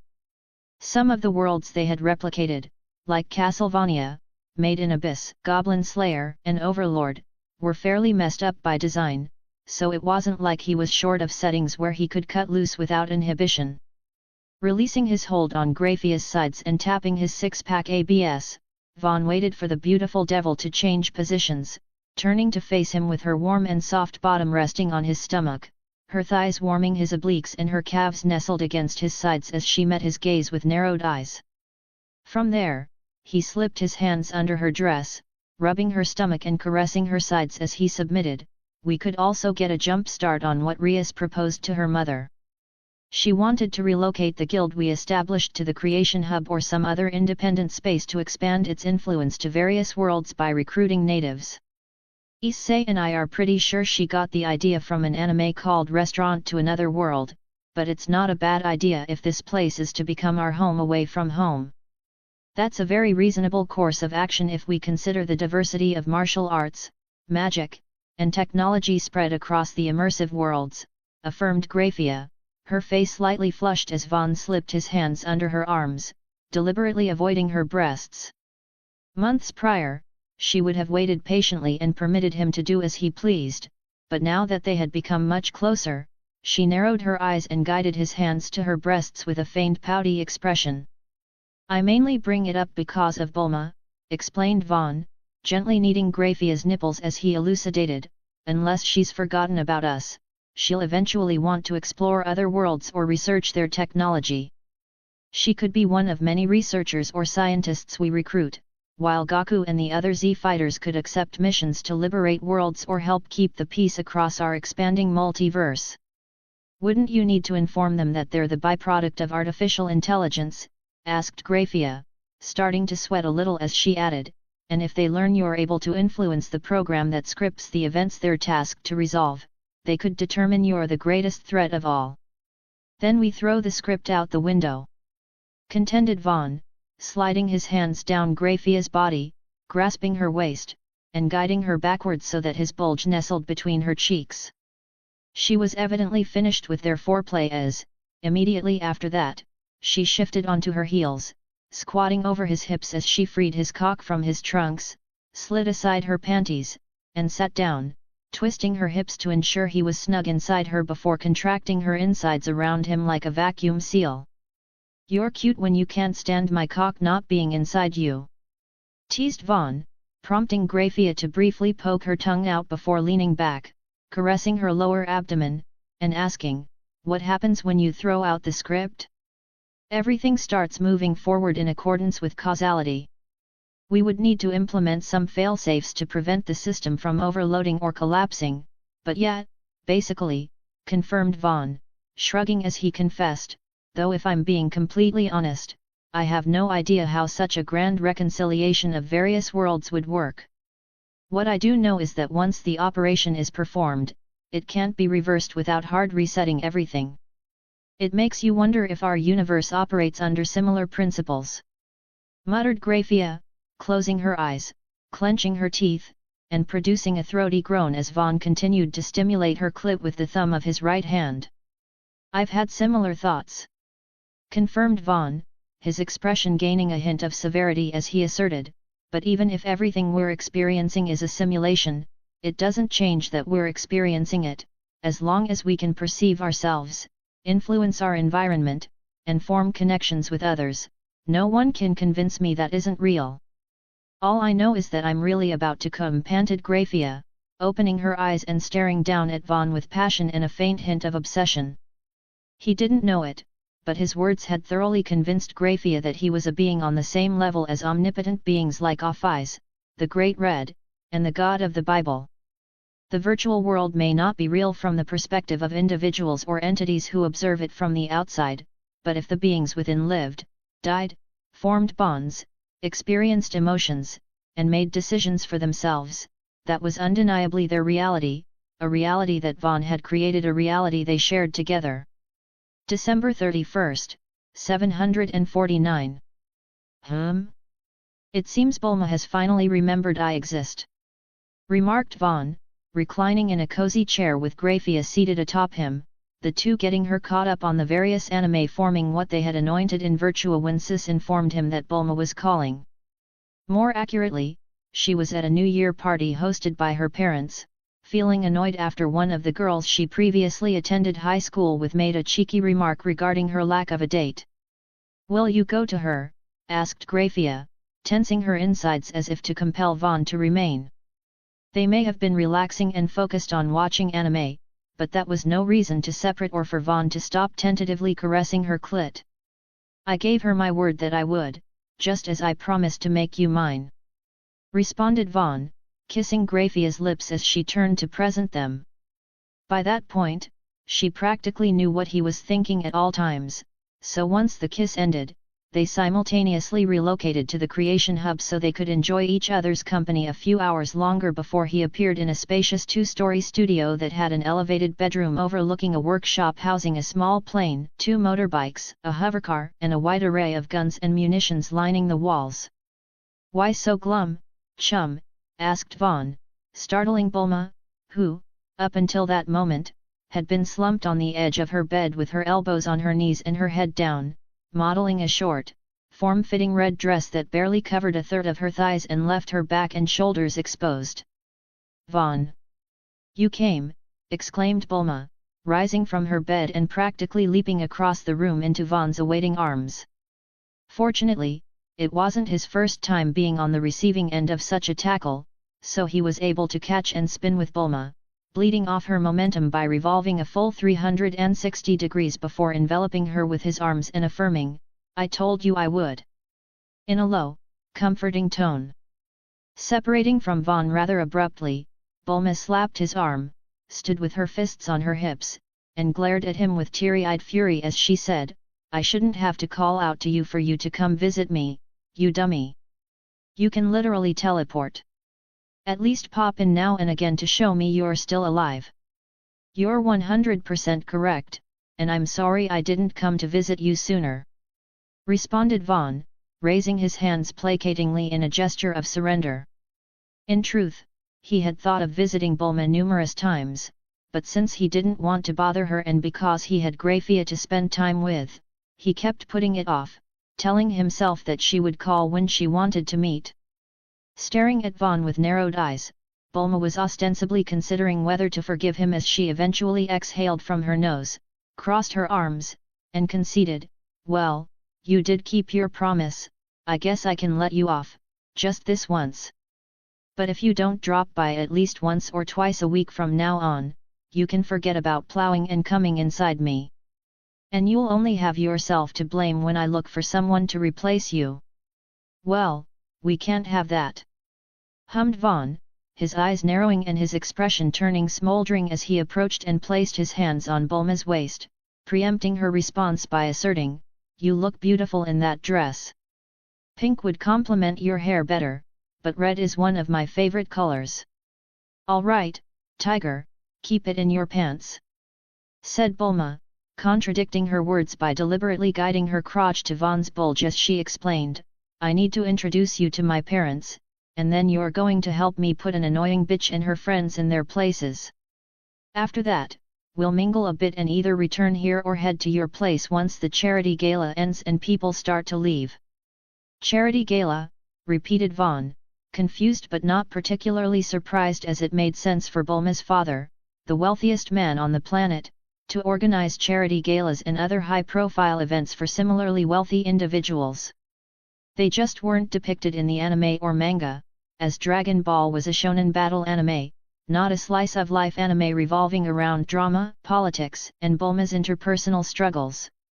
It's a party where wealthy people gather to pat themselves on the back and feel good about themselves by donating to causes they could easily finance and fix if everyone who pretended to care actually came together to address various problems," explained Bulma, her tone dripping with both venom and sarcasm. Fortunately, none of that was intended for Vaughn, as she promptly grabbed his arm, regained her smile, and guided him into her massive walk-in closet, housing thousands of outfits and a tuxedo he correctly assumed had been prepared for him. Chapter 105, Ambition. "So, what have you been doing these past couple of months? Other than Graphia, I mean," asked Bulma, seated naked atop a bathroom stool, her cheeks slightly flushed as Vaughn, sitting behind her, relaxedly lathered her back, sides, and shoulders.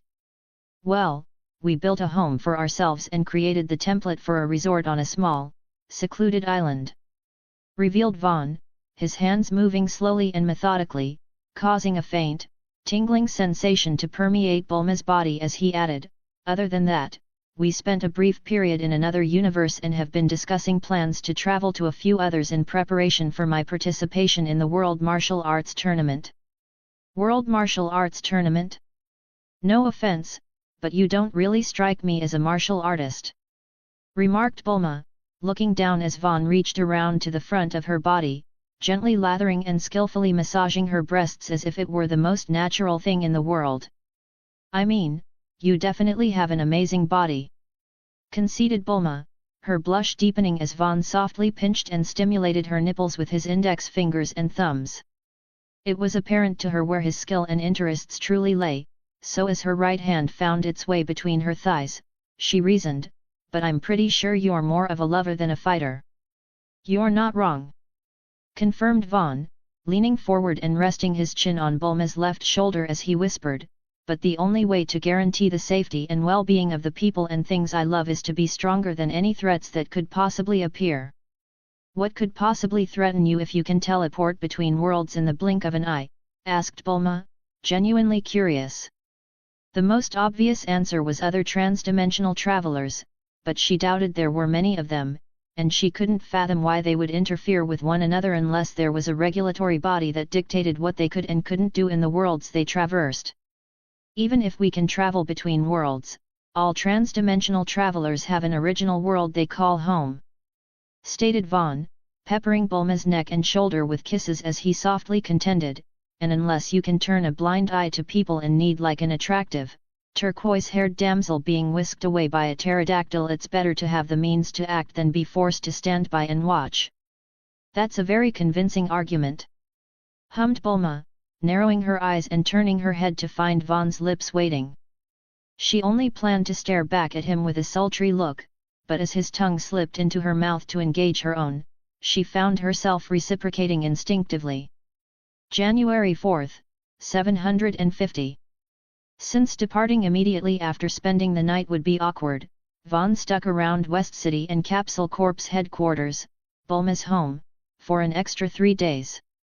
He wasn't overly fond of the city's futuristic aesthetic, with nearly every building being colored sterile or off-white, but it was fun seeing a movie, going shopping, and eating out with the excited and nervous Bulma.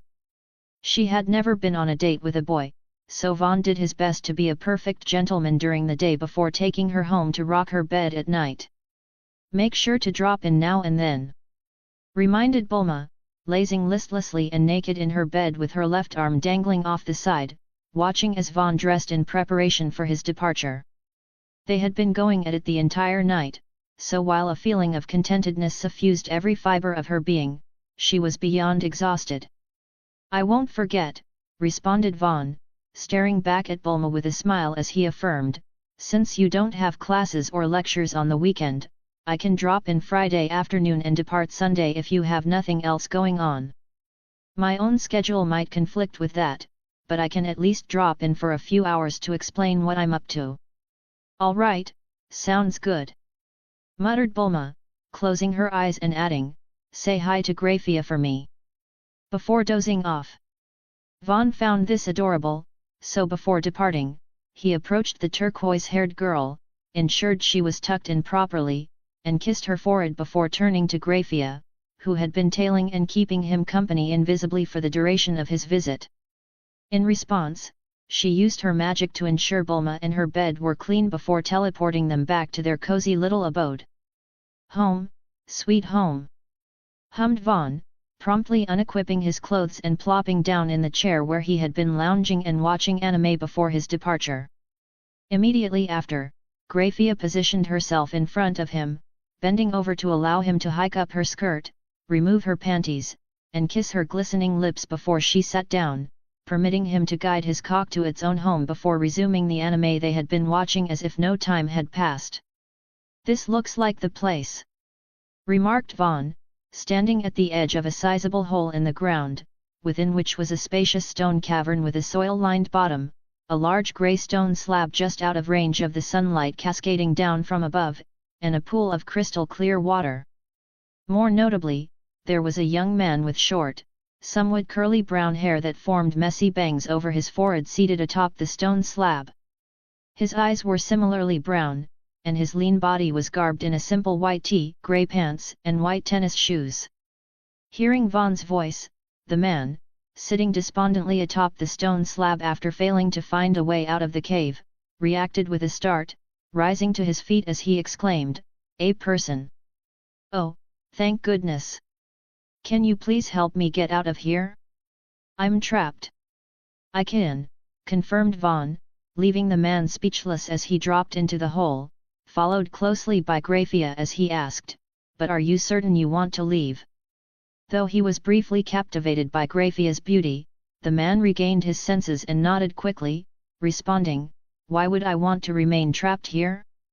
Please, if you can help me escape this place and return to the outside. I don't have much, but you can have all my savings." "First off, calm down," said Vaughn, making a placating gesture with his hands as he added, "Also, before we talk, my name is Vaughn Mason, and this exceptionally beautiful woman here is Grafia Lucifuge. I'm guessing you've got a name as well." "Oh, right, my name is Si-jun, Park Si-jun," responded the man, offering a tense smile and a slight bow as he rubbed the back of his head with his left hand.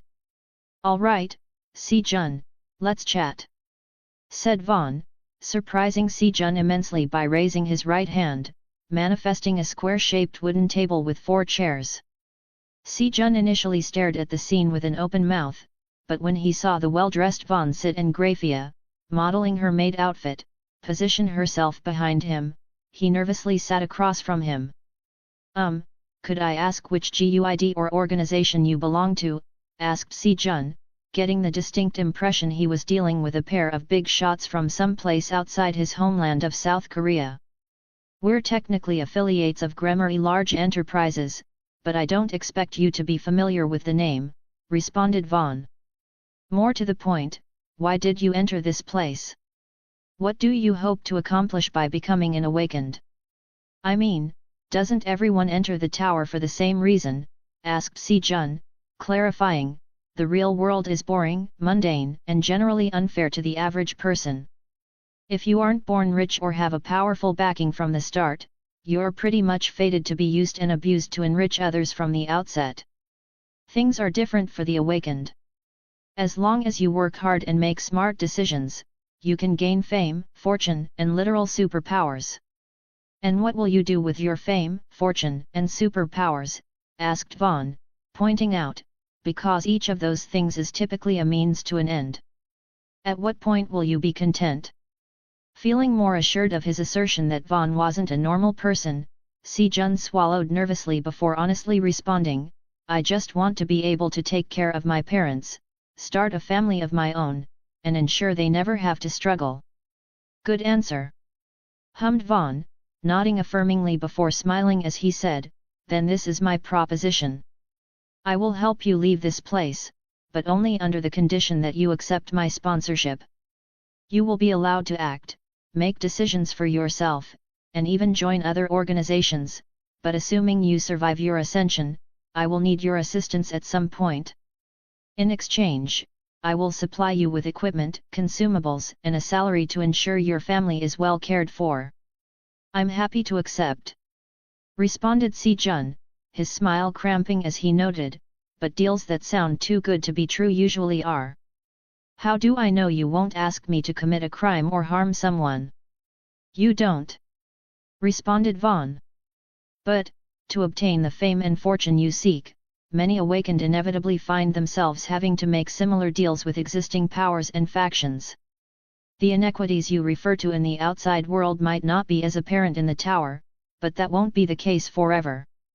There are already corporations lobbying to restrict access to resources and farming zones on the lower floors, and as the average level of the awakened increases, those at the top will inevitably begin imposing rules and restrictions on those beneath them. That's just not fair," muttered Si Jun, sporting a frustrated frown as he lowered his gaze and balled his hands into fists beneath the table. At that point in time, no nation or organization had been able to lay claim to the tower, as there were 100 identical, spatially interconnected towers spread across the globe, but it was only a matter of time before a coalition of powerful external nations managed to secure their foothold in the lower floors, restricting who could or couldn't ascend higher using the excuse of protecting the people's interests outside. After all, they couldn't have unregulated mages and warriors simply wandering the streets, using their power to commit crimes and generally do as they pleased. They had to seize power and control endlessly, enriching themselves and ensuring no one could challenge their authority to ensure that everyday, ordinary people could live their lives without worry. "Well, you don't have to worry too much," assured Vaughn, his smile relaxed but brimming with confidence as he stated, "This tower and the entities responsible for its creation and management won't allow such individuals to do as they please. Your focus should be safely becoming stronger and caring for your family. Leave the complicated stuff to those with grander ambitions." "And what about you?" asked Si Jun, swallowing audibly as he clarified, "What are your ambitions?" "Me? I'm just a humble farmer," responded Vaughn, his smile gaining a hint of playfulness that left Si Jun with more questions than answers.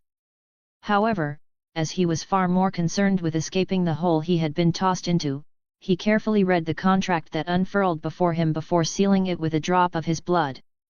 A few minutes later, he was outside the tower, his hands and body trembling as he held a metallic black and gold bank card, purportedly connected to an account that would receive deposits of 150 million won each month.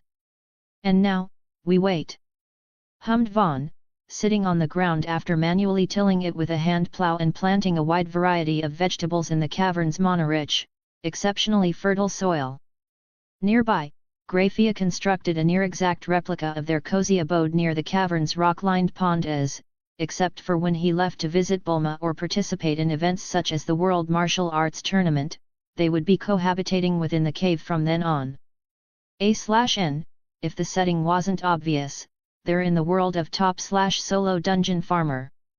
Simply put, Vaughn is laying the foundation for plowing more than just fields once Venelana becomes the Chief Operations Officer of his agricultural project 030. Chapter 106, Patience.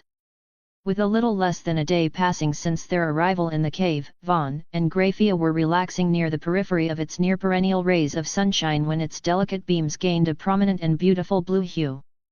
At the same time, the world and sky outside darkened, the result of a near-total solar eclipse that cast the entire floor in mystical blue light.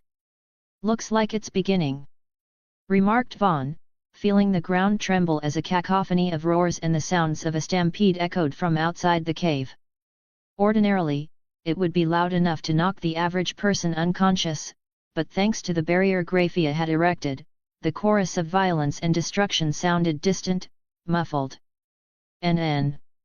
And if everything progresses as planned, Lady Venelana is virtually guaranteed to be yours," teased Graphia, her silvery eyes reflecting the crops Vaughn had planted earlier, analyzing how they absorbed the light of the blue moon as well as the mana and nutrients from the environment to grow at a rate visible to the naked eye. "You make me sound like an unscrupulous man," hummed Vaughn, gently fondling Graphia's breasts as she was seated in his lap, reclining against him in a comfortable lounge chair. At nearly that exact same moment, a large shadow passed over the eclipsed sun, drawing their gazes to the silhouette of a black dragon soaring through the sky with the eclipsed sun as a backdrop, followed by a loud, intimidating dragon's roar that caused most of the chaos encompassing the floor to settle. "What do you plan to do with Aileen?" asked Graphia, referring to the dragon that had just flown overhead. "For now, we'll just focus on growing crops until one absorbs the energy of the blue moon," responded Vaughn. "Once she becomes aware of us, I'll hopefully be able to become a dungeon farmer. Then, once we increase our rapport with her, I'll offer to mend her condition and hopefully be able to negotiate with her family to secure this floor and the crops we produce as the backbone of our trans-dimensional travel and support agency. Though," added Vaughn, lifting up and gently squeezing Graphia's breasts together as he admitted, "I'm also fine with just taking things slow. That's the reason I chose this world. Alongside farming, I plan to pick up forging, woodworking, and a variety of hands-on skills." "You are good with your hands," affirmed Graphia, turning her head and raising her face as she could sense that Vaughn wanted to kiss her. Shortly after that, she and Vaughn retired to their cabin, allowing the seeds he had sown to grow in peace while he planted his own deep within her womb. With Graphia informing him they had guests, Vaughn emerged from their cabin in a simple outfit consisting of a loose, long-sleeved white tunic with a deep V-neck, a pair of comfortable brown trousers kept in place by a brown leather belt, leather boots, and beige gloves designed for farming and gardening. Among the sample crops Vaughn had planted, many of which were almost fully mature despite only a single day passing, was a small 3x3m patch of carrots. Just about any vegetable would have worked to attract the cave's destined tenants, but since he wanted to leave a favorable impression on them from the start, Vaughn's inaugural planting included carrots, radishes, bok choy, Brussels sprouts, and cherry tomatoes. Only the radishes were anywhere near ready to harvest, but as most cruciferous vegetables grew quickly, he was confident the bok choy and Brussels would be fully grown within a few days. "You can show yourselves. I'm only a threat to those who go out of their way to attack me first," hummed Vaughn, directing his words to the hole in the ceiling.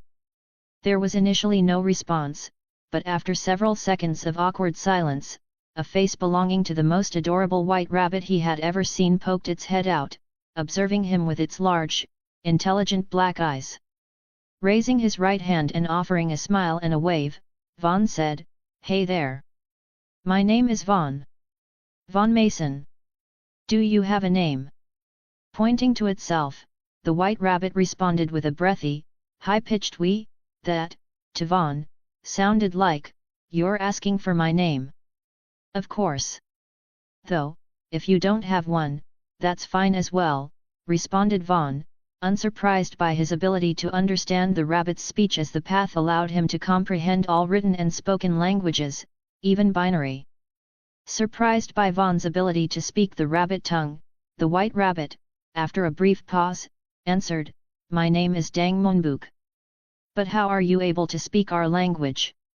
Comprehension is one thing, but I have never heard of a human speaking Lopanese."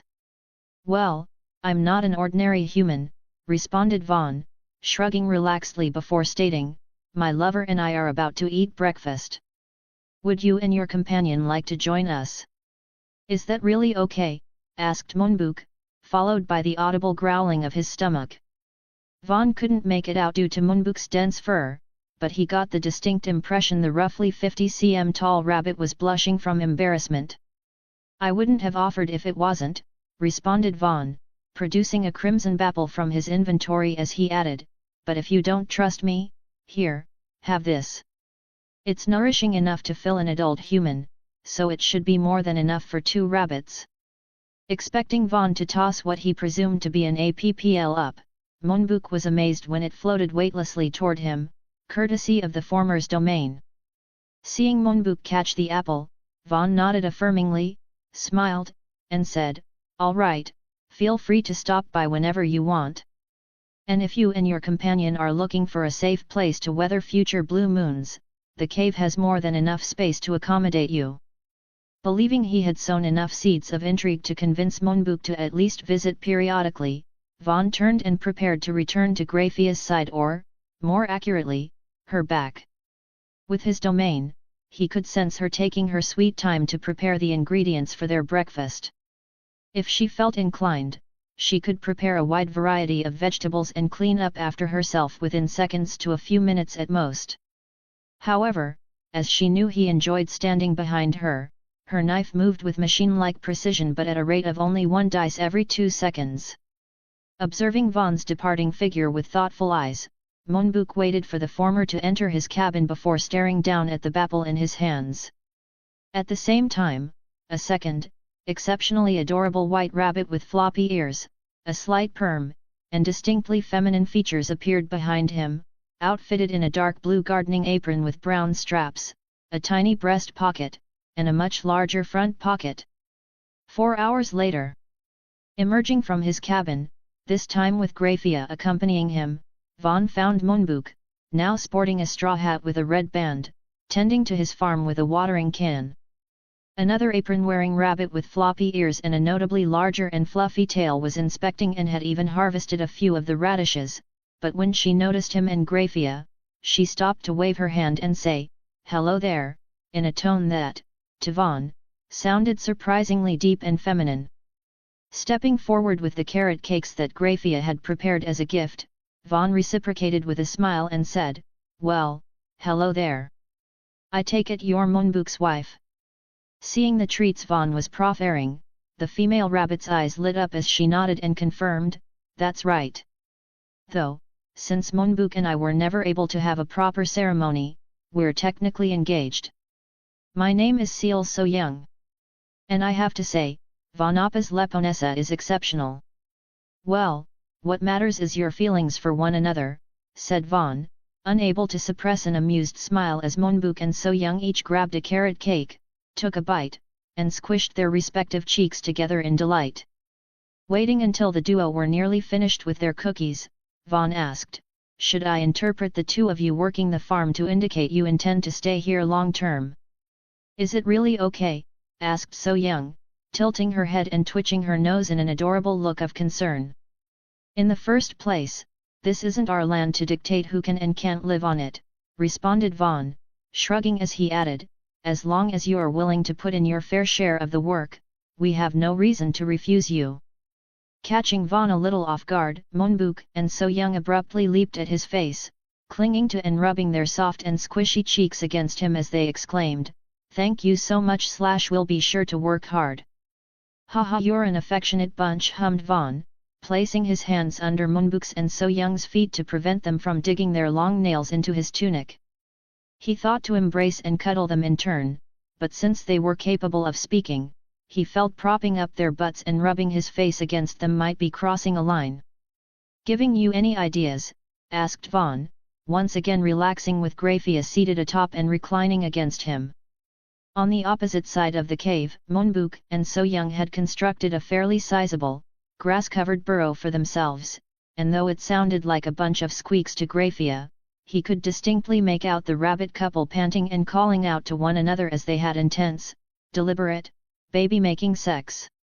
"I think about it quite often these days," responded Graphia, relaxing with her eyes closed and a faint, near-perpetual smile. Like Vaughn, she had also changed from her maid outfit to something better suited to her status as a farmer's spouse. Specifically, she was wearing her semi-transparent white sundress over white cotton panties, stockings, and a garter belt. She also had a pair of black Mary Janes, but they were presently discarded on the ground. "If only I weren't a man of my word," hummed Vaughn, his voice low as he gently caressed Graphia's hands, folded neatly atop her abdomen.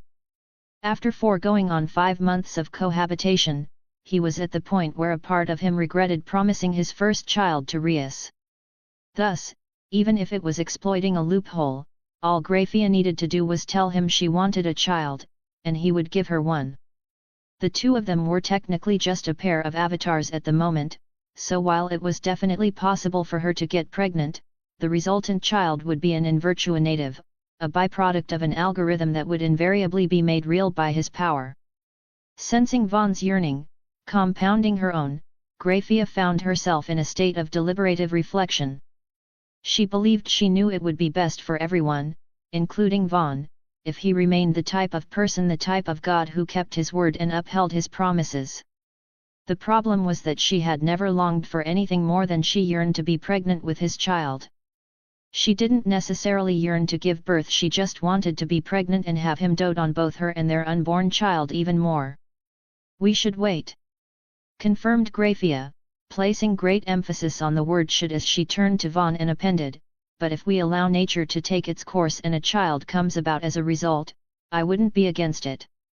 Then it looks like I'll be returning with yet another addiction," hummed Vaughn, drawing his lips closer to Graphia's, his eyes narrowed and a playful smile adorning his face as he hotly whispered, "Gambling," before giving her a deep, impassioned kiss and whisking her away to their bedroom for the most intense sex either of them had ever experienced. Chapter 107, Blue Moon. February 4, 750 DBT. With the Blue Moon event occurring every 30 days, Vaughn was standing on the periphery of where the light poured into the cave from above. The tower they were in, aptly named the Black Tower due to its sleek, glossy, ebon-black exterior, had a faux sun that never set. The only time night fell was when the tower's moon eclipsed its sun, bathing every floor from the 10th to the 99th in special mana that strengthened and, more importantly, facilitated the promotion/evolution of the tower's native inhabitants, flora and fauna. Unfortunately, while the extraordinary mana, more commonly known as blue moon energy, was incredibly beneficial to those exposed to it, it had the effect of sending even intelligent creatures into a frenzy. It thankfully didn't affect the awakened who aspired to climb the tower, at least not so long as they remained outsiders, but to those who had become bound to it after their worlds were subsumed and subsequently destroyed, it was a blessing and a curse. "It's quite beautiful," thought Vaughn, raising his right hand, palm side up, and allowing the shafts of sapphire blue light to flow across his skin like a gentle mist. Mungik and his very pregnant fiancée, so young, were safe in their expanded burrow, but since he and Graphia were impervious to the mystical light's effects, they could appreciate its ethereal beauty without worry. Tinkle tinkle tinkle. Perhaps as a result of the number of crops they had planted, Vaughn and Graphia noticed specks of twinkling blue light enveloping a total of 7 plants, 2 radishes, 1 bok choy, a single carrot, and, surprisingly, 3 cabbages.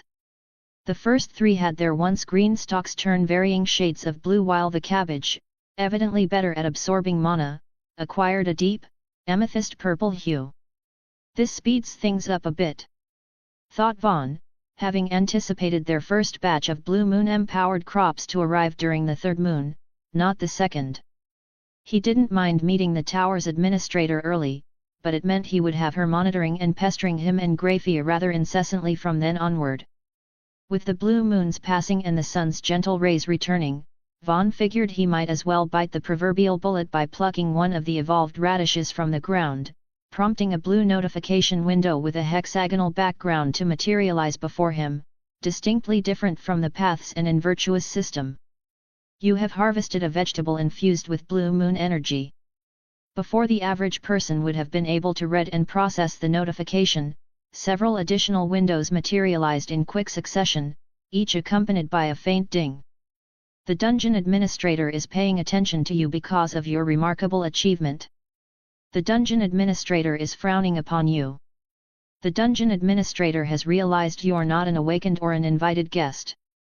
The dungeon administrator is confused by the presence of mana and an energy they cannot recognize within your body. The dungeon administrator demands to know who you and the woman behind you are." "My name is Vaughn Mason, and the woman behind me is Graphia Lucifuge, my lover," responded Vaughn, offering his best smile as he added, "It's nice to meet you. The dungeon administrator complains that the 99th floor is not a place to take your lover." The dungeon administrator demands to know how you trespassed their tower. The two of us are trans-dimensional wanderers who can freely traverse dimensional boundaries, explained Vaughn, appending, when we arrived here, we noticed the soil was rich with mana and that this spot was fairly secluded, so we decided to build a home. Differing from the previous notifications, the administrator directly came out and asked, is this some kind of prank, using their system's speech-to-text. It's the truth, responded Vaughn, his tone relaxed as he stated, if my goal were to deceive you, I would have gone with something along the lines of not understanding how we got here. But that would quickly be exposed as a lie once you saw us coming and going as we please. With the tense atmosphere gradually building in the cavern, Vaughn waited for a little more than 2 minutes before taking a large bite out of the evolved radish in his hand, colored lapis lazuli blue by the moon's energy. Oh, wow! Thought Vaughn, his brows rising, eyes widening, and pupils dilating as the radishes fresh ground between his teeth with a satisfying crunch, each masticating movement releasing a mix of sweet, spicy, and invigorating juices that warmed his throat and belly as he swallowed. The dungeon administrator is taken aback. Ah! Why are you suddenly eating it? Don't you understand that I'm trying to think? These crops are the result of our efforts, but you're obviously welcome to a portion as a tribute, responded Vaughn, taking another loud bite of the radish, his eyes narrowing in satisfaction. Though there was another lengthy pause, Vaughn eventually received what he was after as a notification window appeared before him, accompanied by a surge of energy enveloping and permeating his body. Ordinarily, this wouldn't be possible due to him being an outsider, but as he had received a quest to be awakened by the tower's administrator, and the rewards of said quests were supplied by the path, he received a notification from his system before the towers. Ding! You have acquired the title Beginner Dungeon Farmer. Ding! You have acquired the skills, Farming, F, Sowing, F, Harvesting, F, Friend of Nature, B. The tower administrator is awakening you. Error. The tower's system cannot identify the energy within the target being awakened. The status and parameters of the awakened may not display properly. As Vaughn was reading the various notifications, yet another appeared before him, presumably from the administrator, as it said, you really are an anomaly. You're significantly weaker than the woman behind you, but the tower's system cannot analyze or reconcile the energy forming your body. Oh? Does that mean you were awakened as well? Asked Vaughn, turning to face Graphia over his shoulder. So it would seem, hummed Graphia, offering a curt nod and wearing her usual smile. Blocking his view of Graphia, a much larger notification appeared before Vaughn's face, replacing his smile with a frown. New quest. Objective: offer all the vegetables containing blue moon energy to the tower administrator. Reward: 1 occupational skill. Consequence of declining: death. It's not very polite to threaten people you've just become acquainted with death, remarked Vaughn, exhaling from his nose as he appended, I already said we would provide a portion of our crops to you. It's one thing to ask for more, but to demand them upon threat of death? What happens when we leave or refuse to grow additional crops? Maintaining control of the discussion, Vaughn stated, I will present you the remaining radish, 2 of the evolved cabbages, and a provisional tithe of 10% of our stock harvest. Once we expand our operation and improve our yield, that amount can be raised as high as 50%. Expecting more than that when we're covering the costs and providing the labor is as unreasonable as it is tyrannical. Instead of responding to Vaughn with words, a new notification appeared before him. New quest. Objective: offer 1 radish and 2 cabbages empowered by energy from the blue moon and 10% of your available crops to the tower administrator. Reward: 1 occupational skill. That's much more reasonable, confirmed Vaughn, regaining his smile as he produced a large bushel of crimson apples and added, we'll need a few minutes to harvest everything.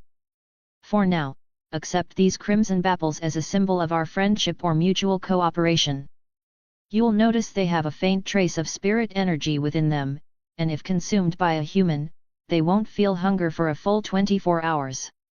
The tower administrator is intrigued by your offering. Following the notification, the bushel of apples disappeared from Vaughn's hands. There were precisely 100 apples in the bushel, but since the administrator, Aileen, was a black dragon with a large body and a big appetite, it was better to offer her more food than less. The tower administrator is taken aback by the flavor and quality of the crimson apples. The tower administrator is pleased with your offering and says you can take your time harvesting the remaining tribute. How considerate! Hummed Vaughn, lowering himself to his knees to begin harvesting the remaining crops. He could use his domain or ask Graphia to harvest the entire lot with her magic, but since gardening was surprisingly therapeutic, he didn't mind getting his hands dirty. You have harvested a petite thigh radish imbued with the energy of the blue moon. Your occupational proficiency increases significantly. You have gained 50 experience points. Your level has increased to 3. You have obtained 20 bonus attribute points. Though his eyes briefly flashed across the various notifications, Vaughn ignored them to focus on the radish in his hand, muttering, "Petite thigh radish," in a confused tone before checking its description. Petite thigh radish imbued with the energy of the blue moon. Description: a radish grown within the Black Tower, making it delicious and full of nutrients. Its taste and effects have been greatly enhanced after absorbing the energy of the blue moon. Effect: S permanently increases agility by 0.05 upon consumption. When consumed by females, it burns up to 10 grams of fat and helps to ensure thighs look slim and healthy. Restriction: S agility gains capped at 500. Producer: Tower Farmer Von Mason. Expiration: 30 days. Grade: E. So it basically helps girls develop a thigh gap. Determined Vaughn, finding the effect somewhat blasphemous as he wouldn't trade Graphia's plump, toned, and pillowy thighs for anything. He did, however, feel that Konako's and Asia's thigh gaps suited them, so it wasn't like he couldn't understand the appeal. The tower administrator demands you hand over the petite thigh radish imbued with the energy of the blue moon at once. It's all yours, responded Vaughn, holding up the conspicuously thigh-shaped radish with his left hand, causing it to disappear within the blink of an eye. Then, with slight trepidation in his heart, he moved to harvest the evolved bok choy, carrot, and cabbages to ascertain their effects. You have harvested an ultraviolet bok choy imbued with the energy of the blue moon. Your occupational proficiency increases significantly. You have gained 50 experience points. You have harvested a vigor carrot imbued with the energy of the blue moon. Your occupational proficiency increases significantly. You have gained 50 experience points. Your level has increased to 4. You have obtained 10 bonus attribute points. You have harvested 3 fertility cabbages imbued with the energy of the blue moon. Your occupational proficiency increases immensely. Your rank as a tower farmer has increased from F to E. The rank of your harvest skill has increased from E to F. You have gained the occupational skill, Green Thumb, F. You have gained 150 experience points. This is way too many notifications, thought Vaughn, shaking his head before proceeding to check the effects of the conspicuously named vegetables. In the story that inspired the world he found himself in, the carrots grown by the protagonist, Park Si-jun, evolved into a subspecies known as agility carrots. As the name implied, the normal carrots could increase the consumer's agility by 0.1 for 10 minutes, stacking up to 10 times, while the blue moon variant raised it by 0.05 indefinitely.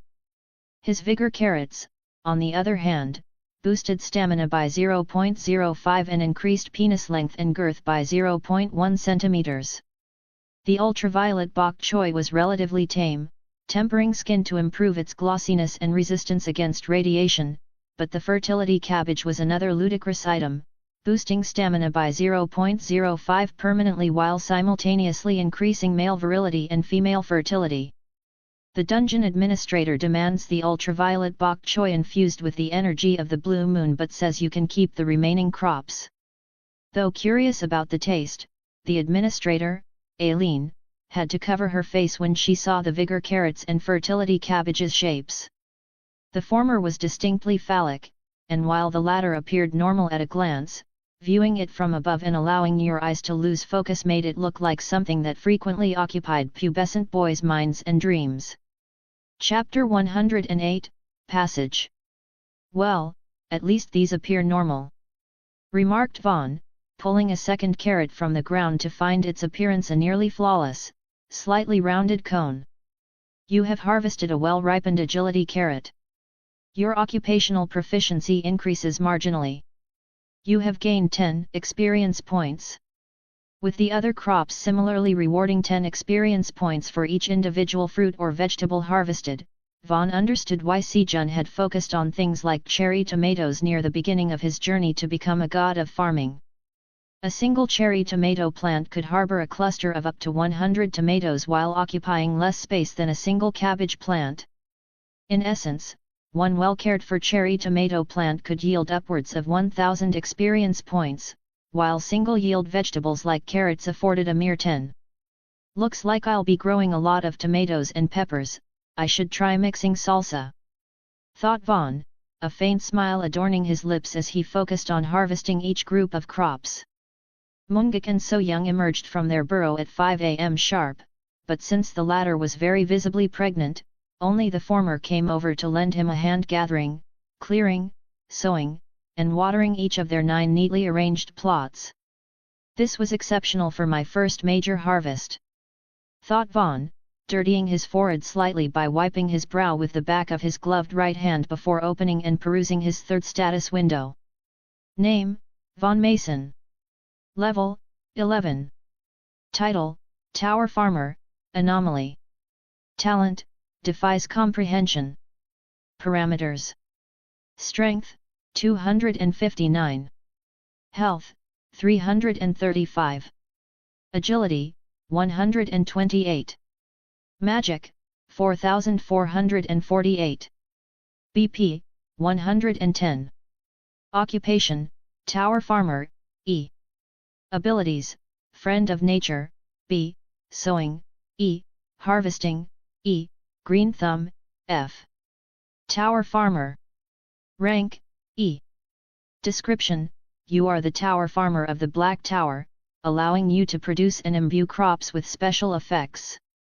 Special privileges: you gain exclusive cultivation rights to any new strain of crops you produce. If another farmer attempts to cultivate your crops without your permission, you will be informed. If a warning is issued and they attempt to cultivate them regardless, they will become bound to you as a slave. Restrictions: you cannot leave the Black Tower through regular entrances or waypoints. As the exclusive Tower Farmer of the Black Tower, you have an obligation to obey its administrator. Friend of Nature. Rank, B. Description: you have a natural affinity with plants and nature. Plants in your care mature more quickly, and animals become more friendly. Blessing: reduces the growth and maturation time of various plants and animals by 50%. Reduces the difficulty of taming. Cultivation method: personally tend to the plants and animals in your care. Sowing. Rank, E. Description: you have a basic sense of how to plant and care for a limited variety of crops. Use: increases the chance of your seeds sprouting by 5%. Cultivation method: personally plant seeds and care for your crops. Harvesting. Rank, E. Description: optimizes slightly unripe or overripe fruits and vegetables. Use: allows you to harvest fruit and vegetables that are within 5% of their optimal ripeness as if they are perfectly ripe. Cultivation method: personally and properly harvest the crops entrusted to your care. Green Thumb. Rank, F. Description: you have a general sense of gardening and attending to the needs of plants. Use: reduces the risk that plants in your care will become sick or infested with pests.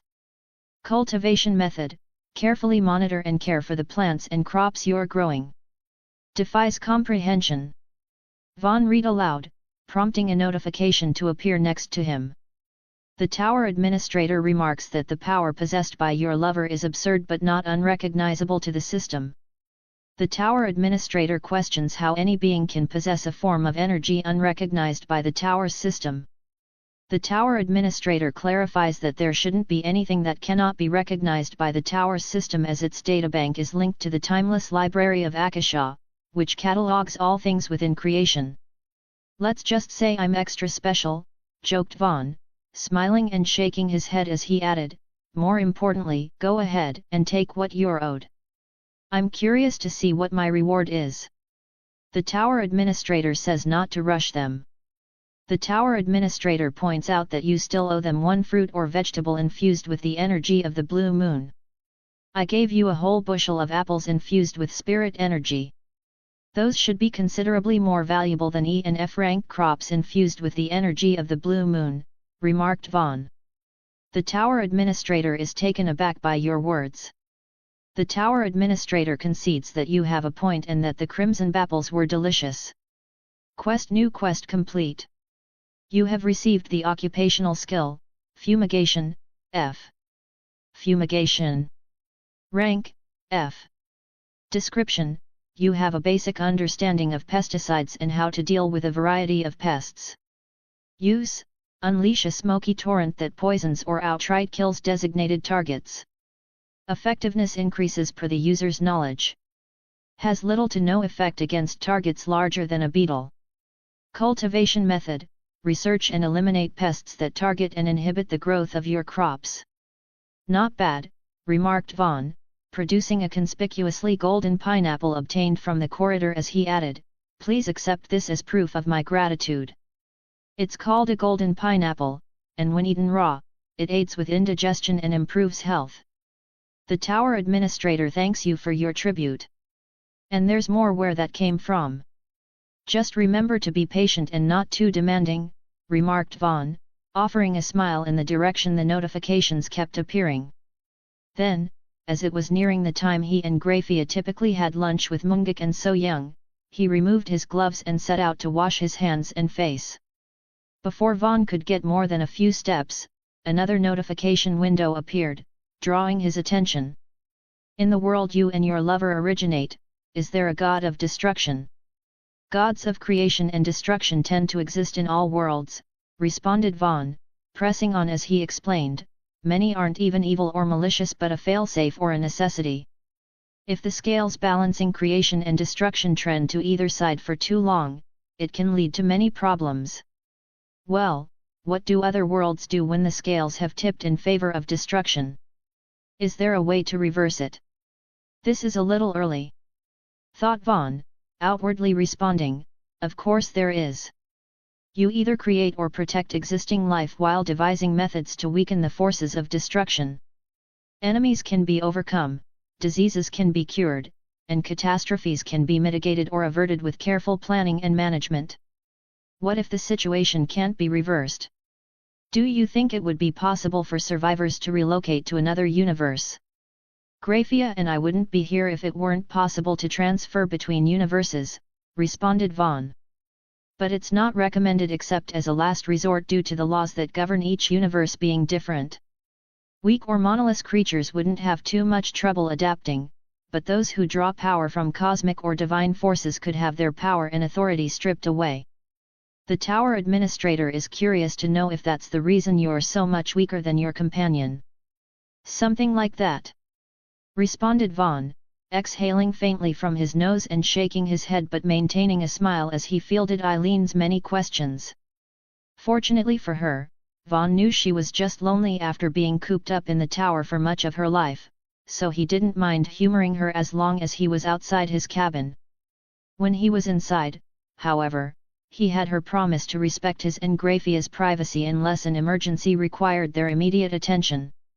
February 7, 750 DBT. After a pregnancy of approximately 33 days, So Young gave birth to a healthy litter of 6 adorable little bunnies with vanilla-colored fur.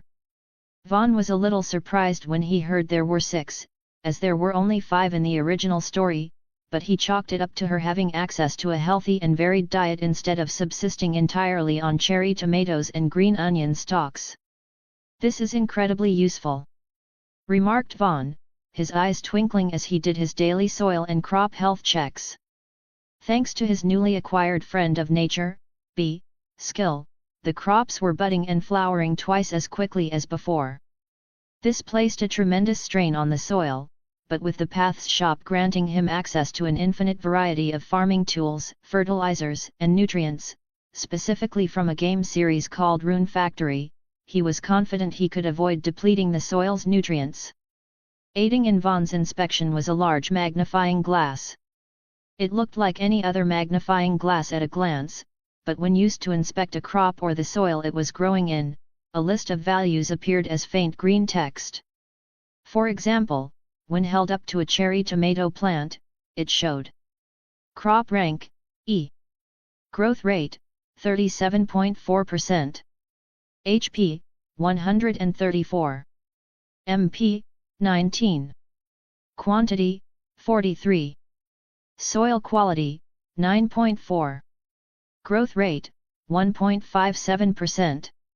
Size, 1.3. Health, excellent.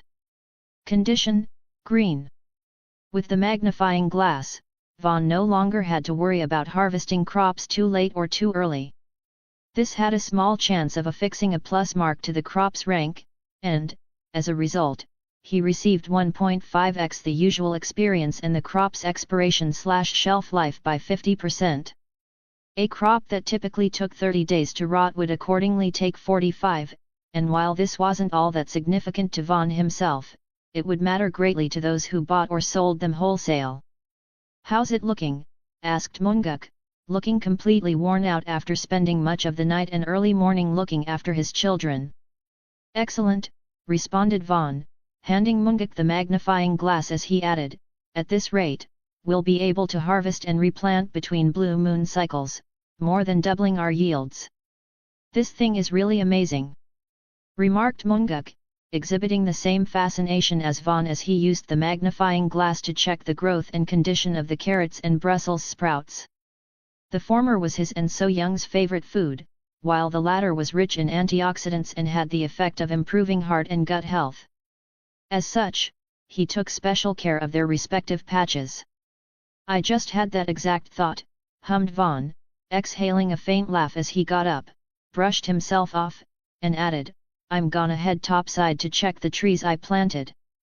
"All right, be mindful of your surroundings," responded Munguk, offering a wave before returning his attention to the Brussels patch as Vaughn casually leaped out of the cave. It would be a while longer before he was prepared to expand their operation to the surface, but he had spread the seeds for a variety of flowers around the cave's entrance to coax bees and beautify their surroundings. "These appear to be growing nicely," hummed Vaughn, employing a second magnifying glass to inspect a batch of large flowers with white petals and brilliant yellow cores. Graphia had mentioned that they resembled daisies, but like many of the exceptionally fast-growing plants spread throughout the area, they were acquired from the setting of Rune Factory, taking only a few days to sprout and blossom and restoring a small amount of health and fatigue when consumed. "The tower administrator requests one of the peculiar flowers for further analysis." "Sure. Give me a moment," responded Vaughn, using a small hand shovel to dig up and transfer the trois herb, bearing 3 hand-sized white flowers, to a large pot. Once he was done, it immediately disappeared, prompting Vaughn to stare blankly at where the notification had originated. "The tower administrator thanks you for your cooperation." "You're very welcome," responded Vaughn, offering an affirming nod before returning his attention to the trois herbs, moondrop flowers, and pink cats forming the flower patch. He had even planted a sword and shield flower out of curiosity, but when he inspected them with the magnifying glass, it revealed their growth rate was only 1.9%. If he rounded that up to 2% and factored in that it had taken roughly 3 days to achieve, the implication was that it would take an additional 147 days for the 2 peculiar flowers to reach full maturity. "Take all the time you need," hummed Vaughn, wearing a relaxed smile as he carefully added drops of plant nutrients to the burgeoning buds and a few other struggling blooms before retreating to the cave just in time for one of Graphia's delicious lunches. Chapter 109, Coaxing. March 4, 750 DBT. Dink dink dink. Since there was only so much space within the cave and checking the status of his crops didn't take too long, Vaughn had a fair amount of free time each day. He was tempted to pass it with Graphia, but since there were a few events he needed to prepare for, he spent a few hours each day expanding the cave by mining out and reinforcing a tunnel he hoped to convert into a forge and smokehouse. Crack. By targeting specific points in the wall, denoted by his prospector's eye skill, the pick in Vaughn's hand sent faintly glowing cracks through the wall's surface. Afterward, a sizable section of the wall he had struck crumpled like loose gravel that promptly vanished amid flashes of bluish-white light, absorbed and sorted within Vaughn's inventory. Ding! The rank of your mining skill has increased from E to D. Mining. Rank, ED. Description: you have a moderate understanding of mining and where and how to swing a pickaxe. Use: decreases the rate at which durability decreases for pickaxes, mattocks, hammers, and chisels. Grants a 25% chance of inflicting a critical hit while striking stone or mineral deposits, breaking them down into their constituent parts. Cultivation method: excavate stone, soil, or mineral deposits. A 3% increase? Nice! Remarked Vaughn, raising his one-handed pickaxe with the intent to continue before a notification window appeared to his left. Graphia will be finished preparing food soon. You should return and wash up. Oh? Thanks for the heads up, hummed Vaughn, returning his pickaxe to his inventory before returning through the nearly 30-meter-long tunnel he had excavated. Graphia had been using her devil magic to ensure its walls and floor were perfectly flat with an arched ceiling, so even though it was fairly dark due to a lack of lighting, he didn't have to worry about bumping into or tripping over any sharp, jagged rocks or uneven terrain. The tower administrator would like to know if any of the manga in your possession has a female dragon as either the protagonist or primary love interest. Despite their tremendous popularity, there aren't a lot of stories that immediately come to mind where the main character is a dragon. Revealed Vaughn, cupping and caressing his chin as he appended, I know of one, but it's about a dragon named Tara who becomes a maid for a computer programmer named Kobayashi. There are quite a few where a dragon is the primary love interest, but I'm not sure how much you would enjoy them. The tower administrator expresses that they can read the introductory volumes of each series and ascertain for themselves if they would like to continue them. All right, but it will take some time, responded Vaughn, acquiring the first volume of Miss Kobayashi's Dragon Maid from the system shop before producing and holding it up with his right hand as he said, you can have this one to tide you over. The tower administrator thanks you for your tribute. Following the notification, the volume of manga in Vaughn's hand vanished into thin air. Around the same time, he reached the end of the long tunnel, prompting 4 of the 6 baby bunnies to rush over and pounce on him as he emerged. Vaughn. Young. Snacks. Nap time. Catching the 4 nearly identical bunnies and supporting them with his hands and forearms, a faint chuckle emanated from Vaughn's throat before he hummed, well, hello, Hannah, Sulbai, Junsu, Donghyun. Have the 4 of you been behaving today? And no snacks? We're about to eat lunch, so finish that first, and I might consider it. Boo-hoo, responded Junsu, the largest and chubbiest of the bunnies for a reason. Thanks for bringing them back. I hope they weren't too much of a bother, expressed So Young, presenting a welcoming smile as Vaughn arrived at the picnic table where everyone typically ate lunch together. Witnessing an apron-wearing rabbit helping to set the table was still a little peculiar, but Vaughn returned a friendly smile as he set down each of his passengers atop the table, answering, these little cuties? They're no trouble at all. Scratching under Hannah's and Donghyun's chins, Vaughn suppressed a soft chuckle as the latter rapidly thumped his foot. He did his best not to treat the adolescent rabbits as pets, but they were too adorable not to pet and pamper at least a little. Emerging from the cabin with a sizable, 35-liter pot of fragrant carrot curry, carrying it as if it were empty, Graphia set it down without a sound, offered Vaughn a smile, and asked, should I use my magic to clean you, or would you prefer a more direct cleansing? How could I possibly refuse, countered Vaughn, his smile gaining a hint of playfulness as he and Graphia left So Young to finish preparing lunch in favor of taking a bath. The bunny couple were used to them disappearing for long periods, but instead of judging them, So Young cupped her cheek and directed a glance at Munguk in the distance, causing the male rabbit to shudder and exhale a tense, nervous laugh as he knew he wouldn't be getting much sleep that evening. You were able to increase your mining rank from E to D? It sounds like you've earned yourself a reward. Hummed Graphia, licking her lips as she wrapped her arms around Vaughn's shoulders, her breasts squishing against his neck and shoulders as she gently bit the tip of his left ear from behind. We get to spend virtually every day together, what greater reward could I ask for? Questioned Vaughn, eliciting a throaty and sensual chuckle from Graphia's throat. After nearly 9 months of cohabitation, there was little that she and Vaughn hadn't tried without crossing the line into the extremes of sexual gratification. However, as she relished their current relationship, Graphia didn't propose anything new and instead spent several minutes just clinging to Vaughn and nuzzling the side of his head with her mouth and nose. Enjoying yourself? Asked Vaughn, eyes closed and head tilted slightly to the side to allow Graphia to kiss and suckle his neck. We could both be enjoying ourselves, responded Graphia, gently biting Vaughn's left earlobe. You mean more? Countered Vaughn, a contented groan emanating from his throat as he exhaled from his nose. He had been trying to restrain his urges during the day, but with Graphia's warmth flowing into his body and her fragrance filling his head with a dizzying sensation, he eventually had her place her hands against the wall, her breasts dangling as he spent the better part of an hour fucking and coming inside her 6 times, bringing their count for the day to 13. March 6, 750 DBT. With 30 days passing since the previous one, Vaughn was lounging on the periphery where light entered the cave with Graphia seated atop his lap, their hands overlapping atop her stomach. Shouldn't the two of you seek shelter?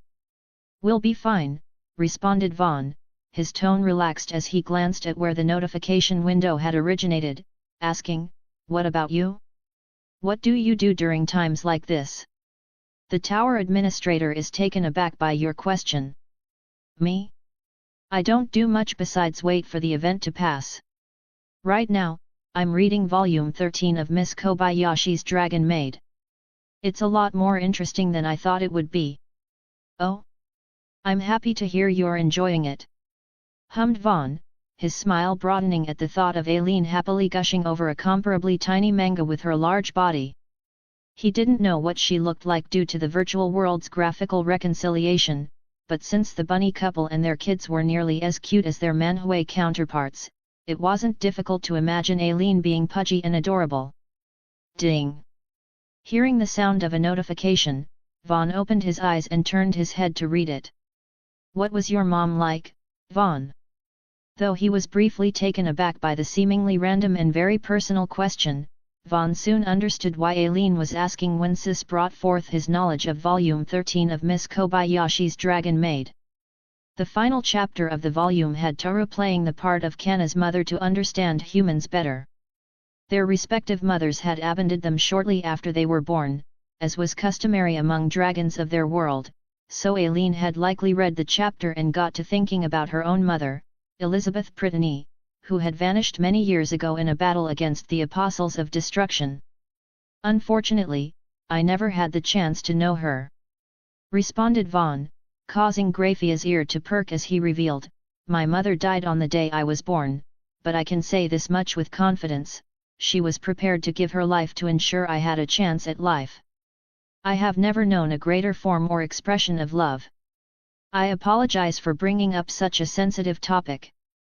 No need, responded Vaughn, closing his eyes and smiling as he asserted, I have few secrets and have no problem sharing with those who seek to know or understand me better. That said, if you ever want to share or talk about yourself, I'm a good listener. Following a lengthy pause, Aileen revealed I also lost my mother when I was very young, but my father assures me that she is still alive. One of my many dreams is to live long enough to see us reunited. You will meet again, affirmed Vaughn, his tone relaxed but confident as he recalled what he knew of Eileen's mother's situation.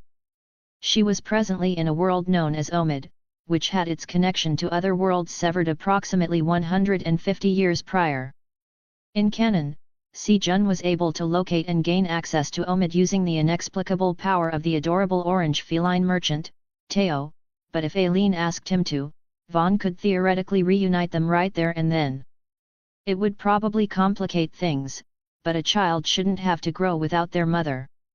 Thought Vaughn, opening his eyes and looking to his left as another notification appeared, accompanied by a soft ding. Are you aware of any medicines from other worlds that can revitalize or restore the function of a dragon's heart? As her primary goal was to change topics, Aileen was more than a little surprised when Vaughn casually proclaimed, "Sure I do." "Why, do you know any dragons in need of treatment?" "I know of one," responded Aileen, the ellipses at the end of her words suggesting she was hesitant about revealing the truth. "Then here, have them drink this," suggested Vaughn, producing a large and expensive-looking crystal bottle with a thin neck and a tear-shaped base embossed with an angel wing motif, within which was approximately 800 ml luminous white and gold liquid. After hastily teleporting the bottle to themselves, more than a minute passed before Aileen remarked, "I can sense tremendous life force, but the contents can't be analyzed." "Just what is this liquid?" "It's called Panacea," responded Vaughn, revealing, "it's a liquid that can cure all conditions and diseases, regardless of their severity. In the world it originates, it's known as a universal cure." Though it was actually a vial of his blood, Vaughn wasn't lying when he said it was called Panacea. That was the nickname that had been forced upon him in his previous life, but since Aileen would presumably be weirded out if he gave her a large bottle of his blood to consume, he passed it off as a special elixir. Fortunately, that was precisely what it was. "And they simply need to drink this? There are no special preparations or anything. There may be some heat, pain, and discomfort caused by the dragon's heart rousing, but the panacea itself is safe to consume and should have the effect of clearing any sequelae," responded Vaughn. "Just ensure your friend consumes it quickly, as the liquid within will disappear within a few hours, even if temporarily preserved. Are you willing to stake your life if the effects aren't what you say?" "Sure," responded Vaughn, unbothered as he had absolute confidence in his blood's ability to remedy all ailments. It had been tested against poisons, viruses, and even late-stage necrosis, and, worst-case scenario, he could teleport to Eileen's side to complete her treatment. Instead, after signing the contract that materialized before him, he closed his eyes and awaited the good news along with the arrival of the blue moon. Chapter 110, Palpitations. Could this actually work? Aileen, a large, somewhat pear-shaped black dragon with a slightly paler underbelly, webbed wings separated by 3 digits, and a notably thick tail periodically covered in spines, asked herself while staring at Vaughn's panacea. Her pale blue eyes, set in a head flanked by curved, lightning bolt-shaped horns that flowed away from her slightly tapered snout, exuded intelligence, but that made her even more cautious of the mysterious, unidentifiable liquid. "He and Graphia have always been really nice to me," Aileen reminded herself, recalling the many chats and extraordinary dishes she had shared with Vaughn and Graphia. They answered virtually every question she asked them, provided her with all kinds of treats, and the latter even frequently gave her advice. Aileen wanted to believe she could trust them, but if she consumed the panacea and it turned out to be poison, that was it. If she didn't die, the odds of her recovering decreased considerably. With such thoughts plaguing her mind, Aileen peeked into her crystal ball to find Vaughn and Graphia sharing a tame but protracted kiss. Eileen's face immediately warmed at the sight, her cheeks gaining a slightly dark rather than pink hue, but as she frequently witnessed the couple doing far more intimate things, she didn't panic or get flustered like she used to. Instead, she spent several minutes watching them, her large and curious blue eyes glued to the crystal ball before eventually shifting to the panacea. "I want to believe in them," muttered Aileen, swallowing audibly before using 2 of her 4 flexible claws, one of which functioned as a thumb, to very carefully remove the panacea's crystal stopper. With her superior senses, she immediately became aware of a sweet smell emanating from the bottle, compelling her to draw her nose closer and sniff it. It doesn't smell bad, let's hope the taste is just as pleasant, thought Aileen, feeling anxious but carefully biting the thin neck of the bottle with her somewhat hooked snout and tilting her head back. A faint taste of iron filled her mouth, but it was overshadowed by a pleasant sweetness and a warm sensation permeating her gums, throat and chest as it flowed down her esophagus. Ba dump. Hey! Feeling a prominent pulsation in her chest, Aileen placed her left hand over where her heart was located. It had been decades since she last felt her heart palpitate, and never on its own. I definitely didn't imagine it, muttered Aileen, her expression serious as she focused on the warmth spreading throughout her body. Ba dump. Feeling her heart produce another powerful pulse, confirming she hadn't been imagining things, Aileen's pale blue eyes shimmered with intrigue and excitement. Ba dump, ba dump, ba dump, ba dump. As the warmth of the panacea gradually permeated her body to the tips of her wings and tail, filling her with a pleasant tingling sensation, Aileen was surprised to feel herself becoming drowsy. She shouldn't feel tired at all with how excited she was, but when she rubbed her eye and shook her head to clear it away, she fell over, unable to maintain her balance. Is this an effect of the panacea? Aileen asked herself, doing her best not to panic or give in to suspicion. The fact the medicine had gotten her dragon heart to beat suggested Vaughn that had been telling the truth, so as the warmth suffusing her body spread to her brain, enveloping it like a warm blanket, she closed her eyes and resolved herself to sleep through whatever was happening to her. Is it too much to ask for normal evolved plants, sighed Vaughn, shaking his head as he harvested a dark purple cucumber that resembled something a girl might purchase from an adult toy store. You have harvested a ribbed cucumber imbued with the energy of the blue moon. Your occupational proficiency increases significantly. Your proficiency with the harvest skill increases significantly. Due to the effects of your harvest skill, the grade of the picked fruit increases slightly. You have gained 70 experience points. Ribbed cucumber of the blue moon. Description: a cucumber grown within the Black Tower, making it delicious and full of nutrients. Its taste and effects have been greatly enhanced after absorbing the energy of the blue moon. Effect: permanently increased health by 0.05 upon consumption. When consumed by males, it increases virility and sexual stamina by a moderate amount for 4 hours. When consumed by females, it improves sensitivity for a similar period. Restriction: health gains capped at 500. Producer: Tower Farmer Von Mason. Expiration: 45 days. Grade: E+. Reading the ribbed cucumber's description, Vaughn couldn't help shaking his head in mild exasperation. Fortunately, there were only 3 among all the cucumbers they had grown, approximating 750 cucumbers based on each of their 50 stalks yielding an average of 15. You have harvested a well-ripened hydro cucumber. Your occupational proficiency increases by a marginal amount. Your proficiency with the harvest skill increases marginally. You have gained 15 experience points. Hydro cucumber. Description: a cucumber grown within the Black Tower, making it delicious and full of nutrients. Due to its increased water content, it can supplement water consumption. Effect: temporarily increased health by 0.2 upon consumption and helps to combat dehydration and overheating for 1 hour. This effect stacks up to 10 times. Restriction: consuming more than 10 within an hour can result in the status effect, hyponatremia, water intoxication. Producer: Tower Farmer Von Mason. Expiration: 45 days. Grade: E. Oh! These would be amazing in arid environments. Hummed Vaughn, regaining a smile as he continued carefully harvesting the cucumbers before moving on to other crops. With 100 cherry tomato plants, 30 banana pepper plants, and, at Graphia's request, 20 rhubarb plants, Vaughn's level increased to 20 within the blink of an eye.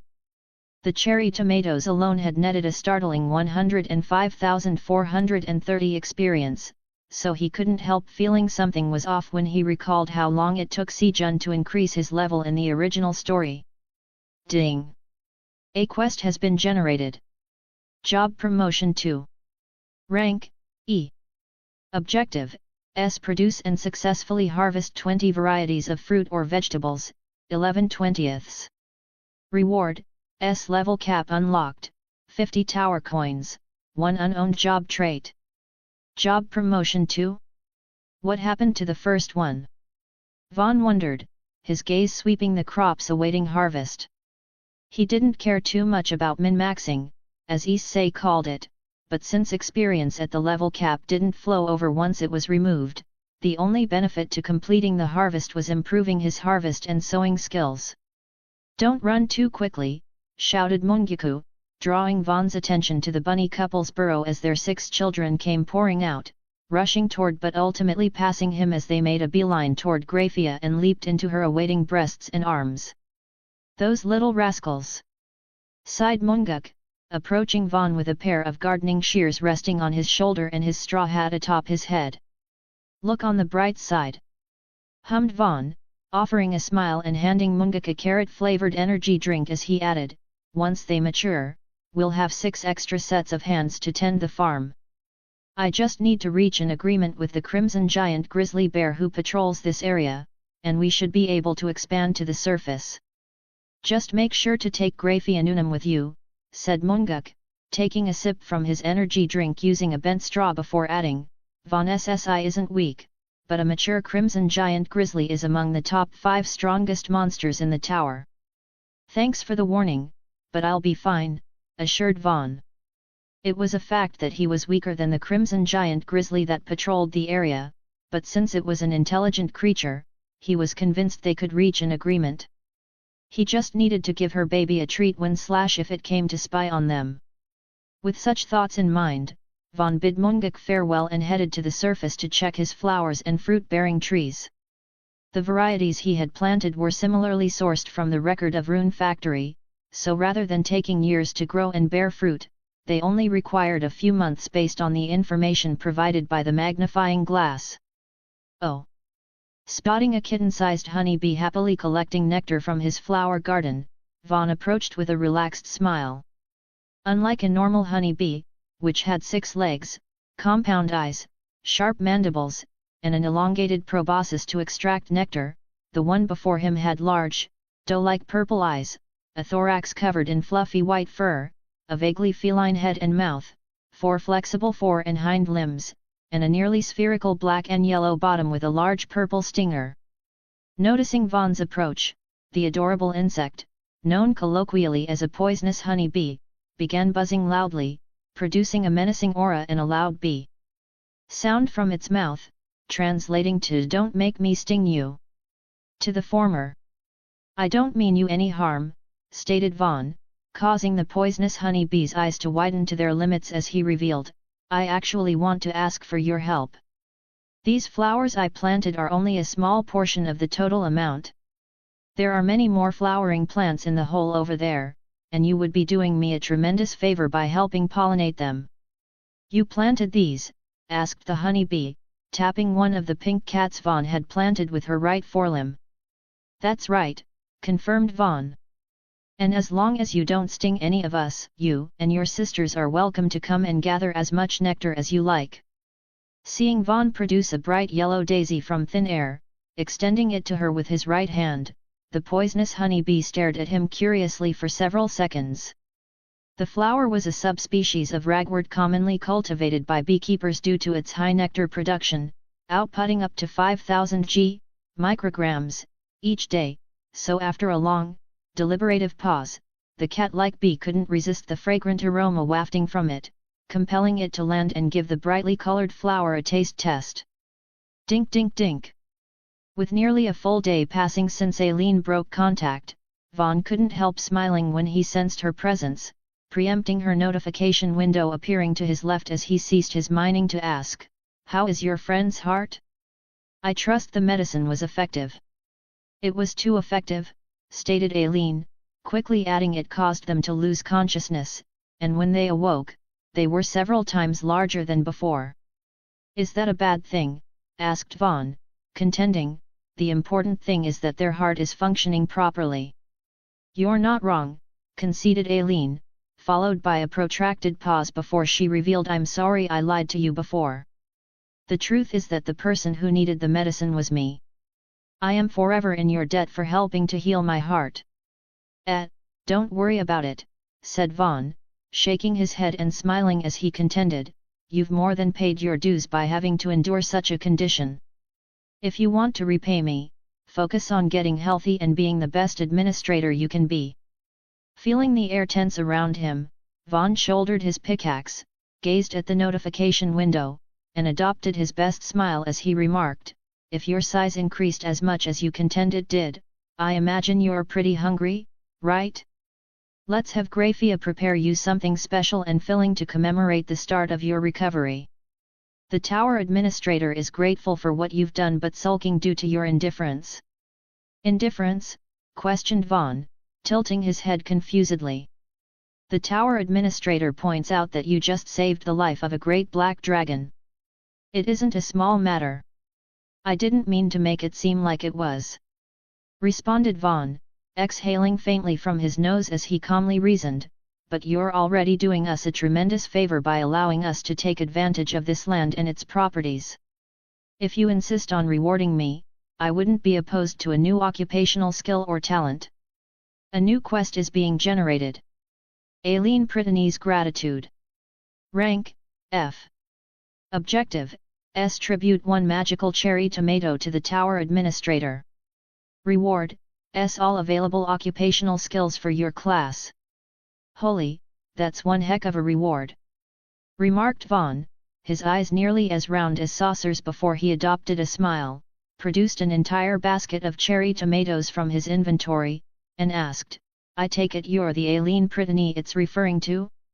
If so, it's nice to be acquainted officially. Accepting the basket of cherry tomatoes, Aileen offered a standoffish I'm going back to sleep, before promptly terminating the connection, leaving Vaughn to collect his rewards, specifically the seed shop, seed harvesting, farmer's touch, and soil enrichment occupational skills. Chapter 111, Change of Pace. I was hoping this would show up, thought Vaughn, adopting a smile as he activated the Seed Shop LV1 skill. Seed Shop LV.1 is activated. We will check your transaction history at the Seed Shop. There is no transaction history. A special offer for new members will be provided. Congratulations on becoming a new member. You've received 1 tower coin to make purchases within the Seed Shop. 1 tower coin has been deposited into your seed bank account. The Seed Shop is now open. 3 types of seeds are randomly displayed for newcomers. 3 types of seeds for sale today will be displayed randomly.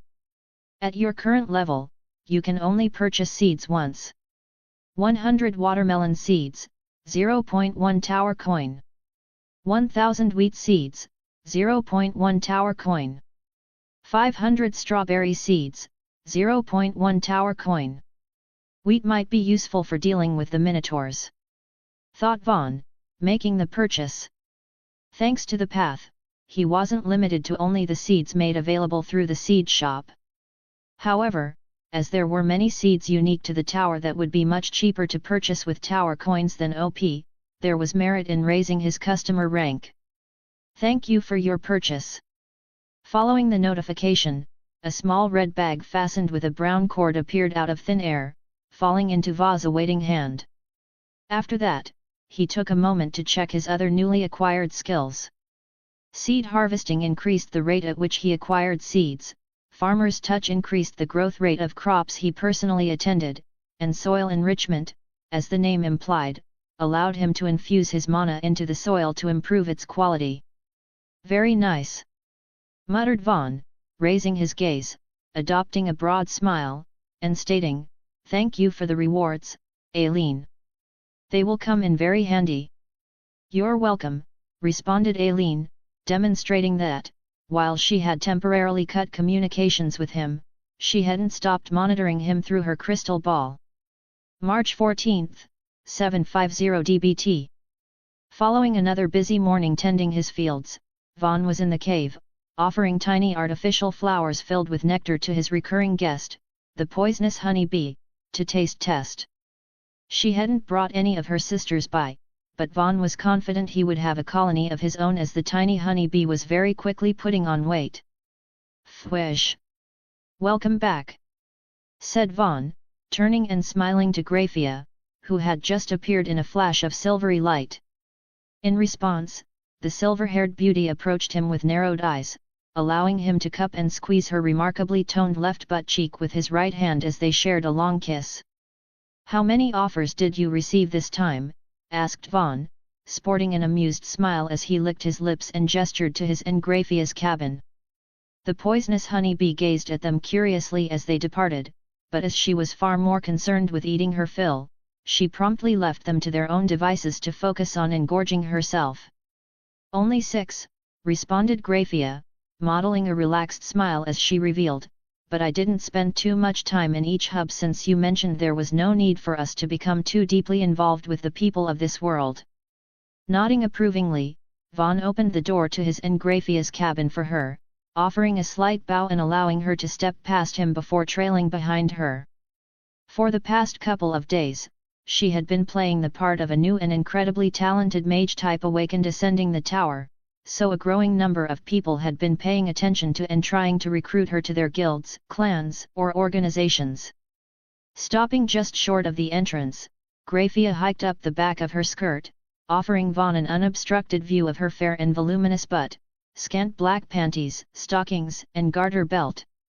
Her maid outfit was her de facto combat attire, so despite only a week passing since she started her climb, she had already garnered herself a reputation and fanbase referring to her as the mysterious, impregnable battle mage. "I'm home," sighed Graphia, closing her eyes and relishing the sensation of Vaughn pulling aside her panties and kissing her depths with the tip of his dick. "That's my line," hummed Vaughn, holding Graphia's waist and establishing a steady, flesh-smacking rhythm. He and Graphia had been busy during the day, but since they didn't suffer from mental or physical exhaustion without pushing themselves far beyond their limits, they made good use of their remaining time. Following a hearty dinner with the bunny couple and their kids, Vaughn and Graphia were relaxing in their room, affectionately spooning atop their bed as the latter recounted her experience ascending the tower. It's a shame that Sejun was lacking in ambition," remarked Vaughn, kissing Graphia's left shoulder as he added, "If he had become the tower farmer in my stead, we could explore and ascend together." "Have you grown weary of the peaceful but mundane life of a farmer?" asked Graphia. "I wouldn't say I've grown weary of it," responded Vaughn. "But it isn't the most exciting lifestyle. I enjoy seeing my labor bear fruit, but I miss the days when we could simply indulge in one another and the exhilaration of combating monsters in the corridor." "Then, shall we holiday in another world?" asked Graphia, appending, "I will support whatever decision you make."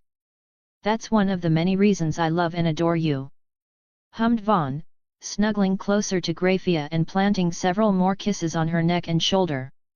He personally felt it would become increasingly difficult to remain invested in any one thing if he kept splitting his focus and traveling between worlds whenever he got bored, but that was the downside to full immersion. Significant events tended to occur one after another in anime, manga, novels, and video games, but in reality, there were gaps of several months to years between them. "There are still 53 days until the World Martial Arts Tournament," noted Vaughn, cupping and caressing Graphia's right breast as he reasoned, "I should be well ahead of the curve, but that won't stay the case for long. I need a method for us both to get much stronger." Though several possibilities immediately came to mind, Vaughn couldn't help but feel somewhat stifled. He wanted to become stronger, but he wanted to earn his strength. His power would theoretically allow him to keep pace with characters like Goku if he trained right alongside them, but even if he busted his butt training 10 or more hours a day, Vaughn felt he wouldn't be growing so much as he would be acclimating and gaining power by proxy. Imagining himself becoming powerful enough to shake the fabric of the universe by simply training alongside Goku for a decade or two, basically just punching and kicking one another until they were arbitrarily powerful enough to destroy stars, Vaughn's brows creased. Dragon Ball was definitely one of his favorite anime settings, but the power scaling really had gotten out of hand, particularly by Super. I'm probably fretting over nothing, thought Vaughn, eyes closed as he placed a hickey on the tantalizing transition between Graphia's neck and shoulder. Strangely, he didn't worry about such things while he was busy with work, but the moment things slowed down, he couldn't help feeling that he could or should be doing more. Why not incorporate Rias's idea in a slightly different manner, asked Sis, catching Vaughn's attention as she explained. We can create a linked space where people from different universes gather to train and compete for glory or to become stronger. If there are ranks, rewards, and no risk of permanent injury or death, I believe many protagonist-type entities would participate to see how they compare to others. It would be pretty interesting to see how everyone compares to one another over time, thought Vaughn, picturing characters like Luffy and Goku going toe-to-toe in a format similar to the Holy Grail War of the Fate series or Dragon Ball's Tournament of Power. Balancing things would be a nightmare, but since they existed in a digitalized/virtual world, it wasn't an impossibility.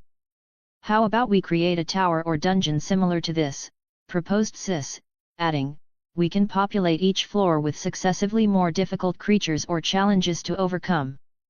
That could work, conceded Vaughn, his introspection compelling Graphia to turn and face him with slightly raised brows. Thus, rather than letting his thoughts wander, Vaughn gave the silver-haired beauty a deep kiss and shelved the matter for later consideration.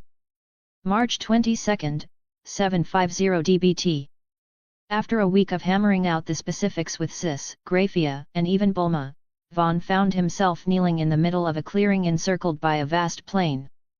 In the distance was a mountain so immense that its peak appeared to vanish and blend into the sky due to atmospheric refraction, but as breathtaking as the scenery was, Vaughn's gaze was naturally drawn to the person who had appeared near him. Who is this supposed to be, wondered Vaughn, his brows rising at the sight of a handsome, nearly 180 cm tall man with pale blue hair, angular but soft blue eyes, and a tiny mole under his left eye.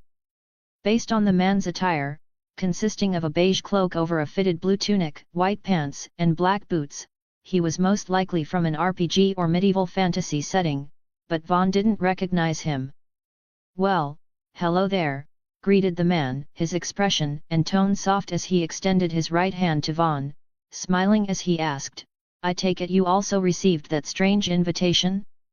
My name is Himmel. May I be so bold as to request yours?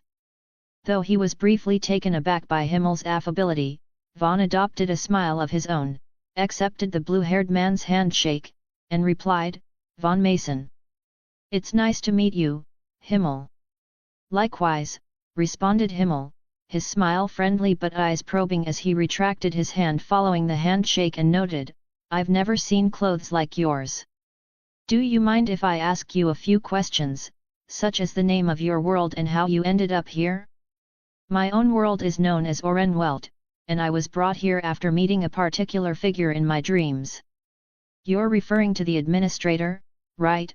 Asked Vaughn, appending, as for my world, I hail from a planet called Earth in the Milky Way galaxy.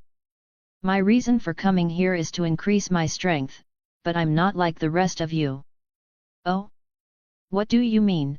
Asked Himmel, his eyes narrowing ever so slightly as he believed Vaughn was about to say something rude or, at the very least, audacious. I'm one of the creators of this place, revealed Vaughn, causing Himmel's expression and body to freeze, becoming statuesque as the former went on to explain, I'm not familiar with its layout by design, but I worked with the person you and others know as the administrator to create this space to allow heroic and protagonistic types the opportunity to grow stronger, exchange knowledge, and network with one another. So, if you have any suggestions regarding how we can improve the experience, we're open to feedback. Recovering from his brief astonishment, Himmel, sporting a relaxed smile, asked, Do you have any proof of your claim? Sure, responded Vaughn, smiling as he revealed, I don't know what the format of future floors is like, but I know that once 100 people have been gathered, the first trial is a battle royale to determine our initial placements. But don't worry. Even if you sustain a severe injury or suffer a fatal blow, you won't be killed. Eliminated parties will be transported to a lounge area where they can feast, drink, and socialize while watching the remaining matches. As if waiting for Vaughn to finish speaking, a pair of notification windows appeared before him and Himmel, reiterating nearly everything he said, sans the part about being transported to safety upon elimination.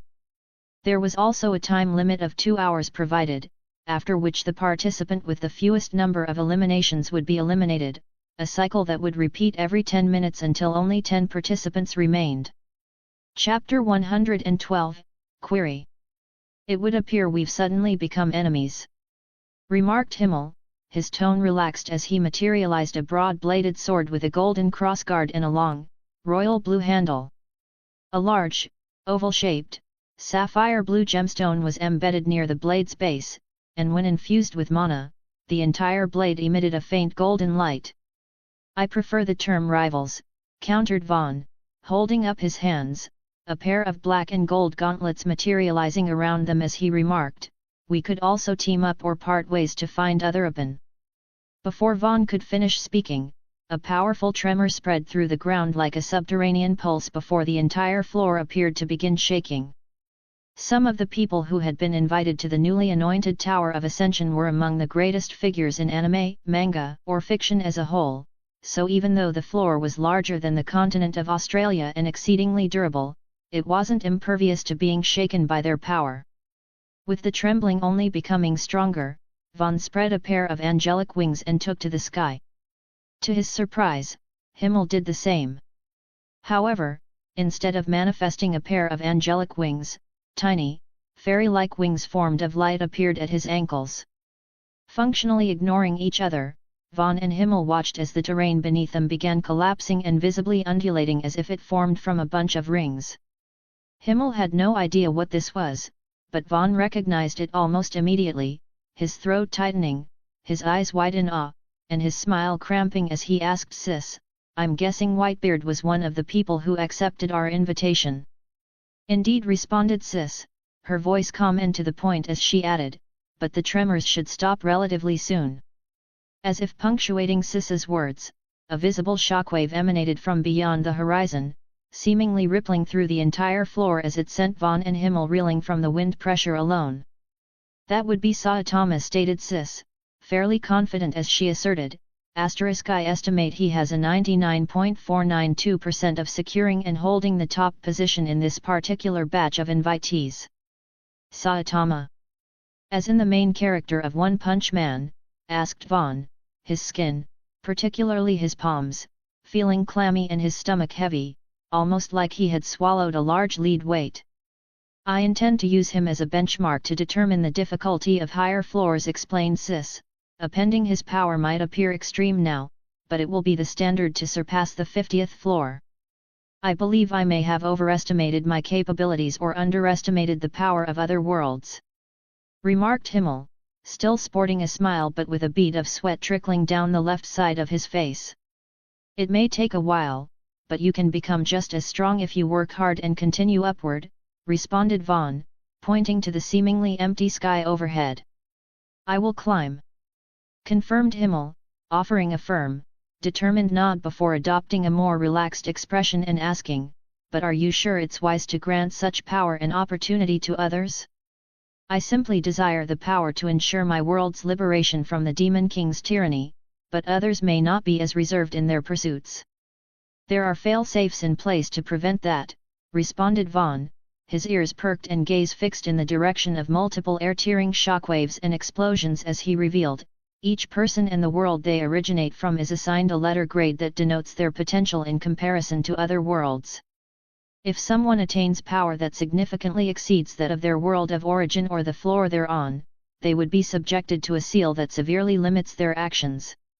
I see, hummed Himmel, caressing his chin thoughtfully. The Tower of Ascension was turning out to be even more of a fantastical place than he realized, and since he had the fortune of appearing next to Vaughn, he was in a better position than most. "Tell me, Vaughn, is it true that this tower exists outside the standard flow of causality? Do we really not age or die for as long as we remain here?" asked Himmel. "It's more accurate to say that you age slower as you move higher up the tower," responded Vaughn, explaining, "True, unchanging immorality inhibits growth, so unless you surpass the 50th floor, you would reach the end of your life or lose the will to live within 10 to 20,000 years.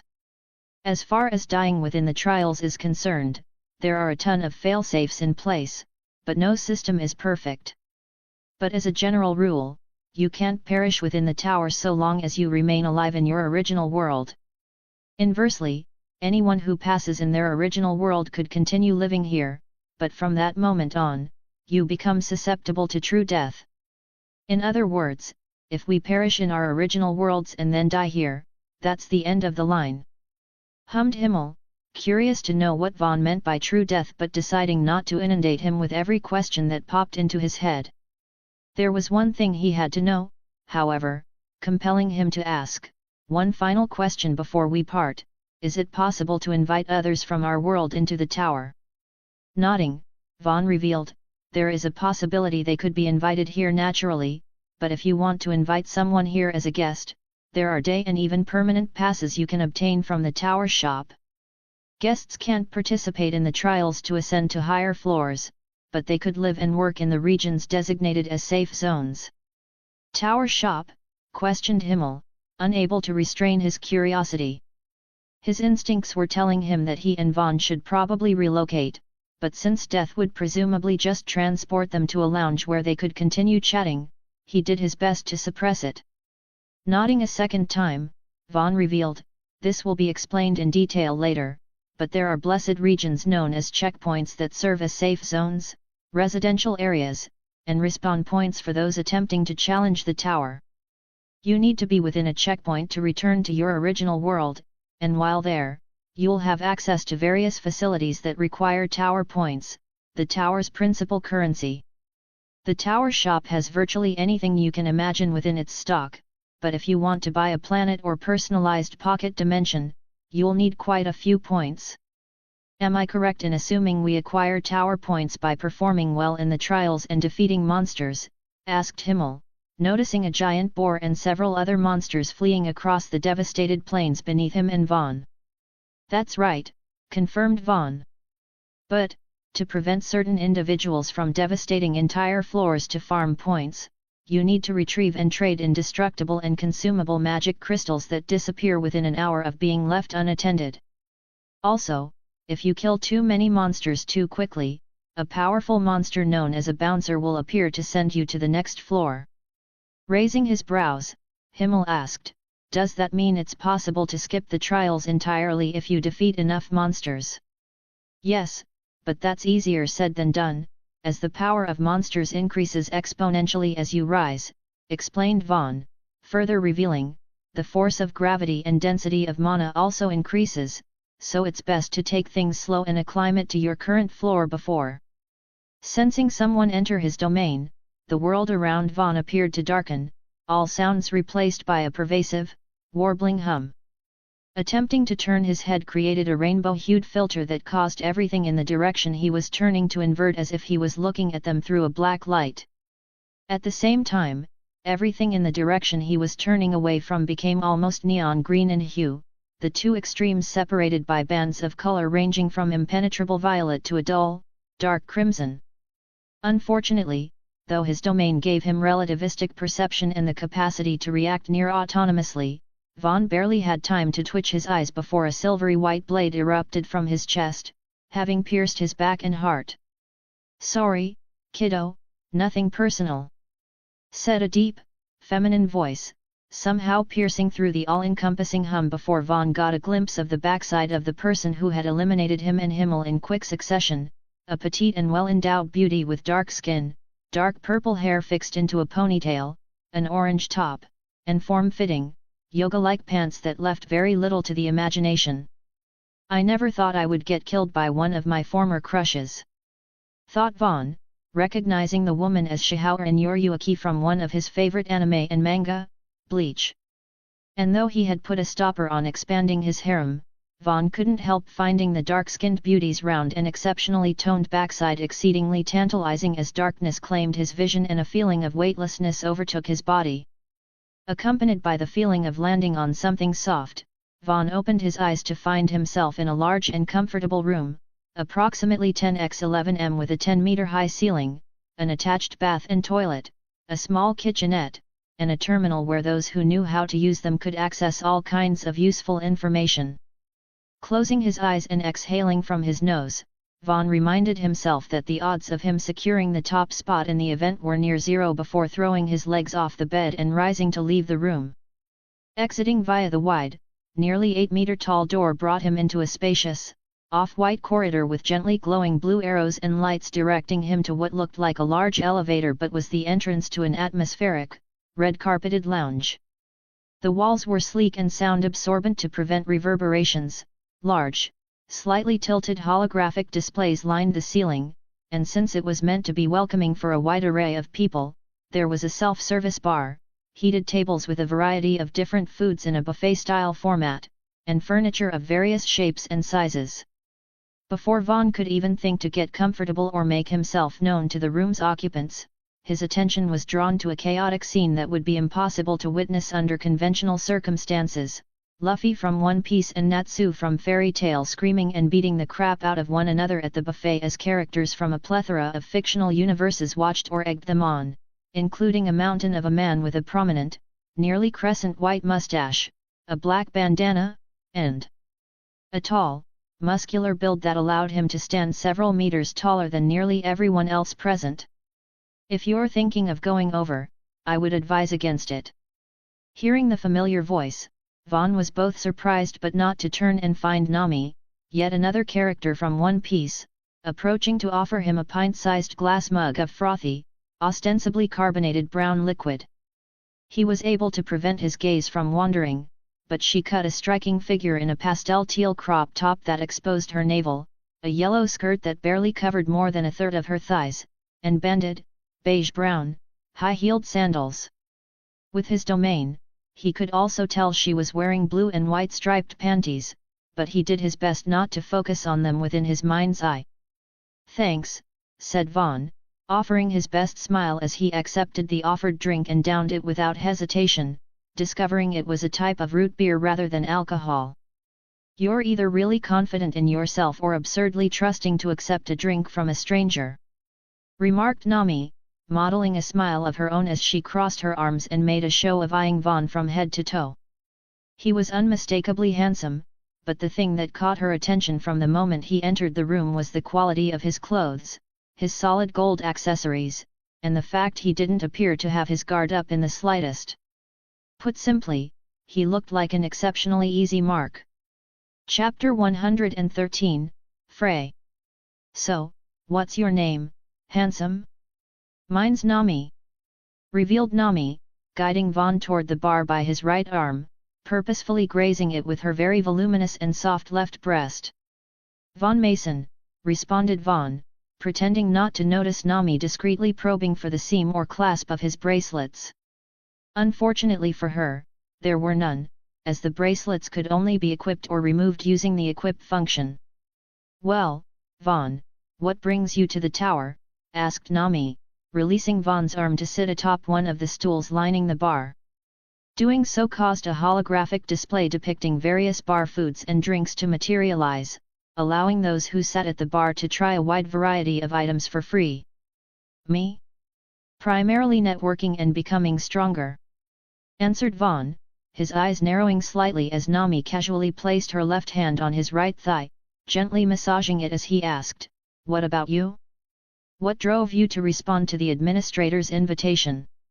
"To be perfectly honest, I was 99% sure the invitation was something my brain had fabricated due to stress," revealed Nami, exhaling from her nose and averting her eyes to stare wistfully into space as she added, "I mean, who would believe there's a magical tower where you can obtain limitless wealth, power, and even have your wishes granted?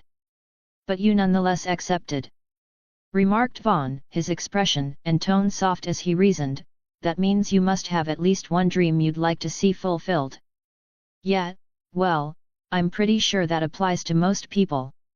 Sighed Nami, closing her eyes and resting her right cheek on the knuckles of her right hand, moderately annoyed after realizing that Vaughn wasn't carrying a coin purse and that his jewelry lacked clasps and seemed to stick to him like a magnet. True enough, responded Vaughn, relaxedly ordering himself a drink and preparing to leave as he got the distinct impression that Nami was giving him the cold shoulder. Leaving so soon? Asked Nami, opening her left eye and stealing a glance at Vaughn from the corner of her eye. She wasn't expecting him to fawn over her or anything, but she was too self-assured to let him leave as if he weren't interested in her just because she stopped pretending to be interested in him. Hearing Nami's question, Vaughn raised his right brow and tilted his head, noting, "I assumed you wanted me to leave. I don't mind sticking around longer, but I figured it was best to leave if I was bothering you." Exhaling faintly from her nose, Nami responded, "You're already here, and we're already talking, so we might as well chat and exchange information. Like, where are you from? What's your world like? Going by your clothes, I doubt you're an ordinary person." "The world I'm from is called Earth, specifically EDXD0529, responded Vaughn, regaining his smile as he tapped the air and explained, "If you say display status, self and check the category labeled origin, it will tell you what your own is called." "Really? Display status, self?" repeated Nami, blinking in surprise as a semi-transparent blue window only she could see appeared. Attempting to touch it caused the display to light up where her finger made contact, but it had around the same degree of surface tension as water, allowing her hand to pass through when more than a tentative amount of pressure was applied. "This is really weird," muttered Nami, her eyes scanning the information in her status curiously.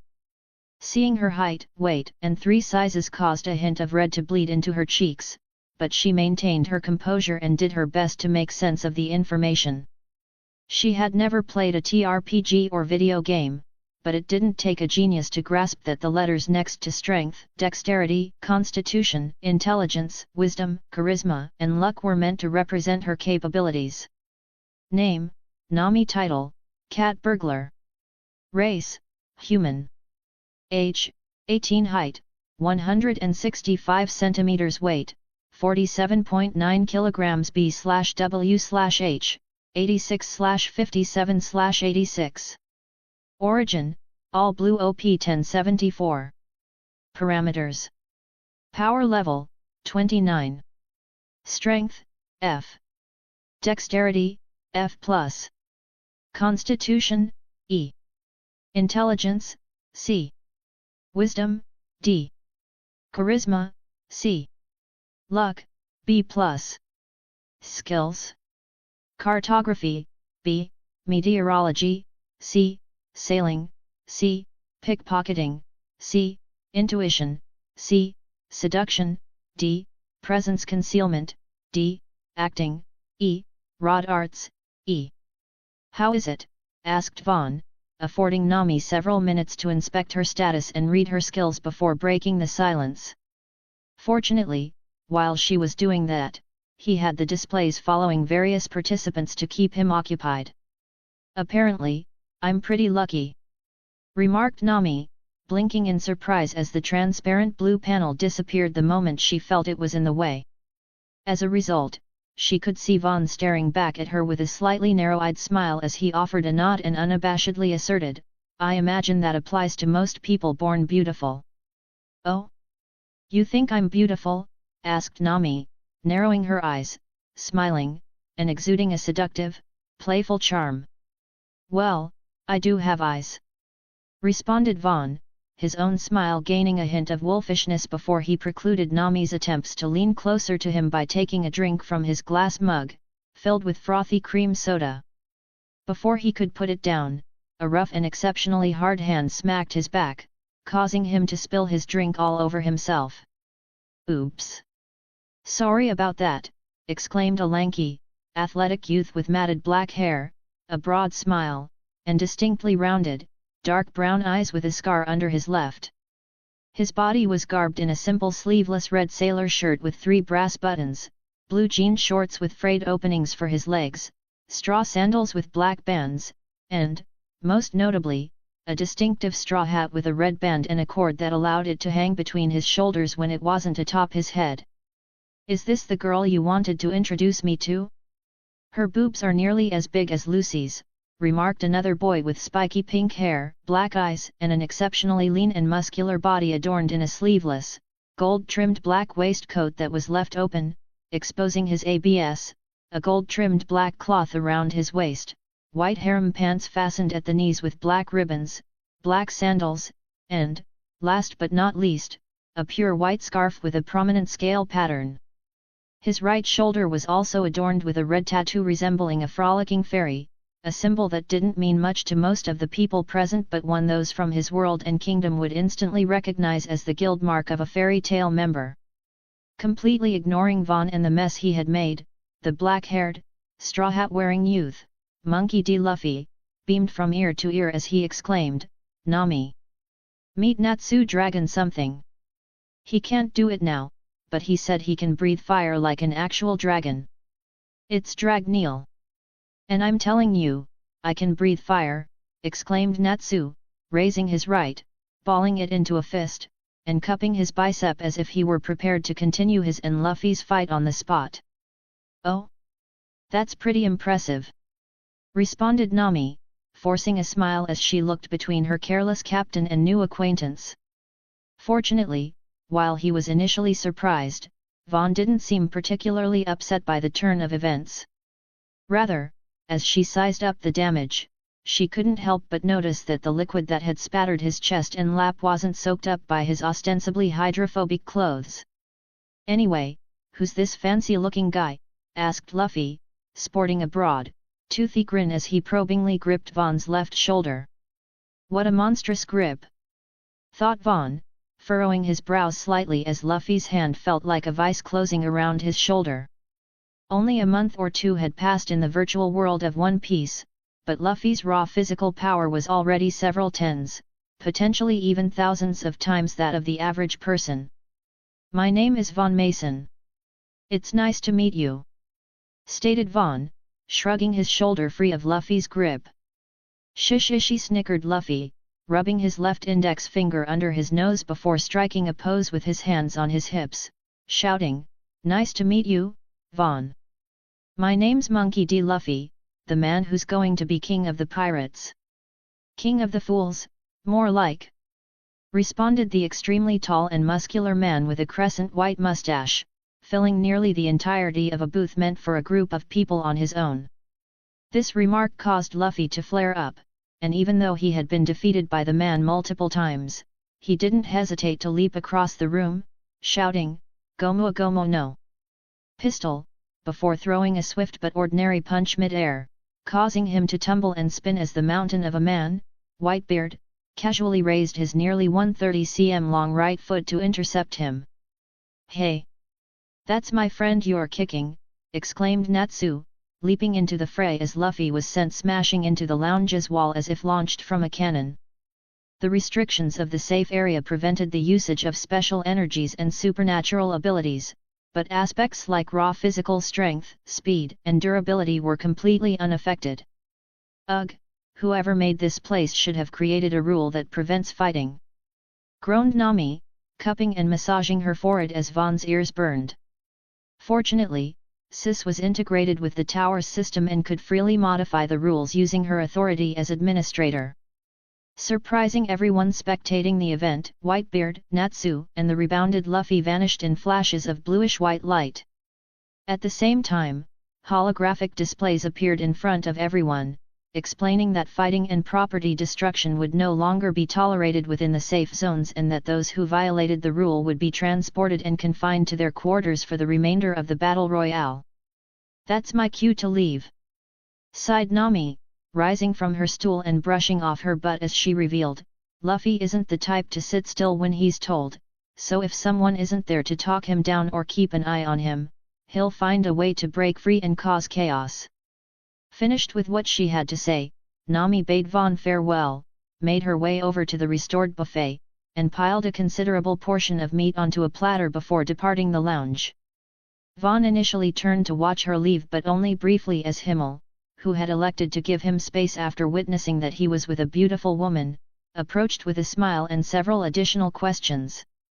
With only a few minutes remaining before the top 10 positions of the Battle Royale were decided, Vaughn, Himmel, and virtually everyone within the lounge was waiting to see what would occur.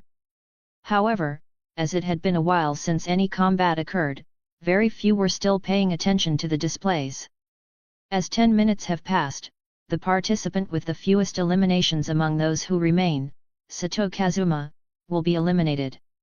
In response to the broadcast notification, a brown-haired boy wearing a predominantly green tracksuit with black sleeves and white trim fell to his knees on one of the displays.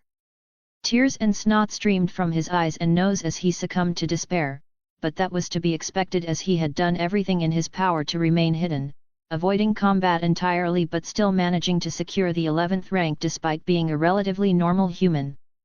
Now, from his point of view, he was about to be erased, the tips of his fingers breaking down into motes of bluish-white light before he tried crying out, only to be silenced as he was promptly teleported safely to his room. Congratulations to the 10 remaining participants. Displaying preliminary power rankings. 1. Tomohiro Saitama. 2. Kurokami Madaka. 3. Namikaze Minato. 4. Shiharu Yuaki. 5. Ban. 6. Free. 7. Kiloizaldik. 8. Kamija Toma. 9. Simon. 10. Rico. Chapter 114, Explanations abound. Seeing kids like Killua, Simon, and Rico appear in the rankings, one of the people present in the lounge, a tall, muscular man with a handsome face, unkempt, sandy brown hair that formed a long, thin ponytail that dangled over his left shoulder, issued a loud groan and asked, "What kind of power rankings are these? Nearly half the people listed are women or brats, and ranks 8 through 10 didn't get a single elimination. What, you think being old and male is an accomplishment? Congrats for getting to live your life on easy mode, old man," remarked a little girl with a notably petite build and doll-like features that included large, sharp, icy blue eyes and messy blonde hair that framed her face and formed a loose ponytail at the back of her head. At a glance, she appeared to be no older than 10, but her apparel, consisting of a fur-lined, olive-green turtleneck flight suit, a dark grey flak jacket, and black leather combat boots, made it clear she was no ordinary little girl. "Hey, you better watch it, kid. I'm not above disciplining you in place of your parents," remarked the man, his leaf-green eyes narrowing and a frown marring his face. The little girl adopted a distinctly sadistic smile in response, but before a fight could break out, a tall, pale, and exceedingly muscular man with emerald green hair, a scar running diagonally across his face, and a prominent red gemstone embedded in his forehead, took it upon himself to step between them, his fierce green eyes focused on the man as he calmly stated, "You will not lay a hand on this child." Recognizing what the green-haired man was and sensing the powerful aura exuding from his body, the handsome brunette swallowed hard, a bead of sweat forming on the left side of his face as he raised his hands in mock surrender. Transporting all participants to the explanation venue. "Please stand by," stated a synthetic-sounding, distinctly feminine voice that everyone but Vaughn recognized as the administrator. Immediately after that, everyone, including those confined or simply passing the time in their rooms, found themselves in a spacious, circle-shaped, white and blue stone chamber lined with multiple glowing portals. Its dimensions were at least 500 m in diameter, with walls and a ceiling that was more than a kilometer tall and covered in intricate, spiraling murals, and each portal had words carved in its frame along with a large F, F+, or E posted next to it. Waashu. Before most people had a chance to take stock of their surroundings, cylindrical barriers appeared around everyone, preventing them from moving freely and muffling all sounds they produced as a breathtakingly beautiful and mature woman with long crimson hair and steel-grey eyes appeared, dressed like a barmaid but with form-fitting dark brown pants in place of a dress or skirt. Virtually everyone present was taken aback by the woman's looks, but Vaughn even more so, as Sis confirmed, "This is the avatar I made for my administrator persona. It's ultimately just a spiritual projection, but what do you think? Is she cute? Are you kidding me? She's the most beautiful woman I've ever seen," responded Vaughn, spotting traces of virtually every woman he had ever loved or had a crush on in the avatar. The strangest thing about this was that he didn't feel any attraction but admiration toward it, almost as if he were staring at his real flesh and blood sibling.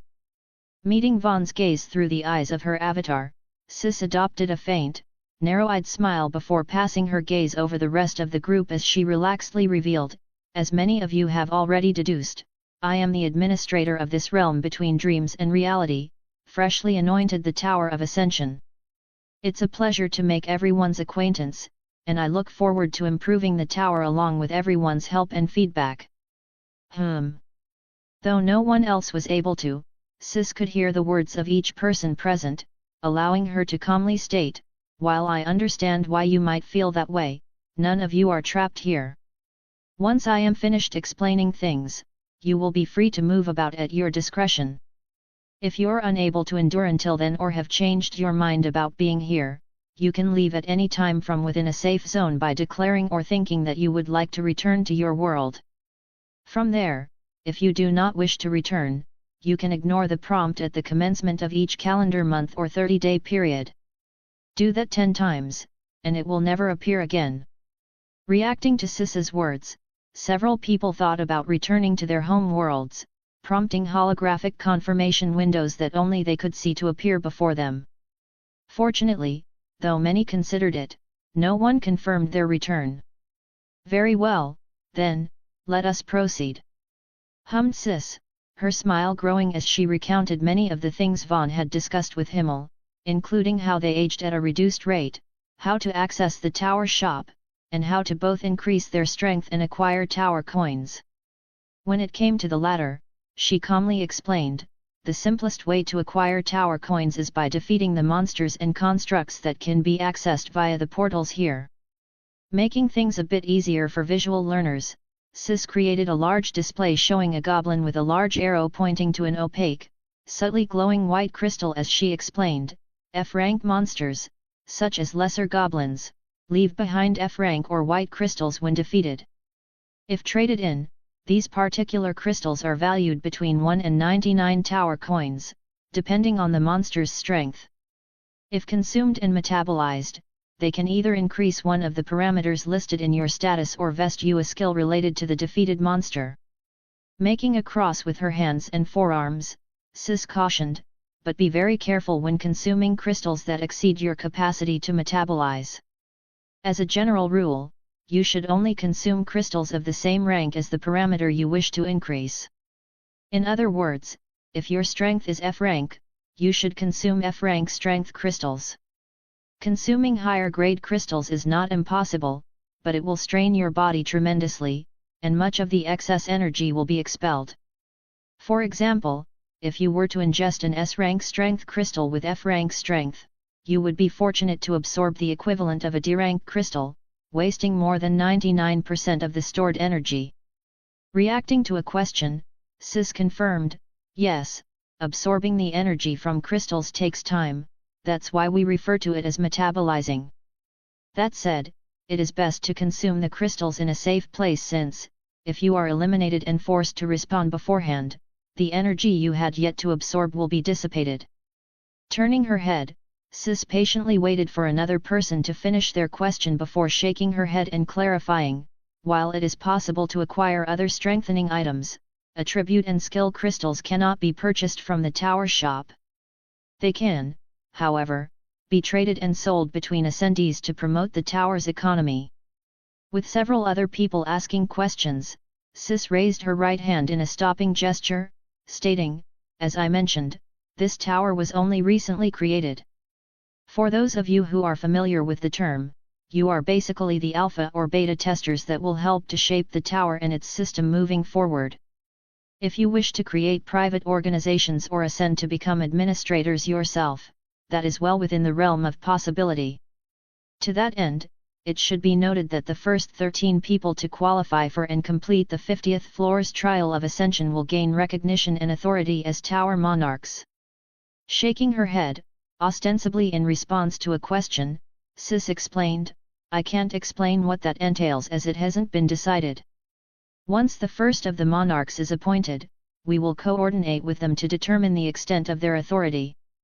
The reason there is an odd number of monarchs is to prevent deadlocks, and if you complete the trial of ascension as the 14th person or beyond, you will either be vested authority over one of the lower floors or have a personal wish or request granted. There will be restrictions, of course, but if it's something that affects you personally or the world you originate, virtually any wish can be granted. Turning her head once again, Sis exhaled faintly from her nose, combed back the bangs framing the right side of her face, and stated, as many of these questions are only relevant to a few of you, I will make this the last I answer before releasing you to your own devices. I am not a goddess in the traditional sense, as I do not possess a divinity, and I have no direct affiliation or agreement with any of the gods or divine beings that govern or oversee your worlds. My principal duties include extending invitations to prospective ascendees, providing explanations, and influencing the tower's operational guidelines. Nearly everything else is regulated by the tower's system. That said, hummed Sis, clapping her hands together, narrowing her eyes, and stealing a glance at Vaughn as the display behind her displayed his face, accompanied by her revealing, the person you see behind me is Vaughn Mason. While not directly involved in its construction and operation, he is one of the minds behind the tower's inception. Within the tower, he is an ascendee like the rest of you, but if you have any recommendations, concerns, or complaints, he may be able to address them if you approach him cordially. With the gazes of everyone in his surroundings turning to him, Vaughn did his best not to appear too awkward as he offered a smile and raised his right hand. He knew that revealing his identity would make him a target in various ways, but since he didn't want to leave anyone feeling betrayed if the truth came to light months or years down the line, he decided to be as forthright as he could without revealing that everyone present existed in a virtual macrocosm. Drawing attention back to herself, Sis adopted a smile that appeared to light up the spacious chamber as she said, now that the explanation is out of the way, you will be released to do as you please. Any additional information you require can be found on the terminals in your rooms, and remember to follow the safe zone's rules. If you violate them 3 times within a 4-month cycle, you will be ousted until the commencement of the next. Particularly egregious violations could see you exiled, unable to return. Finished with her explanation and warning, Sis clapped her hands twice, causing the cylindrical barriers encircling everyone to vanish along with her projection. As a result, Vaughn abruptly found himself as the center of more than half the group's attention, the first to get his attention being a certain dark-skinned beauty with gold, cat-like eyes and dark purple hair, appearing next to him in the blink of an eye. "We meet again," hummed Yoryuki, sporting a playful smile and slightly narrowed eyes as she crossed her arms and asked, "Mind lending me a few minutes of your time? I would like to apologize for interrupting your conversation during the battle royale. If I had known you were such a big shot, I would have at least greeted you. I'm Yoryuki, by the way." "Shihaurin Yoryuki." "Vaughn Mason," responded Vaughn, extending his right hand and smiling as he assured, "and no hard feelings." Looking between Vaughn's face and his extended hand, Yoryuki's smile broadened as she extended her own. Before she and Vaughn could shake, however, a brown-haired, green tracksuit-wearing youth from the group's periphery shouted, "Hey! I want to file a complaint. I had the exact same score as the people who got 8th, 9th, and 10th place, so why was I eliminated and not them?" Recognizing the boy shouting as the 11th-ranked Sato Kazuma, Vaughn exhaled faintly from his nose and responded, "Only those who secured eliminations or a top 3 position in the Battle Royal received a bonus reward and additional tower points. Everyone else, irrespective of their preliminary ranking, was given 1000 TP as a courtesy." "Oh, I see," responded Kazuma, sweat breaking out across his body as the eyes of many people, some of which could atomize him with a punch, were focused on him. His initial instinct was to demand compensation for the emotional pain and suffering he had to endure believing he was going to be erased, but after careful consideration, he sucked his lips in, turned around, and walked away like a poorly oiled robot. Chapter 115, Party Formation. Waiting for Kazuma to depart, Yoryuki drew Von's attention back to herself by asking, "Well, how about it? Want to grab a drink back in one of our rooms? I'm also down to try out one of those dungeons mentioned by the administrator, just the two of us."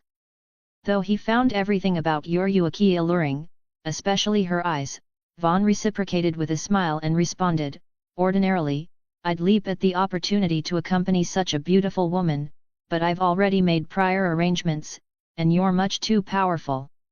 If we were to form a party, you would either breeze through everything or be bored out of your mind watching me and others tackle monsters slowly." "Then how shall I repay you?" questioned Yoryuki, narrowing her eyes and tightening her crossed arms, emphasizing her substantial bust. Von was able to avoid lowering his gaze thanks to his domain providing him a clear view of more than just her breasts, but the temptation to do so was borderline instinctual. Raising his right hand and pulling up his social window with a thought, Von explained for everyone's benefit, there is a system function that allows attendees to add and remain in contact with one another. Just say or think open contacts and then select the option to add a new contact. If the other party accepts, you can adjust the familiarity settings to allow text or even telepathic communication. Seeing a notification appear before her stating you have received a friend request from Von Mason, D rank. Accept/deny/block, Yoryuki used her left index finger to tap accept. Doing so caused her contacts to open, displaying Von's name and profile picture in a tab listed General. There were also tabs for friends, family, and other classifications, so she moved Von to the former before pressing one of the three icons to the right of his listing, one of which looked like a person speaking, another resembling a speech bubble, and the third a red circle with a line through it. With Von accepting her invitation to speak telepathically, Yoryuki felt as though a pair of headphones had been placed on her ears as he smiled at her and affirmed, "You're quick on the uptake." "There are similar technologies in the world I originate," stated Yoryuki, her golden, cat-like eyes gleaming provocatively as she asked, more to the point, "Are you sure you don't want to accompany me? If you're willing to humor me by answering my questions and providing intel, I'm confident I could make it worth your time." "Maybe later," responded Von, feeling hot and bothered but outwardly appearing calm as he expressed, "I've already made plans with someone else, and I don't have a habit of breaking engagements, regardless of how tempting the alternative might be." "Well, all right then," responded Yoryuki, lowering her head slightly to stare at Von with upturned eyes as she added, "But I expect you to contact me when you have time to spare." Following her words, Yoryuki surprised or impressed nearly everyone by abruptly disappearing in the blink of an eye, producing a distinctive whoosh as she departed. After that, Von found himself at a slight loss as he was happy to accept everyone's contact requests but couldn't respond to the many people attempting to establish telepathic communications with him at the same time. "Please," started Von, sporting a cramped smile and holding his hands up placatingly as he said, "As eager as I am to get to know everyone, we have 120 days to meet and interact with only 8 hours passing back in your original worlds. Right now, the best option everyone has is to form a party of up to 4 people to challenge the dungeons. There are a lot of unique titles and rewards that can only be attained by being the first to complete various objectives, so I suggest teaming up with people around the same rank as you, purchasing return stones, and setting out as soon as possible." Prompted by Von's words, those who knew each other or had started forming groups back in the lounge began to split off to make preparations for tackling the dungeons. There were those like Nami who lingered for a while longer, but since there was a chance Luffy and Natsu would wander off into a dungeon on their own, she and a brunette Von didn't recognize ultimately departed to get a jump on accumulating tower points. "Being popular is both a blessing and a curse," hummed Himmel, waiting for most of the group to clear out before approaching Von with a relaxed smile. "It's better than being hated," responded Von, shrugging and exhaling from his nose in relief. Then, before he could suggest that he and Himmel relocate and scout 2 more members, the little girl that had confronted the sandy-haired man approached without hesitation, her eyes intent and tone calm as she asked, "Are the 2 of you still looking for people to join your party? If so, I'm also D rank. You do appear to have a commendable amount of mana," remarked Himmel, knowing better than to disregard someone just because they were or at least appeared young. The girl before him was clearly from a different world than his own based on her garb, so as far as he knew, she was a proper adult. Leaving both Vaughn and Himmel taken aback, the little girl clicked her heels together and performed a sharp military salute as she introduced herself, stating, "My name is Warrant Officer Tanya von de Gurekhoff of the Glorious Empire. It's a pleasure to meet you, gentlemen." "Warrant Officer," repeated Himmel, cupping his chin thoughtfully as he remarked, "You're clearly a soldier, but I've never heard of such a military rank or title. More pertinently, my name is Himmel. Back in my world, I'm also known as Himmel the Hero." "Himmel the Hero, you certainly look the part," remarked Tanya, her blue eyes narrowing slightly as Himmel's garb and appearance reminded her of memories from her past or, more accurately, her previous life. "And I'm von Mason," appended Vaughn, offering a nod and smiling as he stated, "I have many earned and a few unwanted titles, but I prefer to be called by my name." "Vaughn it is," responded Tanya, offering a nod of her own before placing her right hand on her hip and plainly asking, "What exactly are you, Vaughn? Even if you were just a consultant, you must have powerful connections to have participated in this place's inception."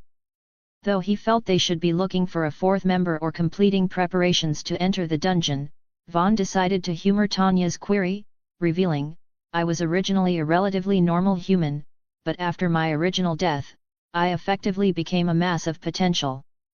I prefer being human, but I can change my appearance, race, and virtually everything else about me if I feel inclined." "That's convenient," remarked Tanya, her gaze focused on Vaughn's face for several seconds. It seemed as if she were trying to peer through him, but not for too long as the scar-faced, emerald-haired man that came to her defense previously approached, drawing the attention of everyone in the group. "I will accompany you into the dungeons," said the man, his expression and tone firm and decisive. Craning her head considerably, the result of her being around 125 centimeters to the green-haired man's 190, Tanya narrowed her eyes and flatly inquired, "Is there something you want from me?